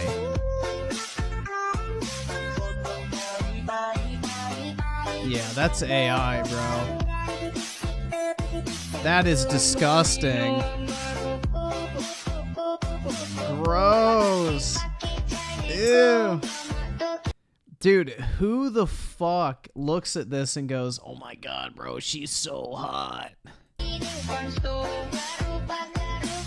That is disgusting looking. Why did I click it? Because it looked like AI. I just wanted to see if it was.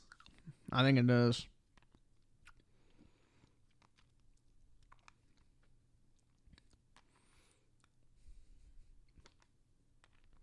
They recommended this last night. All right, so next up.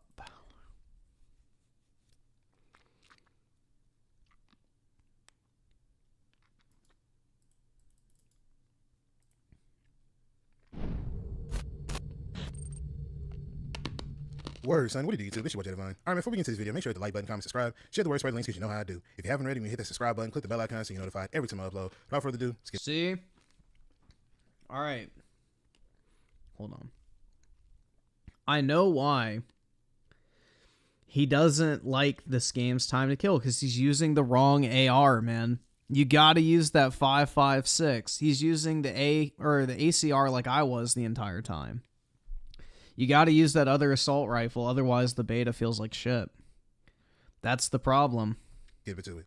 All right, man, so I've been back and forth about this Modern Warfare 3 beta for the past, 3 days now? What was it? Yeah, about 3 days now. 72 hours, I would say, have elapsed. And I gotta... You can't use the ACR, unfortunately. And that fucking sucks, and they need to change the balancing. But the time to kill feels way better when you actually get a weapon that isn't a fucking literal, like, BB gun. Hey, man, you know, I've been debating on this Modern Warfare 3 beta, and to be completely honest with y'all, man, I don't see myself buying this. I just don't see myself doing it. And a lot of y'all are going to, hear that and say, oh, well, who cares? Why are you making a video? Who really cares about your input? Shut up, all right? So I don't see myself buying Modern Warfare 3 because, what is there to keep me coming back? Y'all have added all the Modern Warfare 2 maps, the OG maps, and y'all remastered them to bring them over to Modern Warfare 3. And, you're trying to play off the nostalgia thing. Yeah, Turkey Tom got cucked and it was revealed, and Tom responded by cutting himself. Augie RFC tried to defend him, but didn't do so. Wait, what? Bro, what the fuck? When did this happen? I need to look into that. That sounds funny as shit. You're trying to do the whole thing of, oh, we remastered, we brought back Terminal, we brought back Rust, we brought back blah, blah, blah, blah, blah, right? And y'all are doing that to try to profit on people's nostalgia. And I get it. I get the angle from this standpoint. Fuck? But at the same time, what's going to keep me coming back to Modern Warfare 3?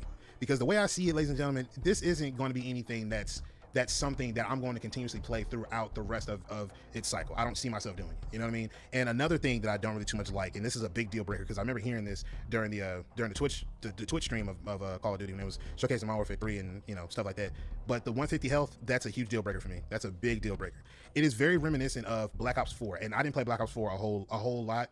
Because of one, the specialist was damn sure getting on my nerves. I don't like the specialist. And then two, I don't like the whole idea of like having a longer time to kill. I can't tell you how many times I've seen like me die in the dumbest ways possible because my shots weren't necessarily put in the right spots. Not because I missed, but because my shots weren't placed in the right areas that are considered a lethal kill or it's not effective on that spot of the body. You know what I'm saying? That's why a lot of people are bunny hop, because the legs don't do much damage, but it don't matter where I'm hitting you in the torso. If I don't top it off with a headshot at some point, then I'm going to die most of the time, unless I can land all of my shots and not have to worry about some of them not counting because of the net coding. Now, I understand that this is a beta, and Tom uploaded today. Think the guy is lying.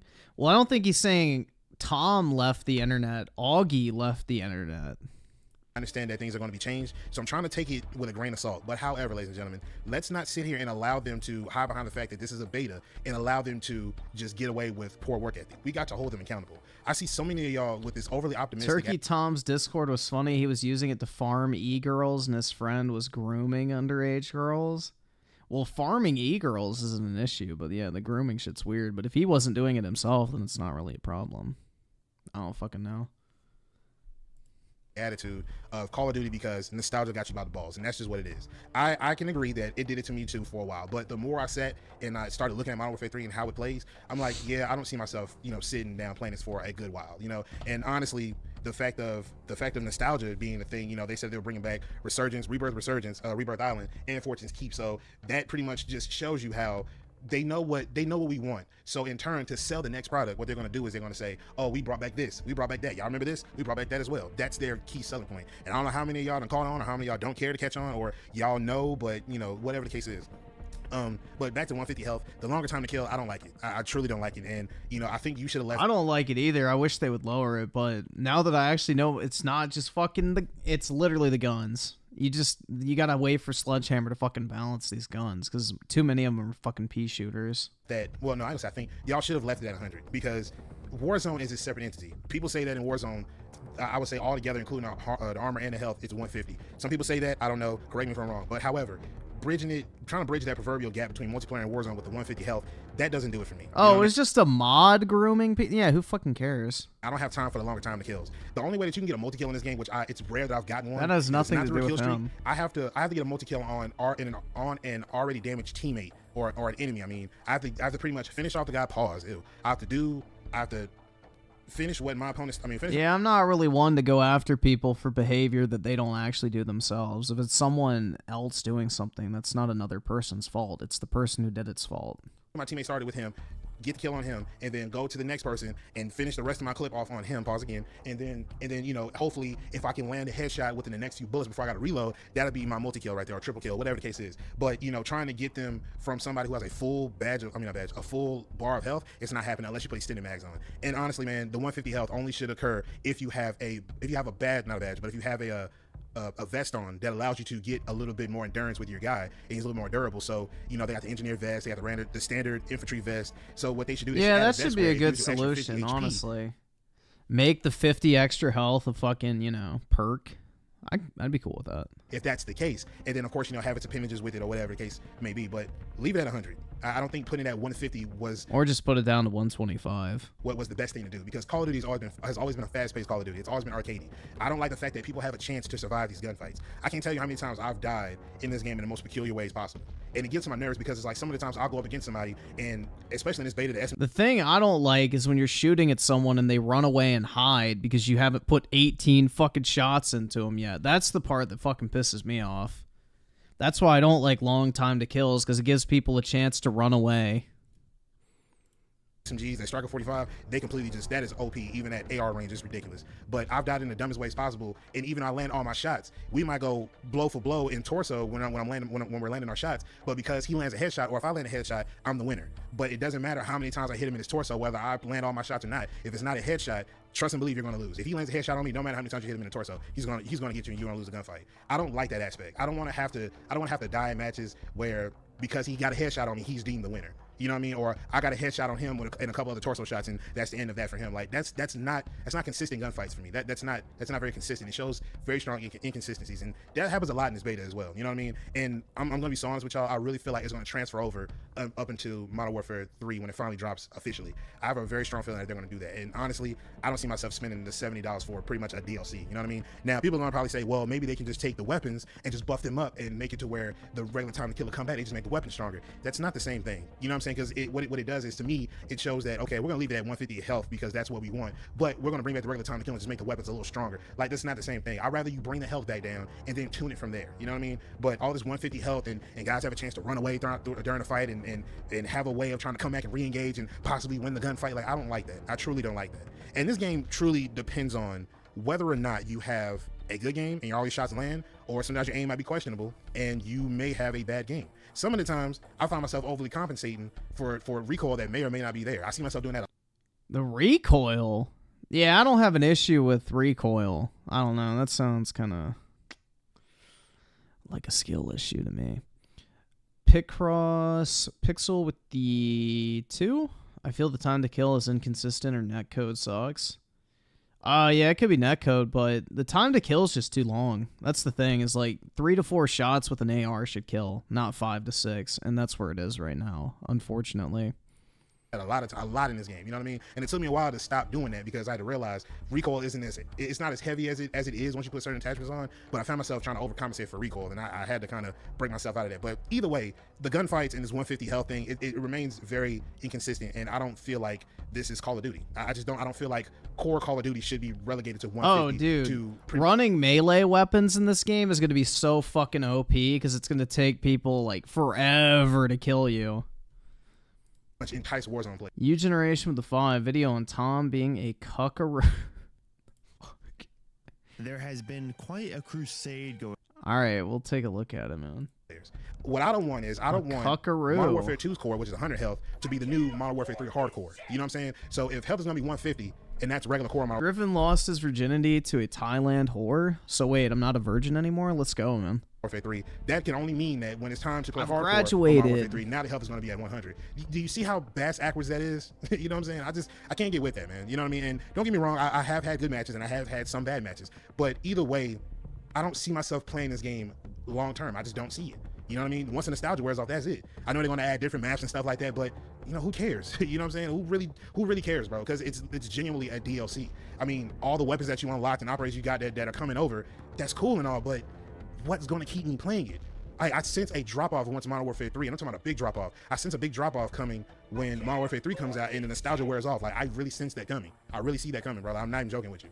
You know, and as far as these operators go, you know, I think it's really cheeky, to say the least. People who pre-ordered Modern Warfare 3, they're able to get the, or if you pre-order the Vault Edition, you're able to get 2 weapon variants that are pretty much already kind of buffed up, and you can use those in the beta. I think that's really kind of scummy, honestly. How? They're just like pre-attached. Level up your weapons and you can put the same. How is that scummy? You know what I'm saying? Because weapon variants are literally just cosmetic. They use the same exact attachments as everyone else's weapons. Everybody should be on a level playing field. You know, one shouldn't be more ahead than the other, or have kind of like a helper per se when you first start the game and you're able to get custom classes in. That's the first thing you're able to use, and you can go around just knocking shit down. Like, that's really that's like an hour or 2 head start. Big deal. Scummy, honestly. It's really scummy. I don't care the fact that, oh, well, it's rewarding players who pre-ordered the game. I don't care about that. Everybody should have the same exact start point. Same exact start point. Everybody gotta go through the mud, unlock these weapons. Everybody gotta do the same thing. I don't care for the skins. I truly don't care about that, and I don't care for these weapons. But for you to have a pre-order weapon or an incentive in the beta for people that pre-order the Vault Edition and go out and use, and it's OP off the rip, and then you go around, you getting beamed, and you trying to figure out, wow, damn, why am I getting hit so fast and so quick? Why am I dying so fast? And you see because he has a weapon variant that they allow people to use during the beta, and I don't like it. I truly don't like it. You know what I mean? And speaking of carry forward, that's what they call it. These operators, man, you know, that one Groot looking skin, y'all know what I'm talking about. I don't like that skin. It's a very cheap and cheesy tactic. The Groot looking, what the fuck is the Groot looking skin? What? Bro, hold on. I have no idea what's going on now. In a very cheap ass way of like trying to get players to buy a skin that some of the times is really hard to see. I'm not gonna lie to you. You know, you got this see-through type skin, and not only is it only just a portion of him that has like this orange aura that's in his chest, but rather than y'all making him have an orange aura throughout his body, you only put it in his chest. So there are times where he might be up against the surface where you truly can't see him because he blends into the environment. Now, what am I supposed to do with that? People just say, oh, well, if you can't adjust, you can't get good at the game. Oh, well, that's your fault. Why should I have to spend money on a skin just to get even? You see what I'm saying?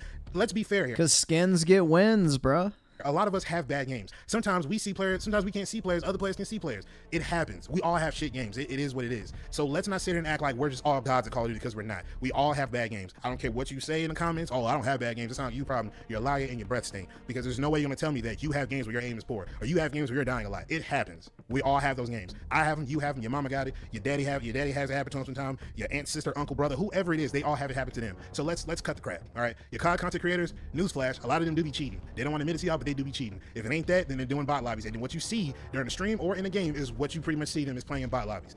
9 times out of 10, 10 times out of 10, they get put in a sweat lobby like them, they get their ass beat every single time. And speaking of that, everybody has good and bad matches. What's wrong with that?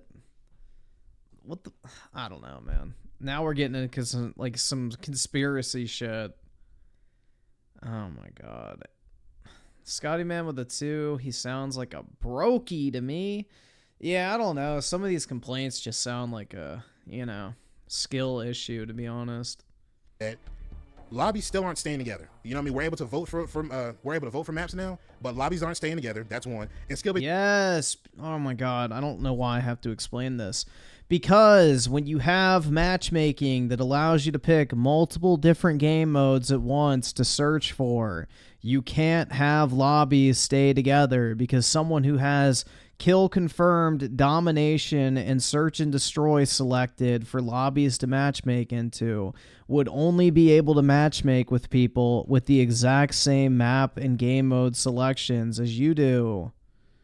Therefore, it would be basically impossible to have people stay together in a lobby, because everyone has a different variable when it comes to matchmaking in terms of their selected modes they're looking for.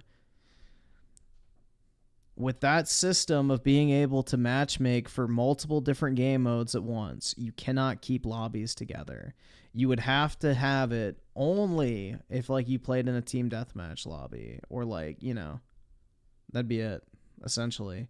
Or if you just had an S&D lobby, or you just had a domination lobby. But you can't have lobbies of people that have different game modes selected than you do. It's impossible.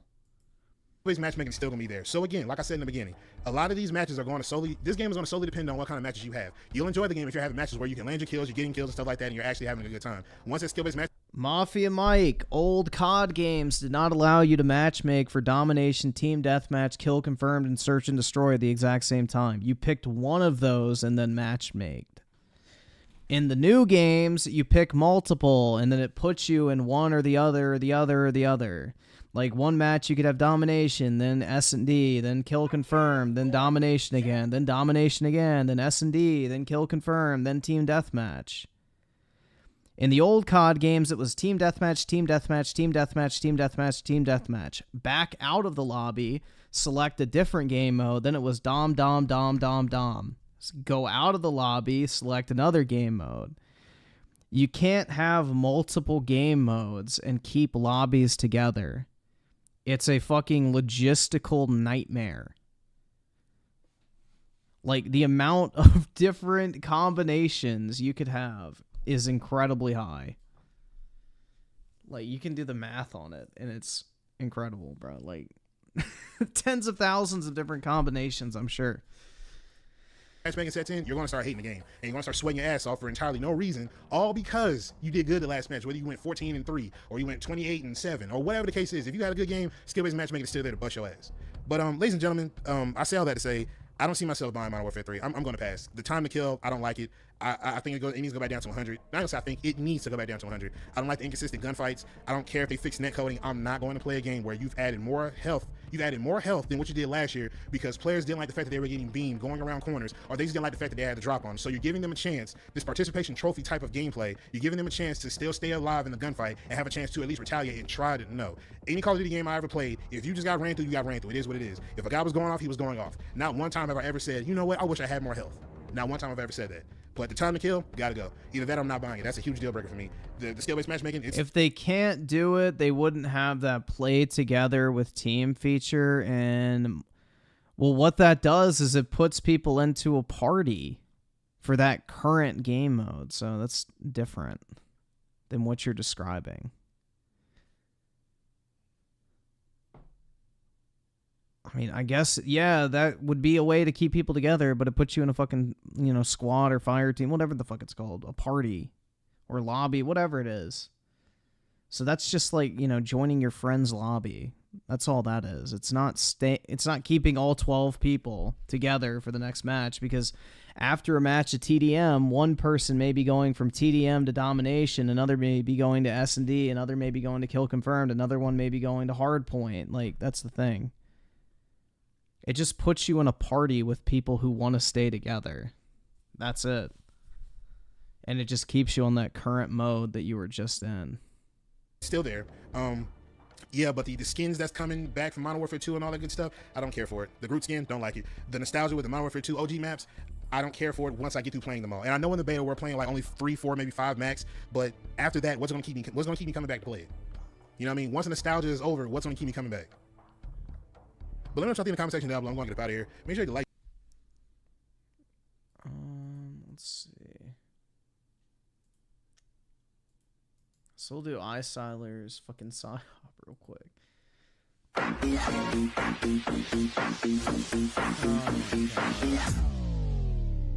Yeah, yeah, yeah, yeah, yeah.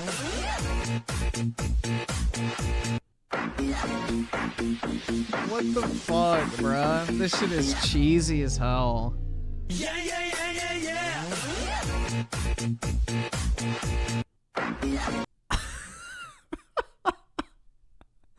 That shit just looks corny, bruh. I don't know.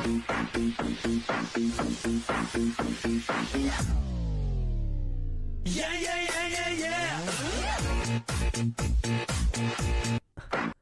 That looks like something a guy would do to swing his dick around. Like, the only image that comes to mind when they're doing that fucking swing thing would be like a guy with like a massive fucking dick just slapping it against his thighs. Like, that's the image I get in my head, not of women. But it looks like something some fucking male stripper would do.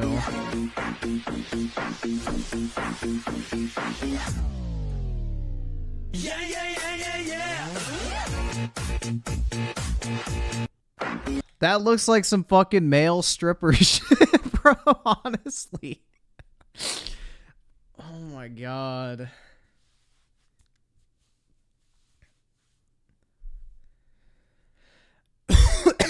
Dude, that may be it, FBI. They're lady boys. There we go. There it is. They're actually lady boys, and they are shaking their meat. Oh my god.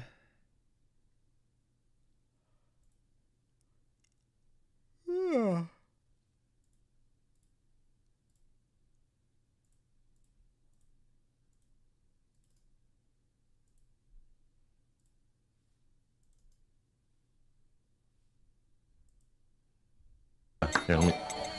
Nick Merckx as a beta male and 8 dots as the goat. Okay.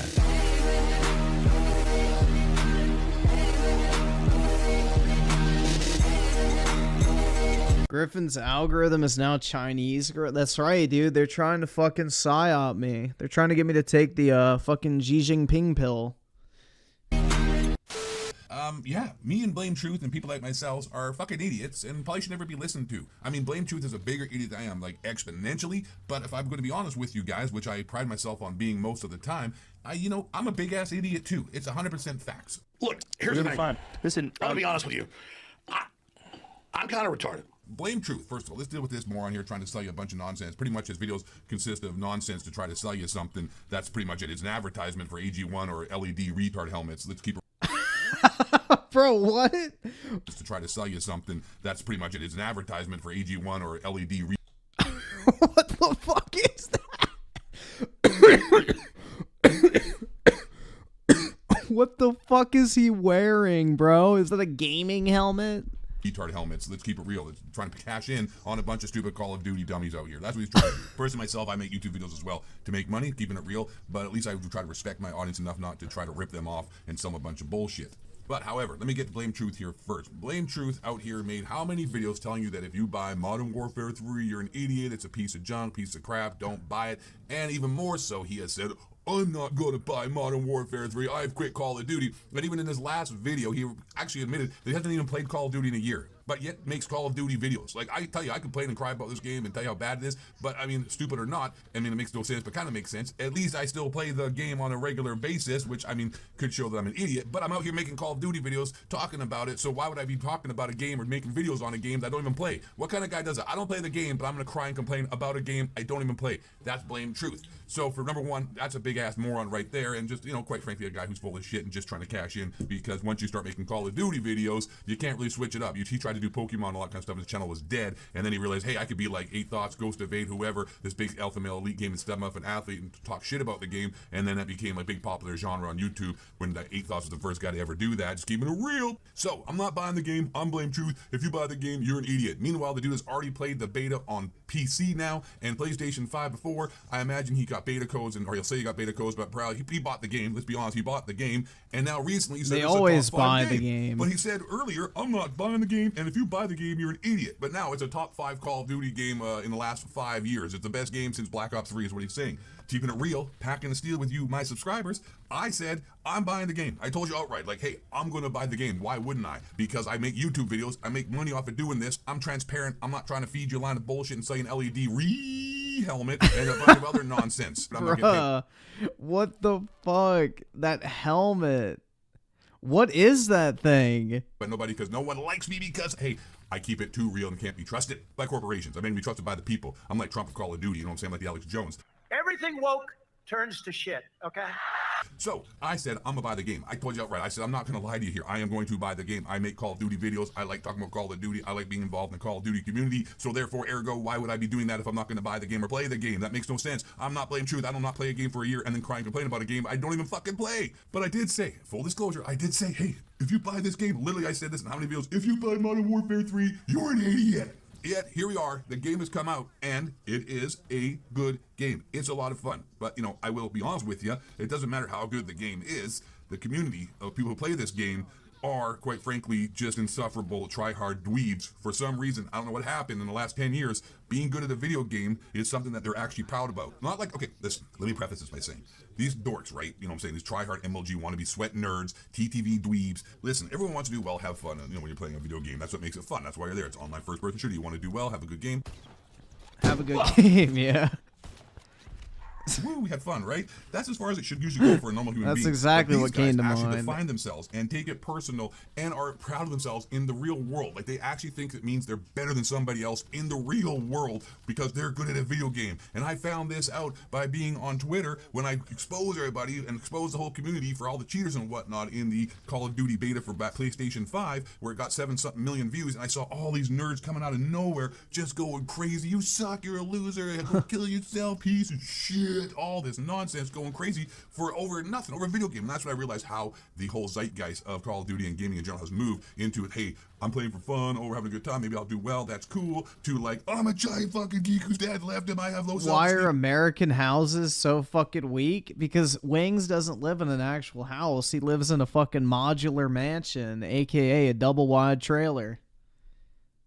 Have no self-worth and defined by being good at a video game. I'm a giant geek. People, it's just losers, right? The point is that you're going to find a lot of those people in this game nowadays. So it's not the game so much that is problematic. It's skill-based matchmaking and more so the community that makes the game a bunch of bullshit. And the point, bringing it all back, Blame Truth is the biggest knob in the whole Call of Duty community. A hypocrite, full of shiza. He is an utter and just a complete full of shit and nonce telling the LED moron helmets. And I am not like that. Not as bad. Not as bad. Not as bad, but you know what, listen, I'm full of shit too, and I, you know, quite frankly, probably shouldn't listen to none of us, man. You should probably make your own decisions and realize that people on social media, I mean, listen, sometimes you miss. Let me put it this way, though, at least, you know what, you're going to get an honest answer from me. You're going to have me keep it real with you. I'm going to call myself out. Like, I don't think Blame Truth's going to call himself out. After this video, he probably will, because he'll see me. I mean, I'm like his father figure. I'm the actual real reason he does what he does. You know, he probably has a huge crush on me. The beta ends at 1 p.m. Eastern tomorrow. Look at him. But at least I'm going to be honest with you. I'm going to tell you, like, full of shit. I said, don't play the game, you're an idiot. And they know what? The game's pretty good. But like I said, the community skill-based matchmaking and a bunch of these dweebs that play the game as well as trying to get to are what actually makes the game not as much fun. People trying way too hard, thinking it's actually important and means something. And no wonder there's so many losers and people with mental health illnesses and all that stuff, these youth in the world, when they put their bunch of, you know, prioritize video gaming and being good. And that actually shows you how far society has fallen when something like that is actually important. I mean, there's a lot more things to worry about in this world than actually a fucking video game, right? In closing, let me just reiterate this, clear this up if you guys missed the point. Blame Truth can pound sand big time. I can pound sand a little bit, but at least I want to be honest with you guys and call myself out for my nonsense. All right? Okay. Love you. Thanks for watching. I'm the Ghost of 8. Stay black, question authority on the reptilian shapeshifters. Bring it down. All right. So next up, got this. There has been quite a crusade going on against popular YouTuber Turkey Tom. For those that are unaware of who Turkey Tom is, he makes very interesting video documentaries, and he has a side channel where he covers more current commentary topics. So why am I covering him today? Well, there has been quite the situation that has been brewing for a long time, that has been covered up by the entire community, but now it's been blown wide open. People are demanding answers. People are seeking for retribution, and people are now calling for total commentary death. What happened with Turkey Tom? What the fuck is this shit? This story, besides Turkey Tom himself, includes two other people. His girlfriend, who will be referred to as Kai, and Lyric himself includes two other people. His girlfriend, who will be... Yeah, the hair's a red flag, bro. He referred to as Kai, and Lyrics, another commentary YouTuber. As the story goes, Lyrics had sex with Kai, Turkey Tom's girlfriend, while Turkey Tom and Kai were dating, mind you. When Turkey Tom was made aware of this, allegedly, he carved Kai's name into his chest. From what I can discern from all the reports, it is much more likely that the cheating actually happened, and by much more likely, I mean like I'm 99.8% sure that it's real, whilst the cutting Kai's name into his chest is just hearsay. And it's just as likely that either Lyrics or Kai made it up just to cover up the whole cheating thing. Now, if that was all to the story, that really wouldn't be interesting. All right, a 20-year-old male gets heartbroken by a girl, yet is longhoused by her, continues to be with her. Oh, wow. But what if I told you, if you were to confront either of them about this on Twitter, that they will block you? If you were to call Turkey Tom a cuck, for example, then yes, he will be blocking you, which adds an additional layer of hypocrisy, as he's often criticized cucks on his Tom Dark channel, such as Sneeko, Adam22, etc. And also, you may be hearing a lot of rhetoric on Twitter calling Lyrics a pedophile. We'll just hold on. So if his girlfriend cheated on him, that's not a cuck. A cuck is when you watch another dude fuck your girlfriend and get fucking off to it. That's a cuck. Not dumping your girlfriend because she cheated on you is not a cuck. I don't know, man. This is like, bruh. This is literally the fucking issue with people on the internet, is they take a fucking definition of something and they twist it into something it's not. You know, it's one thing to say he's a fucking bitch because he stayed with his cheating bitch girlfriend or whatever. Like, you know, that's a different thing. But that's not being cucked. Cucked is when you're literally in the room jerking off to your girlfriend getting fucked by another guy. That's a cuck. I don't know, man. just say PDF file for the rest Getting cheated on does not make you a cuck. Video, but essentially the reason those are being alleged is because Lyrics on his old account, which is now deleted, like to lolicon art. Now, whether or not you think that is PDFphilia or you think that's just totally fine, they're just drawings, whatever. I've literally hosted 2 lolly debates. Go check those out if you're interested in that discussion, but we will not be diving deeper here. Just know that any allegations of PDFphilia is Lyrics liking lolicon in early 2022. It should be noted that Lyrics did follow me on Twitter. We were mutuals before this incident, but I discovered on stream. Dude, this sounds like autism drama. I'm gonna be honest. I'm starting to lose interest. This sounds really fucking stupid. These just sound like terminally online autists. And who fucking cares if someone followed you on Twitter, bro? No one gives a shit. That Lyrics actually unfollowed me. Oh my god, dude. Nobody cares. Oh shit. Hold up. Lyrics unfollowed me on Twitter.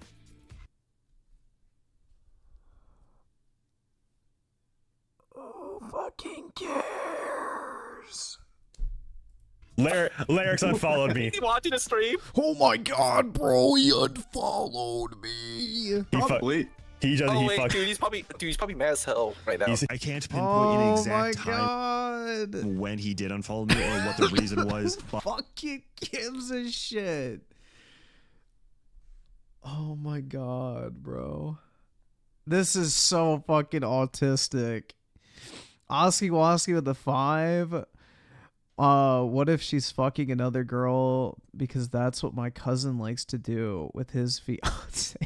Now he just wants. Yeah, I mean that's not getting cucked because you know there's no I guess other dick to worry about. I guess I don't fucking know. Like I guess you could consider that if you really wanted to be, but I don't know, man. That's kind of more of like threesome territory. I feel like. But it was most likely between Glitch Poacher's DM towards him that mentioned my name in the 3rd fucking word, or it was me posting this clip. But now since the tide's turned against Tom a little bit publicly, now he's going full unhinged mode and trying to use any justification possible to try to snake Turkey Tom, which by the way, I'm pretty fucking confident Alberto behind the scenes has been feeding all the information to this sector where you guys have probably heard the allegations about fucking Tom and whatever. Obviously, I'm not going to talk about my own personal life on stream. If you expect me to talk about my own personal life, especially things that are of that detail live on stream, you're obviously delusional. Of course, I'm not going to go on about that publicly. But I'm pretty confident that Alberto was giving all the information to these people to try to snake Tom and try to go against Tom publicly. Yes, so it is very unlikely that we will get any confirmation from either Lyrics or Turkey Tom. But you can tell by the way Lyrics is speaking that he did it, right? Lyrics isn't even denying anything. That shit. Additionally, many more commentary community orbit. That's the... This is fucking stupid, bro. And people Holy that are friends with Turkey Tom completely sweeping this under the rug. So I'd just like to point out that I am blocked by Keemstar, Nicholas Diorio, Smaggledaggle, who is a mod for the Tom Dark channel, and Alex Gekmo, who is a mod for Lyrics' channel. Of course, many other commentary YouTubers, when they're streaming and pressured on this fact in chat, they're just going to completely obfuscate it, such as Ronald Riz and Achido. Go back. Let's go. Talk about the Turkey Tom allegations. What are you talking about? What happened with Turkey Tom? I don't know. What the fuck is? What is he talking about? What's the allegation against Turkey Tom? TCD? All right, what's the deal here? Total commentary death? What happened? What happened to Turkey Tom? This is like the whitest I'm reading person some I've ever stuff, but it's seen. like nothing. Like, why would anyone care about this? Wait, what happened? Apparently there's been like cucking. I don't know. Cucking? Turkey Tom? I don't think he's a cuck. Wait, what the fuck is? What is this? I don't know. It's someone. I don't. Yeah, I don't know if I want to like. Yeah, I would say you generate. It's all good, bro. If this is the only person covering this shit and all they have to go on is people block them and unfollow them on Twitter, then this is probably a whole lot of bullshit. I mean, unless there's literally like a video or a screenshot of, this being admitted to from the people involved. Yeah, this just sounds like a hot load of crap. I don't know if I want. Yeah, I don't know if I want to like talk about this. Like if you care about this kind of stuff, you're a weirdo. Like go on estrogen pills because you're acting like a girl. Obviously, Ronald Riz is literally a plant by Turkey Tom, so of course he won't bite the hand that feeds him, right? But it's very interesting seeing how hard he's sweeping. Interestingly enough, when it comes to Jalen as well, if you're unaware of who Jalen is, that's a whole can of worms I'm not going to get into. Just know that Lyrics had DMs with Jalen at some point where presumably Jalen was made aware of this cheating stuff and the carving his own name into his spine chest. At one point, Jalen tweeted out a meme that had like some MS Paint text of Kai on Turkey Tom's chest. And Lyrics got really mad in the DMs, told Jalen to delete it. I know I'm not everyone's cup of tea. iDubbbz may not really mad in the DMs. Dude, what the fuck? Why would you tweet this? Please, can you delete this? Come on, I trust you for some reason and told you something I shouldn't have. I'm just trying to live life and not worry about shit. Please, just please delete and don't bring it up again. What the fuck are you doing? I mean, I didn't really leak it. Dude, can you just chill? Told Jalen to delete it. I know I'm not everyone's cup of tea. iDubbbz may not be your This cup is of just tea, like, but I know what is. There's like nothing there. I don't know, man. This is like literally stupid drama. You can enter the giveaway for an NVIDIA RTX 4090 graphics card with your purchase of the Dragon's Treasure tee. Use code MANIC for 10% off your order of anime branded tee. The RTX 4090. I'll just be sure not to carve my girlfriend's name into my chest. Okay, can you... That is... And she left. She? And she left. Yeah. I'll just be sure not to carve my girlfriend's name into my chest. Okay. She? Bro, that's a dude. Can you... That is... And she left. That is not... You guys... That is not... You have... Jalen should have not said that. That is not... That wasn't me. Wait, don't get the wrong impression. That is... Wait, that was not... Wait. No, now it sounds like that's something that I did and she just exposed me. That's not... That's someone else. Okay, this is not good. Dude, Jalen knows too much too. Why does Jalen know that? This is not good. I should ignore that. That is too much information that cannot be leaked because that is not good. I mean, that was just about as I expected though. Like, what the fuck did you guys expect? Like, that was just nothing. Like, that was just nothing. Jalen's gonna carve for cheating girlfriend's name. Okay, can you... What the fuck? Dude, what do people know? What are people saying in the chat? Seeing by the way that Lyrics reacted, there is some smoke and there is fire. So now that all the information has been let out, we are now experiencing somewhat of a commentary war versus the sector. People who would be considered in the sector would be people like Ethan Ralph, Zanny Berries, Grimsy, and Salvo Pancakes, interestingly enough. They have been railing hard against... Yeah, any group of individuals that includes Ethan Ralph, I wouldn't trust with dude, not a fucking chance. Bruh, that is the last individual you should give any sort of credibility to whatsoever. Holy shit. It's Turkey Tom. Soph was an underage girl. She was Oh, and this Salvo Pancakes guy too. I think he's the one that like jerked off in Keemstar's girlfriend's like underwear or something. He's a fucking complete creep. So yeah, I wouldn't trust him either. she was this little girl that the right wing loved, and she would say based and red pilled stuff. Turkey Tom was paying an underage child, a girl, to edit his video. She edited several of his videos. Okay, so he works with children, which is also suspect. So that was a good recap. He works with. What's wrong with paying someone to edit your videos? I guess everything is grooming nowadays, guys.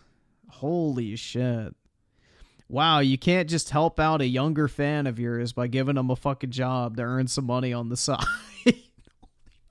I guess Walmart is like a grooming organization because they give high schoolers, summer jobs and shit like that. Oh my god. Dude, I'm telling you, this is just like straight tism, bruh. Cap of all the important things that you need to know about the situation. So if anybody is calling Turkey Tom a cuck, you know what situation that person is referencing. If you want something a little more in-depth, I did cover on stream with Glitch Poachers, both of which are on the live tab of my channel. So make sure you check those out. Hope you'll have a good one. A 3-hour stream. No, thank you. No, thanks. Yeah, this seems like a big fat nothing if you ask me. You know, if his girlfriend cheated on him or whatever happened and, they're back together or whatever, then that's their fucking business. I don't really know why this is even a drama. But, let's just say it is true. Like, people cheat on each other and get back together all the fucking time in the real world as well as the internet. Like, this isn't anything uncommon. So let's say it is true. Worst case scenario, his girlfriend cheated on him once and now they're back together. Okay. You can agree or disagree with whether you think he should stay in a relationship with her, but it's none of your fucking business at the end of the day. That's between him and her, not you. It's literally like that fucking meme where it's like, I consent. Is there someone you forgot to ask? And it's literally like the fucking Twitter logo. That meme is so fucking true with most internet dramas.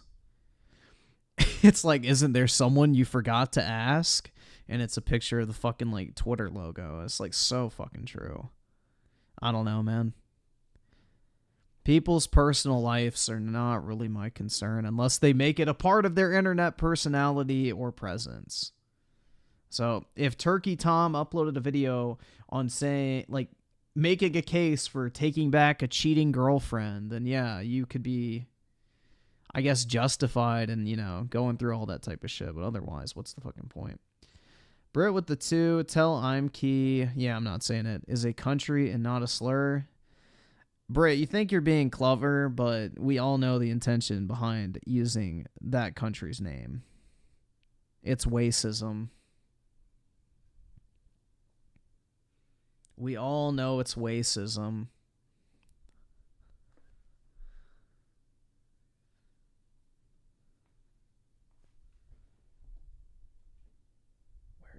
I'm just gonna say it, since you're talking shit about me with your big fucking ugly mouth. You're all hateful, fucking racist bigots. Fuck you and fuck your fucking podcast. Let me see. Hold on, give me a second. I can't afford this shit!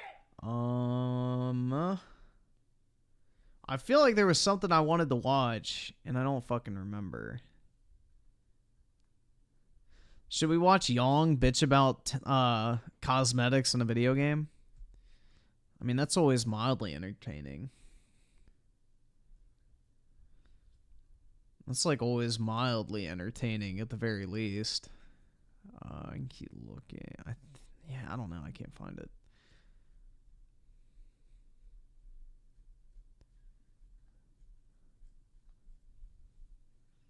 I don't think Dreamcast guy's uploaded, man. He doesn't Blizzard typically upload on the weekends. Did your super chat not go? Give me a second. I can check. I don't think it did. I don't think we've gotten a super chat recently. Nope. It did not come through. Nothing. Blizzard doing something greedy. Yeah, it's just another Tuesday. So many of you know that at one point, Overwatch 2 was the worst user-rated game on Steam by We did it, Reddit! a long shot. With almost 200,000 reviews now, the game is sitting at an overwhelmingly negative review score. Did your super chat go through? Hold on, let me... Actually, no, it didn't. Let me refresh. It may be my fucking donation thing. Oh, yeah, now I see him. Okay. Shit. So, yeah, FBI, I see you're short. I'll pull that up next. Yay her with the 5. Hold on, let me get the short loaded. Let's see. Maybe I'm a boomer, but I wish Xbox stopped focusing on Game Pass. I feel like it's not pushing their quality enough and prefer it to be like a digital piece. Yeah, that's the problem, man. Is, you know, they know they can just shit out mid-tier quality games and, you know, Goy Pass, and people will eat that slop up, essentially. Kind of sucks, but yup. Brit with the 5, I was doing an assignment on poverty, and I looked up the most broke countries, and I saw on there, I even had to do a presentation about it. Brit, all I'm going to say is be careful not to cut yourself on all that edge. Score of 10%. For a while, NBA 2K24 took that crown, but ever since, the review score for NBA 2K24 has gone up to... Yeah, I'm pressing X to down on that shit, because unless you're, like, cripplingly autistic, you probably have the social awareness to realize that that's probably not a fucking good idea. 11%, so it's just barely grazing Overwatch 2. Now, Overwatch 2... Fahad with the 2. Oh, wait. One big W is Warhammer Darktide. Such a fun game. Have they fixed it? Because when I played it on PC, that shit was buggy. Like, I couldn't move properly. It ran like shit. So if they fixed it, then hopefully... Because I really enjoyed Vermintide too, and I was hoping I was going to enjoy Darktide. But Darktide, when I played it originally on PC, it was like busted. 2 currently isn't the worst user... No, they recently ported it to Xbox. Here, let me check. Let's see. How is it received on Steam? Darktide. Yeah, so it seems like it's getting a lot more positive reception nowadays. That's good. I'm glad that they fixed it, because I was like actually genuinely interested in the game. But when I played it on Game Pass when it first came out on PC, it was busted, dude. Rated game on Steam. It's the second worst user rated game because War of the Three Kingdoms, for some reason, its review score plummeted to an 8% recently. I don't know what's going on. Regardless, Overwatch 2 is not in a particularly good place. Being top 3 in terms of worst rated games of all time on such a popular platform is still not something. Yeah, I saw that Battlefield went over like 101K or whatever concurrent. It's amazing how Battlefield 2042, a paid game, has, what, 25 times the concurrent player count of Halo Infinite, a free-to-play game, and both launched around the same time. So, shows that Battlefield recovery is a real fucking thing, man. To feel proud about. And I've already talked about all of Overwatch 2's woes, from the way they got rid of Overwatch 1 and replaced it with Overwatch 2 without meaningful content additions that justify the 2 in Overwatch 2, and the changes that were put in place, many of them were not well received. A lot of balancing things, the shift from 6v6 to 5v5, among other things. Monetization definitely just got worse across the board to pave the road for this free-to-play model that prioritizes battle passes and cosmetics being paywalled instead of there being a gameplay path towards them. I mean, it's bad enough that people freaking miss loot boxes. That's when you know you screwed up. And then there's the big situation where hero missions were cut from PvE content, which a lot of people were looking forward to, and the thing that may have very well justified the 2 in Overwatch 2. And then most recently, Blizzard...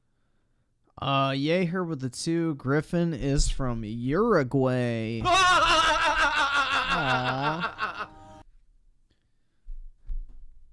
Put out some lore by putting ages on characters, but those character ages don't match established lore.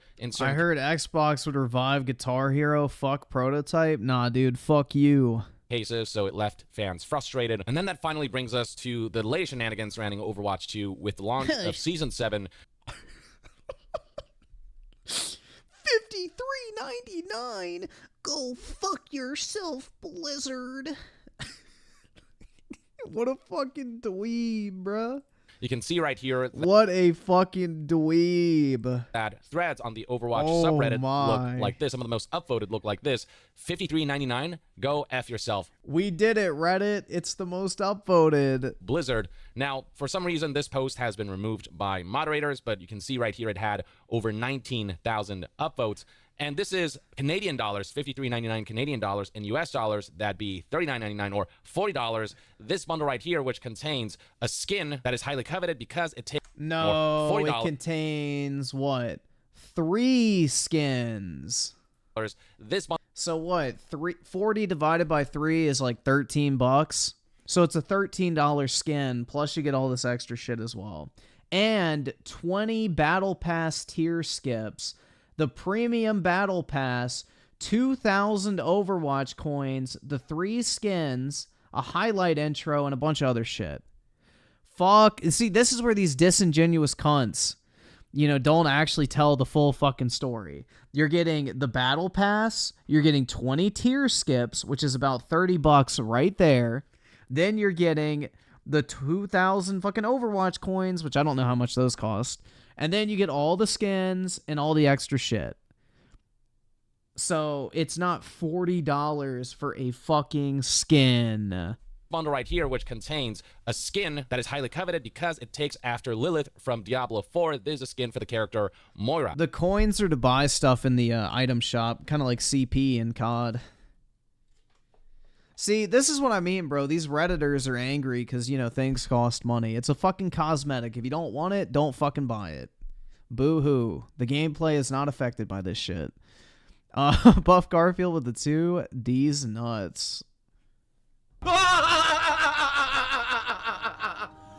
And Yeher with the 2. Modern Warfare 3 Halo skins. Let's make it happen. I hope they add, like, Marcus Phoenix as well. I would love to see... Bro, I think it'd be fucking badass if they put the Dovahkiin from Skyrim in there. That, bro, the fact that no fucking first-person shooter has thought to do that really pisses me off, because that shit would be fucking fire, dude. Like, the generic Skyrim guy, I think that would look sick in a first-person shooter as a skin, personally, but hey. And the only way to get the skin is by shelling out $40, which a lot of people are pissed about. And again, that's $40 in the US. In Canada, it's $54. And scrolling down, you'll see that people in Australia are pretty mad because that's pretty much 60 Australian dollars. Yeah, and 60 Australian dollars is like funny money. That's like $40. No way this shit is worth the same price as some fully fleshed games. No offense to the Aussies in the chat, but y'all got some fucking funny money over there that ain't worth anything compared to the US dollar. You need to get your government to, you know, stop devaluing your currency. Fahad with the 2 or Halo 4 Cortana skin. Hell yeah, dude. That shit would be great. This shit is me dying, says this one Reddit user, and plenty of people have taken to the forums to complain about this pricing. Once upon a time, during the days of Overwatch 1, every skin had some kind of gameplay path. Some skins were rarer than others. Some skins... I remember when the Canadians tried to fix the Canadian dollar against the US dollar, and it completely collapsed, so they gave up. I think, what, the Australian dollar is like 60% of a US dollar, and the Canadian dollar is 75% of the US dollar. I think that's what it's at right now. Dude, the yen compared to a US dollar is like insanely bad right now. The Japanese economy is fucked. Exchange rates are fire right now if you're buying stuff from, you know, Japan. You had to work with like US dollars. Like, shit's crazy. I've ordered a bunch of like Japanese Pokemon stuff from like Japanese auction sites, purchased it in yen, and I think it's like, what, 100 yen is like 60 cents or something like that, so it's pretty wild. For harder than others to earn, but you could earn them. In the case of Overwatch 2, though, some skins are straight up paywalled. Some of the most highly coveted are straight up paywalled. And so the sense of reward from just playing the game and having the chance of earning a highly coveted skin just is no longer there. So there's just less incentive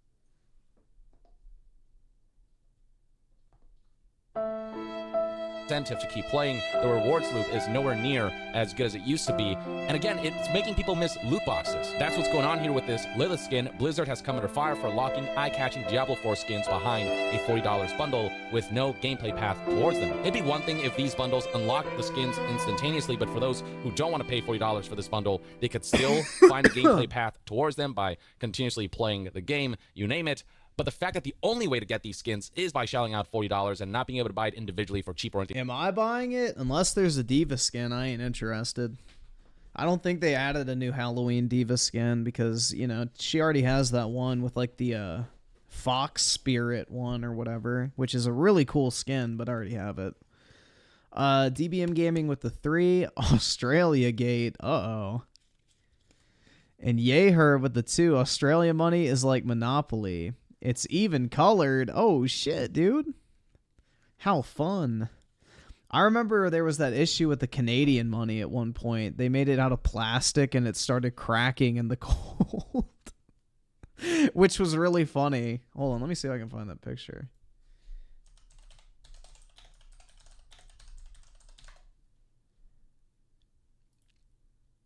Let me see, where was it?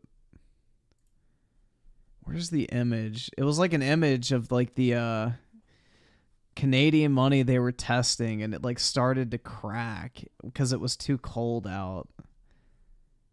Ah, fuck. I remember seeing the picture of it.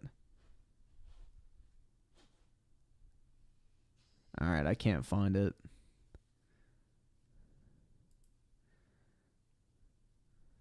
So let's see. Raging Boar with the 2, hit max level, back to MW2. Yeah, I need to grind that last season so I can get all my rewards and everything. Isn't there like a special reward for hitting 1250 in MW2?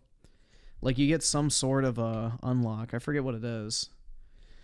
And Brit with the 2, I have all of Mercy's skins. Oh, that's sweet. I doubt that, Brit, though. Unless you started playing in 2016. Which you said you started playing in 2019. You don't have all of Mercy's skins, but great bait. No one has all of Mercy's skins unless you bought the one that came out in like 2016 that was exclusive. Like that. It's just got people sick and tired, especially because Blizzard is walking on thin ice, given how much they've screwed up Overwatch 2 and how much they've upset fans to the point that fans felt like... I have all the Diva skins I want. The only ones I don't have are the ones that are available to purchase all the time. They're like the original legendary skins, like the Junker Diva and that type of crap. I don't like those, so I don't buy them. But yeah, I have all the Diva skins that are actually good that I want. FBI with the 2, I have 0 skins. You got your birthday suit. There you go, man. You may be down, but you're not out. They had to bombard Overwatch 2 Steam listing and downvoted enough to make it the first or second place in terms of worst rated game of all time on Steam. Here are further details We did from it, IGN. Reddit. So we got 2 skins in particular, Lilith skin for Moira and an area skin for Pharah. Most of the Overwatch reviews are not even from people pissed about Overwatch 2. It's pissed about the fact that the Chinese government banned Blizzard from operating there. So most of the Steam reviews for Overwatch are the fact that, you know, a lot of Chinese people lost their accounts. Both of these are part of Season 7 called Rise of Darkness and part of the $40 Ultimate Pass bundle for Season 7. Every season essentially has its own, Ultimate Pass bundle. And one of the things you want to do with the launch of a new season is present some kind of major reward that you obtain by playing the season itself. But when some of the most coveted rewards are purely monetization driven, it discourages people from... How did they lose it? The Chinese government banned Blizzard games from being distributed. So any and all Chinese Blizzard accounts were closed. So a lot of Chinese gamers that, were playing Blizzard's games in China prior to the ban had all of their accounts and progress and everything deleted because the Chinese government blocked the games from existing, essentially. So they had to get rid of all the Chinese accounts. Brit with the 2, why I missed out, wish I was a gamer in 2016. Yup. Overwatch has some pretty exclusive skins. Like, there's some... It's kind of like Fortnite, where they released at the beginning and they never were seen again. So, Mercy is one of those. I think there's 2 Mercy skins that fall into that category, but yeah. 2023 Perfect Dark with a 5. Loot boxes were better. At least I have the possibility to earn something for free, not pay $20 to get one thing I want and not use anything else. Yes and no, because as someone who used to open a lot of Overwatch loot boxes to just get the coins to buy what I wanted, I wished I could have just bought the actual skin. So I guess if you just want like mass amounts of items, then yeah, I would agree. But if you're like going for super specific items, you actually save a lot more money in the long run. But I get what you're saying. Raging Poor with the 5, you get a Milsim skin. It'll be available forever. What is the Milsim skin? Let me see. Milsim skin. Images.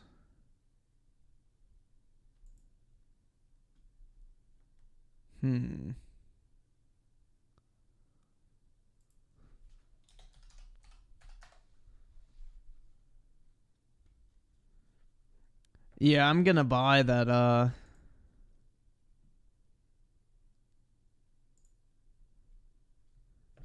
I'm gonna buy that, Lilith skin. That shit looks awesome.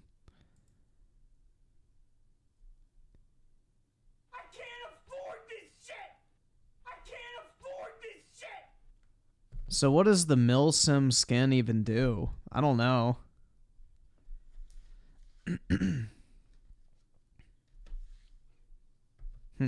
I need to look into that, because I have no idea what that is.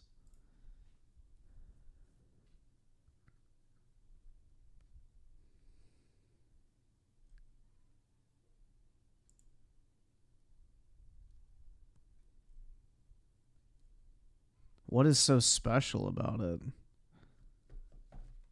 Huh.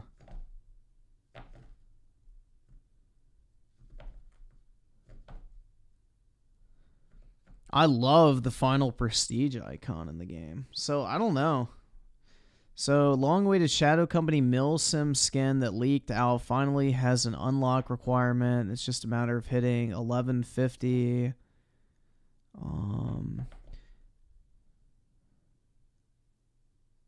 Yeah, I don't know. It just looks like a generic fucking skin. Like, there's nothing special about it. I don't know. That's kind of lame. Engaging with the gameplay and rewards loop and progression loop of a season. Now, this bundle does include other things: 20 Battle Pass tier skips, Premium Battle Pass for Season 7, 2,000 Overwatch. Buff Garfield with the 2. This man enjoys creamy Soylent every day. Absolutely, man. Make sure to use code YongYea30. I tried every single one of these, and not only did I think that they were all delicious, I also loved how creamy and smooth the drink's texture was. I actually looked forward to drinking Soylent every day. Oh, it's just the Shadow Company skin? Okay. I guess that makes sense. Watch coins, the skins, and then highlight intros as well as some sprays. But some people may not want all that stuff. They might just want the Lilith skin, but they have to purchase this particular bundle to get it. They absolutely have to spend $40. There's no other cheaper option or no gameplay option. This IGN article also reported on what this now deleted post said. Basically, this user named Yayo Procall said that Blizzard was being greedy, which absolutely they are being, saw the new Moira and Pharah skin in the trailer and was excited for the first time in a long time. Some of the best looking and only skins for them in a long time, and it's of course locked behind a shitty payware bundle. Not even available for premium BP, but the goddamn ultimate that they want money for. I should have seen this coming. Way to be greedy and ruin the excitement, Blizzard. And this was a sentiment echoed by many people across forums and social media, and IGN compiled a bunch of tweets where people are just baffled in disbelief that they would go this far to lock such a coveted reward for a season when this is the kind of reward that would encourage people to come back and play Overwatch 2 more consistently, to be able to earn such a skin and to be able to feel the satisfaction of, you know, having earned it and owning it and being able to, you know, show it off. And this were skins that were teased with a trailer. Their marketing made a big deal out of it, which made it seem like this would be all part of the Season 7 Fahad with the 2 add a Bobby Kotick skin to piss off Reddit. They did that with Vanguard. He was like an elf. Yo, hold on. Bobby Kotick elf. They added him as an elf to Vanguard as like a fucking joke. Yeah, hold on.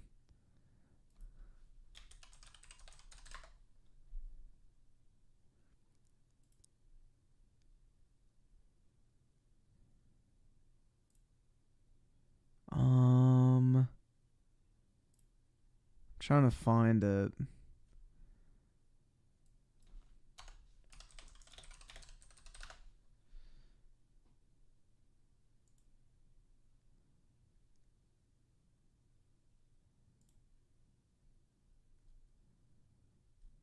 Shit.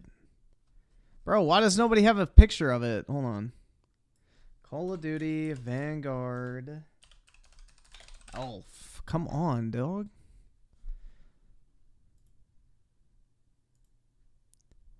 I guess that's good enough. It's not the best image, but you can kind of see it. See?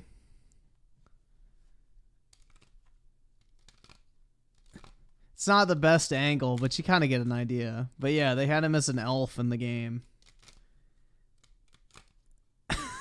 So yeah. Oski Woski with the 2. Yo, let me know where I can go to these auctions. Which auction?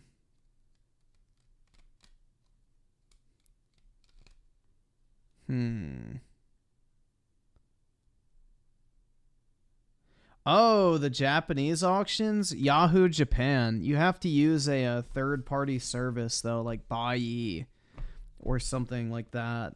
But Yahoo Japan is where I shop for stuff. Yahoo Japan is essentially eBay for the Japanese. I can't afford this shit! Yeah, Yahoo Japan, like they have an auctions kind of platform like eBay. But you have to use like a third-party shipping service. Experience, but it's not really an experience when the only way to get something is just to shell out money. That's just them asking for your credit card. It's not them asking you to engage in something fun that yields something satisfactory. Some members of the community have also noticed how Season 7's Ultimate Battle Pass bundle is a worse value than those that came before it. As detailed here by Reddit user CaptainAwesome18, the Ultimate Battle Pass bundle for Season 7 is $40. It was priced at $30 for Seasons 3 to 5, but it was raised to $40 for Season 6 because of the inclusion of the Invasion bundle. They now kept the pricing at $40 without the additional value of the PvE missions. And for the first 2 seasons, there was no Ultimate Battle Pass. Instead, there was the $40 Watchpoint pack. But ever since then, it was $30 until the Invasion bundle came along with the PvE missions that they decided would justify the additional $10. But now they have that additional $10. They have the $40 pricing for the Ultimate Battle Pass bundle, but without anything to justify that additional $10. They included less content in the Season 7 Ultimate Battle Pass bundle. Oh no, dude. I can't afford a skin in a video game. But kept the like, bro, I'm just like waiting for the moment I actually give a fuck. Price the same as the previous season, which had straight up more content. And beyond that, they force you to buy this bundle to get the coveted legendary skins here, namely the Lilith skin. And given the current negative sentiment surrounding Overwatch 2 right now, Blizzard does not have the wiggle room to pull something like this right now. They have to find ways to win over the community by being generous, and this is the furthest thing they could have done from that. People can't even use their leftover Overwatch coins, a premium currency that they have bought and accrued and saved up. They have to buy this stuff directly. Some people don't want the additional coins because they've already got plenty of coins saved up, and they just want the Lilith skin and want to spend their coins, but there's no option there. So even the spending aspect is all kind of very stingy. Yeah, I will, like, these motherfuckers have shifted the goalposts so much. Like, Yong was one of those people back in, like, 2018, 2019 that said, like, I would much rather a company charge for cosmetic microtransactions than pay-to-win microtransactions. Now that nobody does pay-to-win microtransactions anymore, he has to find something else to bitch about, so now cosmetics are bad. You know, it's all just to make that cash money, baby. The way you get the Diablo... Just like Activision and Blizzard are doing with the fucking skins. Crazy. But yeah, same shit, different stink. 4 themed skins, it's just very restrictive. They want to force you to shell out that money. They don't want you to use the savings and benefits of having played Overwatch 2 over the years. It just sucks, man. Yeah, no shit. They want your money. That's the reason they released the fucking game. It's not to have people have fun. It's to make money, bro. Man, this kind of crap just exemplifies why the free-to-play model is the worst thing that could have happened to Overwatch 2. Now, people are hoping that with the recent regime change at How many people even play Overwatch 2 on Steam? I'm actually kind of curious. Do I have a favorite? Yeah, I do. Yeah, not too many. But I would imagine most people are still on Battle.net. And then again, it is almost 4 a.m. on a Sunday, so probably not the best time to look. Activision Blizzard leadership at Overwatch 2 can change with it. For those who didn't keep up with this news, Xbox recently officially acquired Activision Blizzard King, as in it finally went through after all the legal battles and government bodies they had to convince. And with that also came the departure of Bobby Kotick, whose tenure as CEO of Activision Blizzard will end at the end of 2023. That's not necessarily guarantee that things will change at Blizzard, but if Microsoft can kind of take the reins a little bit, still maintain creative autonomy at Blizzard, but kind of guide the ship in a better direction to emphasize quality over greed, then maybe there's hope yet, but that's just no guarantee. It's just painful to see a franchise like Overwatch, which I was once just genuinely so invested in, just go down in this direction and just continuously engage in these kinds of missteps and all these decisions that continuously push the community away during a time when the community feels more dejected than ever. Headlines surrounding Overwatch 2 always seem to be so dire. I mean, you got headlines like this: Overwatch fans unite to hate on $40 Diablo skins in the latest season, which, I mean, yeah, that's kind of what's happening right now. And it just feels like Blizzard is doing everything in their power to add fuel to that fire, instead of trying to find ways to kind of meet the community halfway. Overwatch 2, it's all just gone wrong, man. And I'd love nothing more than for Overwatch to come back in a strong way. But so long as these kinds of decisions continue to happen, I don't know, it's just Overwatch's optics will continue to decline. And the health of its player base and its viewership and the content creation behind it, just the general state of the community, will continue to decline as well. And yeah, it's just, it's all a shame. Because Overwatch as an IP just has so much potential that has gone untapped and in many ways like corrupted by all these. Dude, they need to put a diva skin in COD ASAP, bro. That's what we need in Call of Duty, guys. We need a diva skin. That will bring new people into Overwatch and bring monies from my wallet. If Activision wants me to, you know, open your wallet and give me all of your monies, then they need to put that diva skin in COD. I'll pay $50 for it. Bafflingly corporate decisions that hopefully we'll see reduced with new leadership at Activision Blizzard. Yeah, dude. Overwatch content creation is porn, pretty much. And hopefully just a revamp of how things are handled at Blizzard itself. But only time will tell. In the meantime, though, this is where we're at when it comes to the discourse surrounding Overwatch. Let me know in the comments below what your thoughts and opinions are on Season 7 of Overwatch 2 and the fact that the Diablo 4 themed legendary skins are strictly locked behind a $40 bundle. And to be further updated on all things. How interesting, man. All right, let me do this. Copy, paste. My lesbian friend and her girlfriend came over today and gave me my early birthday gift. And I don't want to be ungrateful or sound ungrateful, but it's not what I meant when I said I want to watch. My lesbian My lesbian friend Oh, and her God. girlfriend came over today and gave me my birthday gift. And I don't want to be ungrateful or sound ungrateful, but it's not what I meant when I said I want to watch. My lesbian friend. That's pretty good, man. That's pretty good.